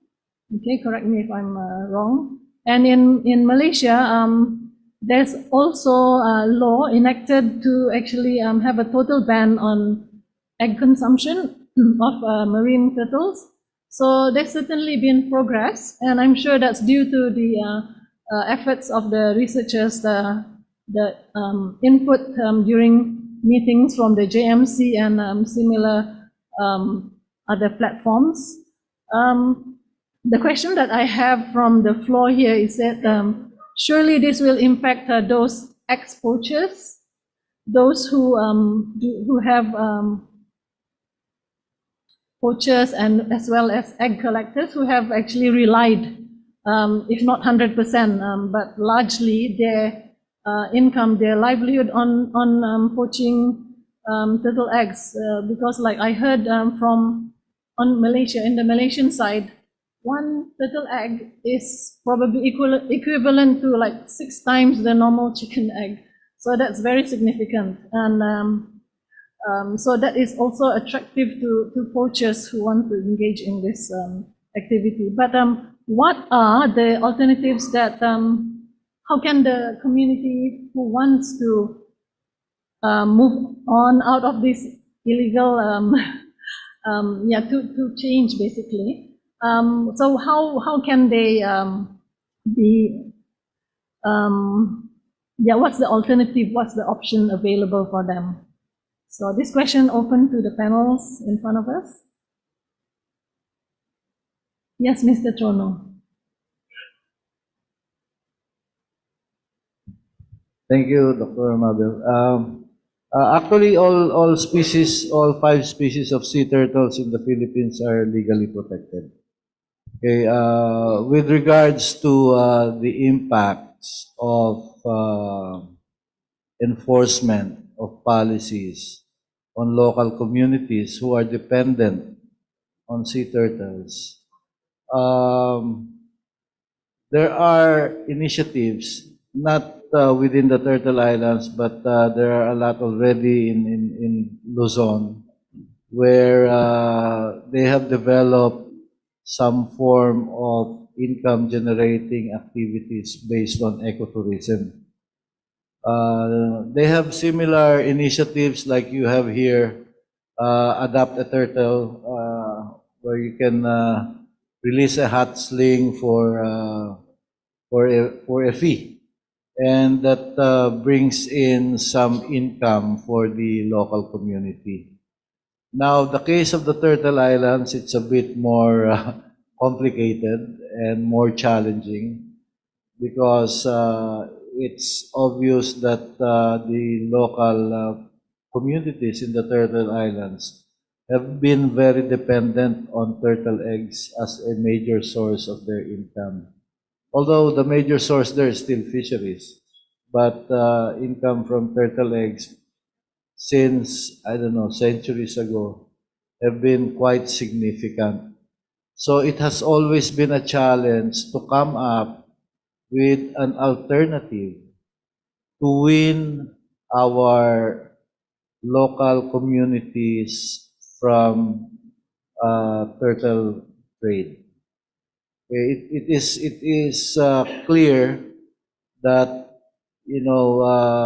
bringing turtle eggs from the Philippine Turtle Islands to Sandakan is illegal. It's technically a breach of CITES, but up to now, the DNR and hopefully the BARM will also start working together to find ways on how to really address this head on, address this issue seriously.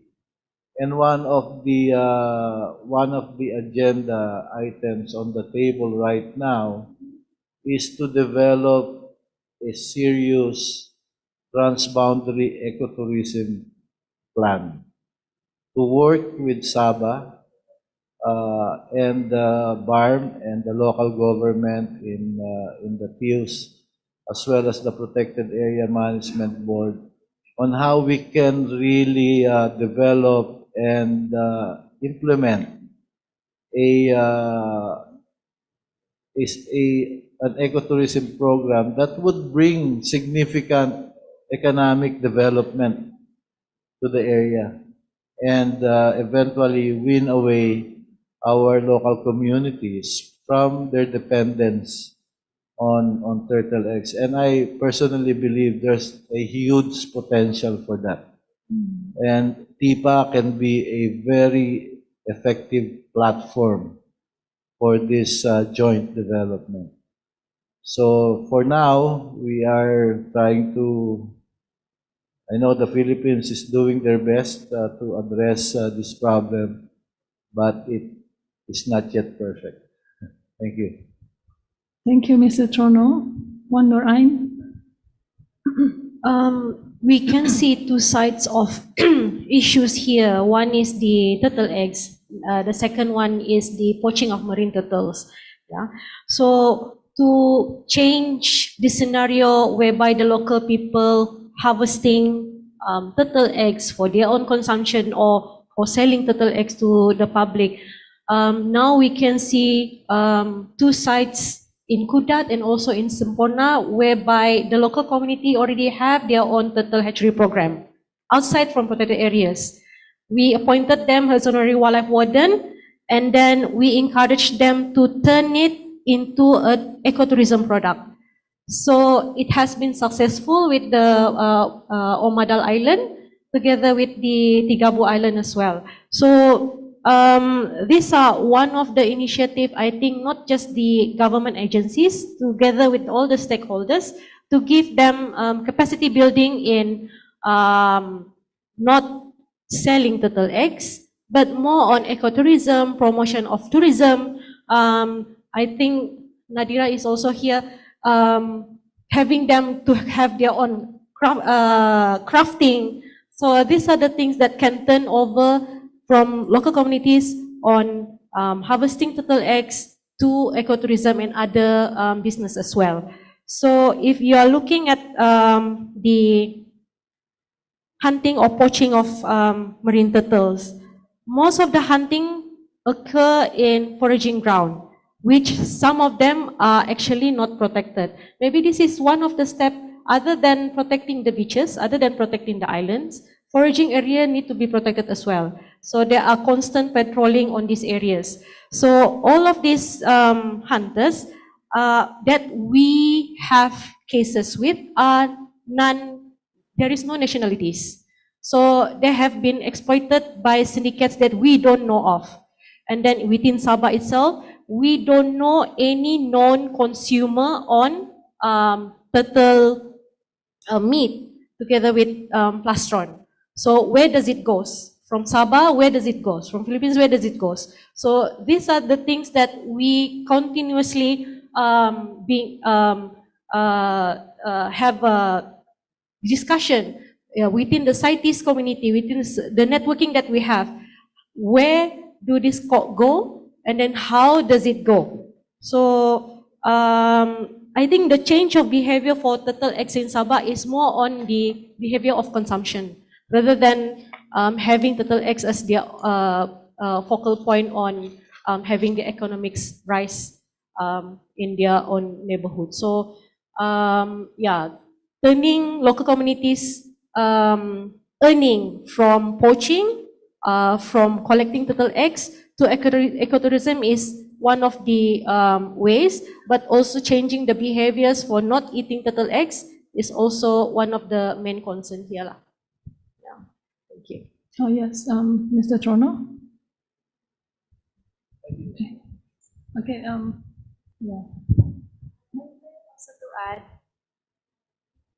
I would like also to add, as part of initiative on ecotourism development plan of the Bangsamoro government. So there will be an upcoming meeting on July 18, because we are on the conceptualization stage for the drafting of ecotourism development plan for Turtle Islands. And after here, so there will be a stakeholders meeting on July 18. So that is in relation to the drafting of ecotourism development plan. Okay, thank you for that note, Mr. Trono. Thank you, Dr. Mabel. Just to add to the illegal, the poaching, I realized that there are now fewer incidents of poaching by foreign fishing vessels. Not like compared to the early 2000, 2010, when I was still with Conservation International. We would support actually enforcement activities against fishing boats coming from, I don't know if I have to mention this, but from two foreign states, no, that are operating within our waters. And during that time, they were using drift gill nets that can be as long as 3 kilometers to 5 kilometers. They would enter internal waters, drop their nets, go out at night, and then come back for it. And then one whole day, easily 120, 100 turtles. But I haven't heard of any such report recently. We found out before that they shifted their MO from actually catching the turtles to dealing with local fisher folk. Okay, so they can contact the local fisher folk using cell phones. They would order, and as soon as there are at least 80 heads of turtles, which the fisher folk usually hide behind mangrove areas, they would send message that they're ready to pick up. They pay the fisher folk, I don't know, $40 per head, and they leave. And they usually pick up those turtles at night, especially if the waves are strong, when our enforcement teams will have a difficult time running after or going after them.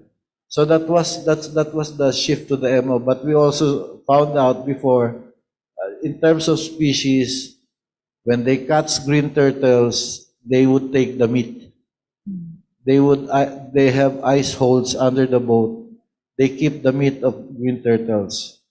For hawksbills, they either take the scutes or they turn them into stuffed turtles. So by the time they reach the port, they are already polished. These fishermen on board those fishing boats have the skills in taxidermy. So they can actually operate on the turtle, polish them, and then sell them. But the thing is, we did the workshop with some Hainanese partners, with Nick Pilcher, Kevin Liew, the other lady from Peninsular Malaysia. We went to Hainan because we were suspecting that they were unloading the turtles there. There were no turtles on the boat. So there's suspicion that they are in cahoots with another country in the high seas. Before going to port, they would transfer the products or the turtle meat or whatever to another boat before they go to their home port. So that was a story from maybe a decade ago. I don't know the real situation right now, but we haven't heard much. Thank you. Right, thank you for that inside story. Yes, maybe one last comment from the floor. Just to quickly add, in terms of alternative livelihood, it is also very critical, important to understand your target audience, your communities. Tourism is an option, but there's also other options that could also help to replace or even eliminate the drivers for poaching.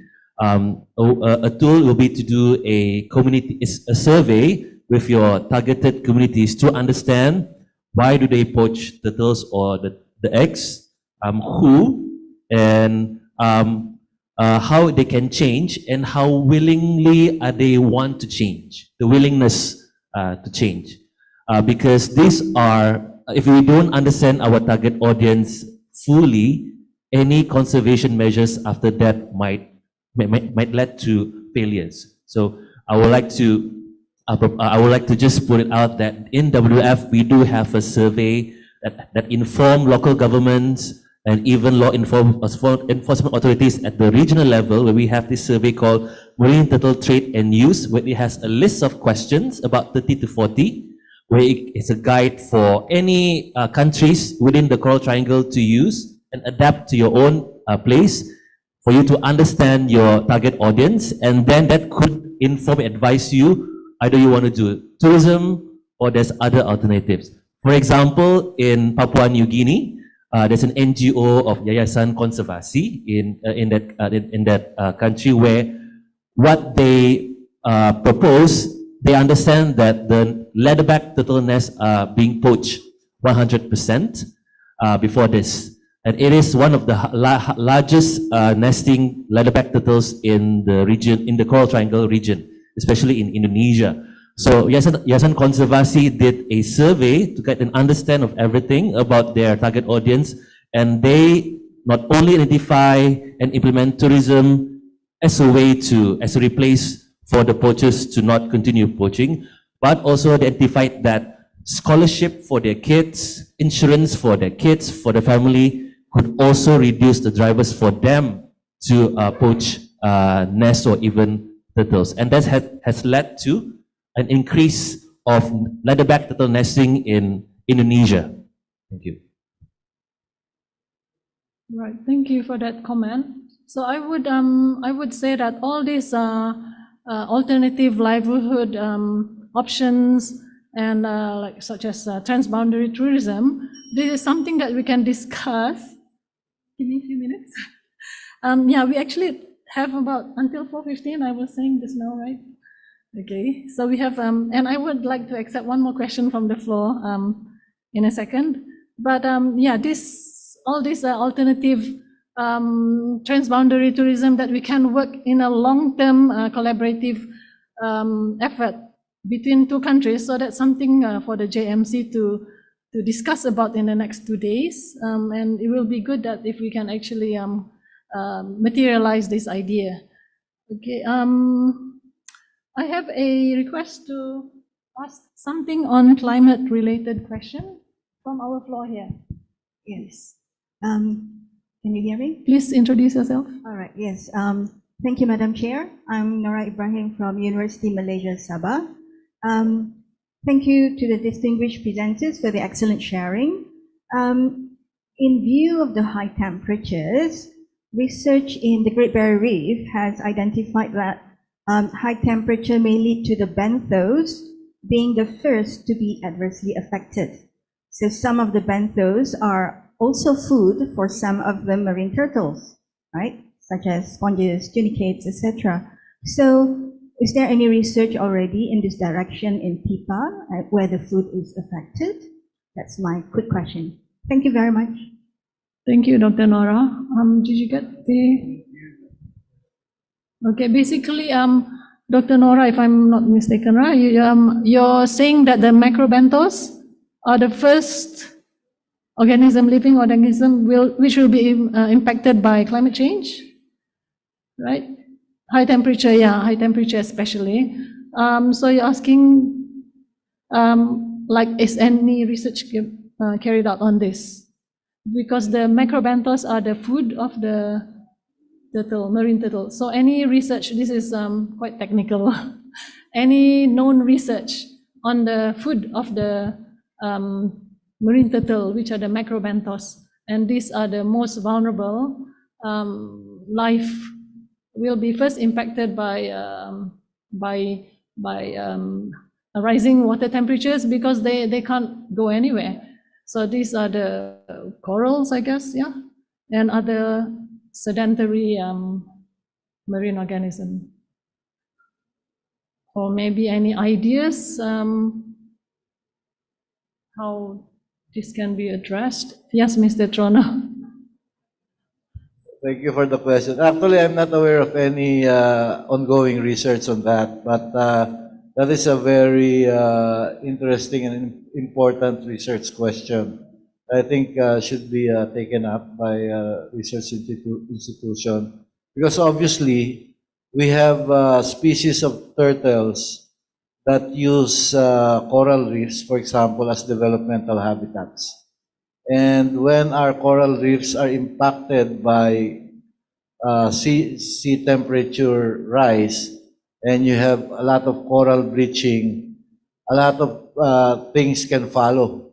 You know, your corals might be overrun by marine algae, or the food of hawksbills that are the invertebrates that are food of our hawksbills might also not survive.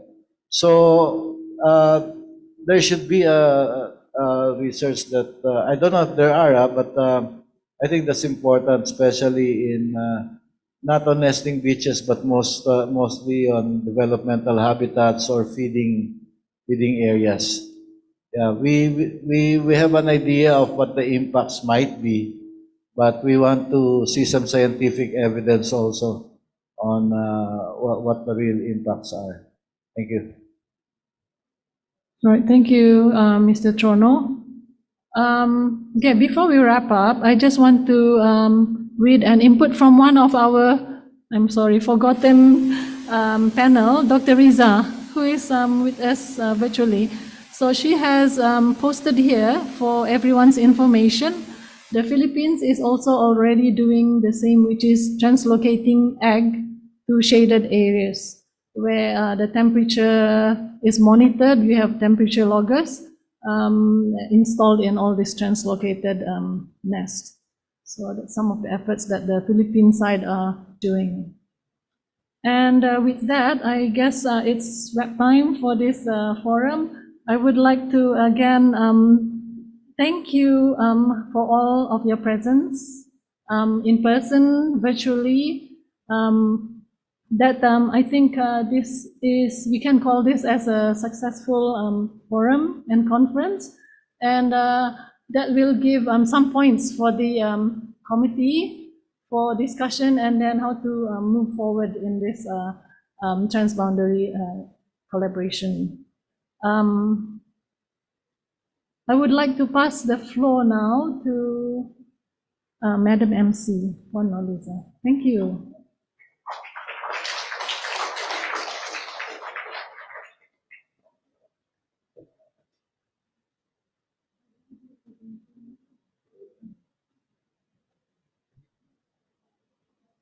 Sorry, I would like to invite the panels to return to the seat for the next agenda, which is the closing remark. Thank you. Can I request the banquet staff to put up the rostrum back to the stage, please?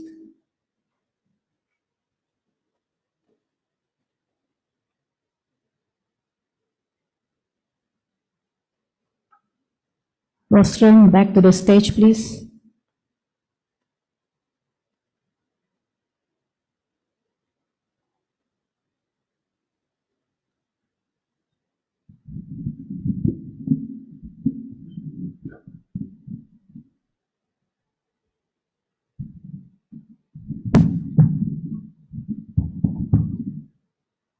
Distinguished guests, ladies and gentlemen, before we adjourn and call it a day, we would like to invite Mr. Ludi Apin, Deputy Director, Management Operations, Protection and International Relations of Sabah Parks, to come up on the stage and deliver the closing remarks. Mr. Ludi, please.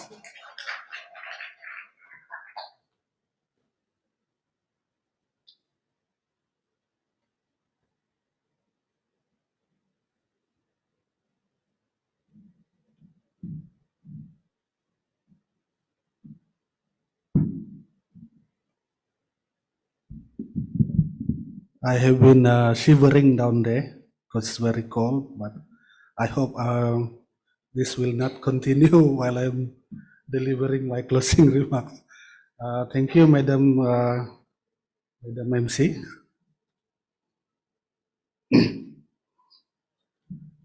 First, I would like to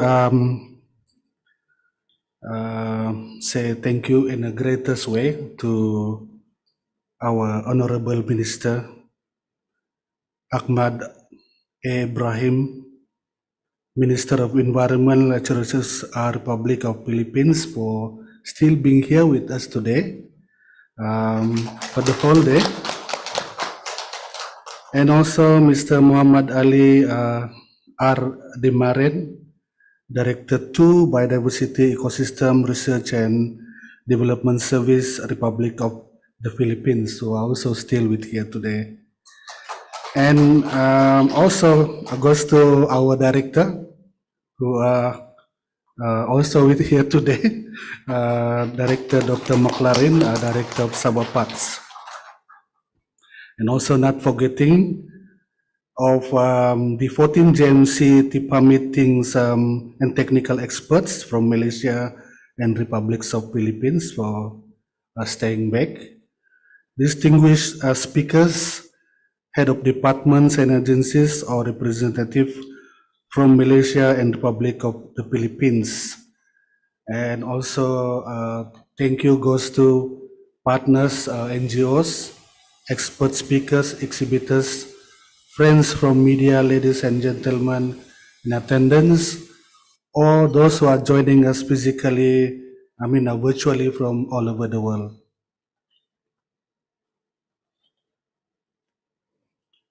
Ladies and gentlemen, esteemed delegates, distinguished guests, let me first congratulate all of you for making it to the end of the conference smoothly and reaching the conference target. On this remarkable occasion, I'm humbled by the collective commitment and dedication demonstrated by 317 participants, 158 who attended physically and 160 who attended virtually, as well as those participating our neighboring countries, including Indonesia. We stand united for the collective cause we hold dear, the preservation and safeguarding of the magnificent Turtle Island Heritage Protected Area. As we sat here today, we were served with boundless amounts of invaluable information from each presenters. For example, Dr. Joanita's paper on the status of marine turtle conservation in Sabah was very insightful. Her studies have definitely shed light into the importance of Sabah's water as an important foraging ground for sea turtles from Tihpa and neighboring countries. Hence, collaboration among stakeholders in sea turtles conservation is now more crucial than ever. The Philippines presenters also shared with us their great initiatives in sea turtles conservation effort. For example, Dr. Riza Salinas, who is unable to join us here physically, managed to present her papers on sea turtle genetic data, sharing through a virtual setting, which in the past was not possible. From the Philippines presentation, we can clearly see and understand and acknowledge the ongoing efforts of Philippines in doing their part for conservation of our marine turtles. Yet, as we reflected upon the knowledge shared and the insight gained, we must also not forget the realities that threaten the delicate balance of this ecosystem. As mentioned by our speakers today, climate change, habitat degradation, illegal wildlife trade, and pollution poses formidable challenges to all of us. However, in the face of adversity, we must remain undeterred. We must harness our collective strength and determination to overcome this obstacle and safeguard the Turtle Island Heritage Protected Area for our future generation. As we draw this conference to a close, I certainly hope that this conference will continue to be implemented in the future and that we continuously work together to achieve a common targets. I also hope that the questions raised during the question and answer sessions have been answered, but can still be discussed along with other information we have gathered here today in tomorrow's JMC Tihpa meeting. I would also like to extend, on behalf of the organizer, my heartfelt apologies for any shortcoming throughout this conference. Lastly, I would like to say thank you to everyone involved, the Department of Environment and Natural Resources, BAM, the Marine Research Foundation, the Boni Marine Institute, Department of Fisheries, Malaysia, Sabah Wildlife Park, Sabah Parks, while WWF Malaysia, the Attorney General Office, and all other participating bodies. May we move forward hand in hand towards a future where harmony between humanity and nature flourishes. With that, thank you very much. And I end this conference with please, those who are still around from our neighboring countries, spare your time to visit wherever you want to visit, but do not wander too much. We will be looking for you if you are lost. Thank you very much. Thank you, sir, for the kind words. Please remain on stage. As a token of appreciation for being the conference moderator, may we invite Associate Professor Dr. Mabel to come up on stage to receive the memento.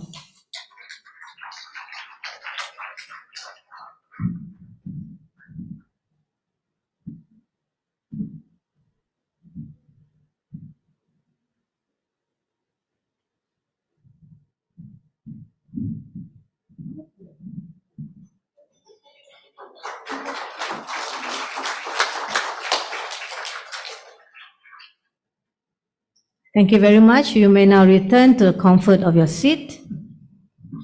We have come to the end of the Tihpa conference here at Le Méridien Hotel. Thank you very much to all paper presenters for your insights and sharings, as well as thank you to Dr. Mabel again as the moderator throughout the conference. Thank you everyone here in the Le Méridien Kota Kinabalu and also to our virtual participants. Thank you to the exhibitors, secretariats of both Malaysia and Republic of the Philippines, and everyone behind the scene. You know who you are to make this conference a success. For those of you who have registered for the excursion to Tunku Abdurrahman Park, please remain in this ballroom for a short briefing. While the rest of you, we would like to invite to proceed to the afternoon tea, which is already ready outside the ballroom. We will meet again for Tihpa dinner later at 7:30 p.m. exactly at the same venue, same ballroom. With this, I'm inviting Mr. Kenneth to take over for the briefing, and I will see you again for the dinner. Thank you.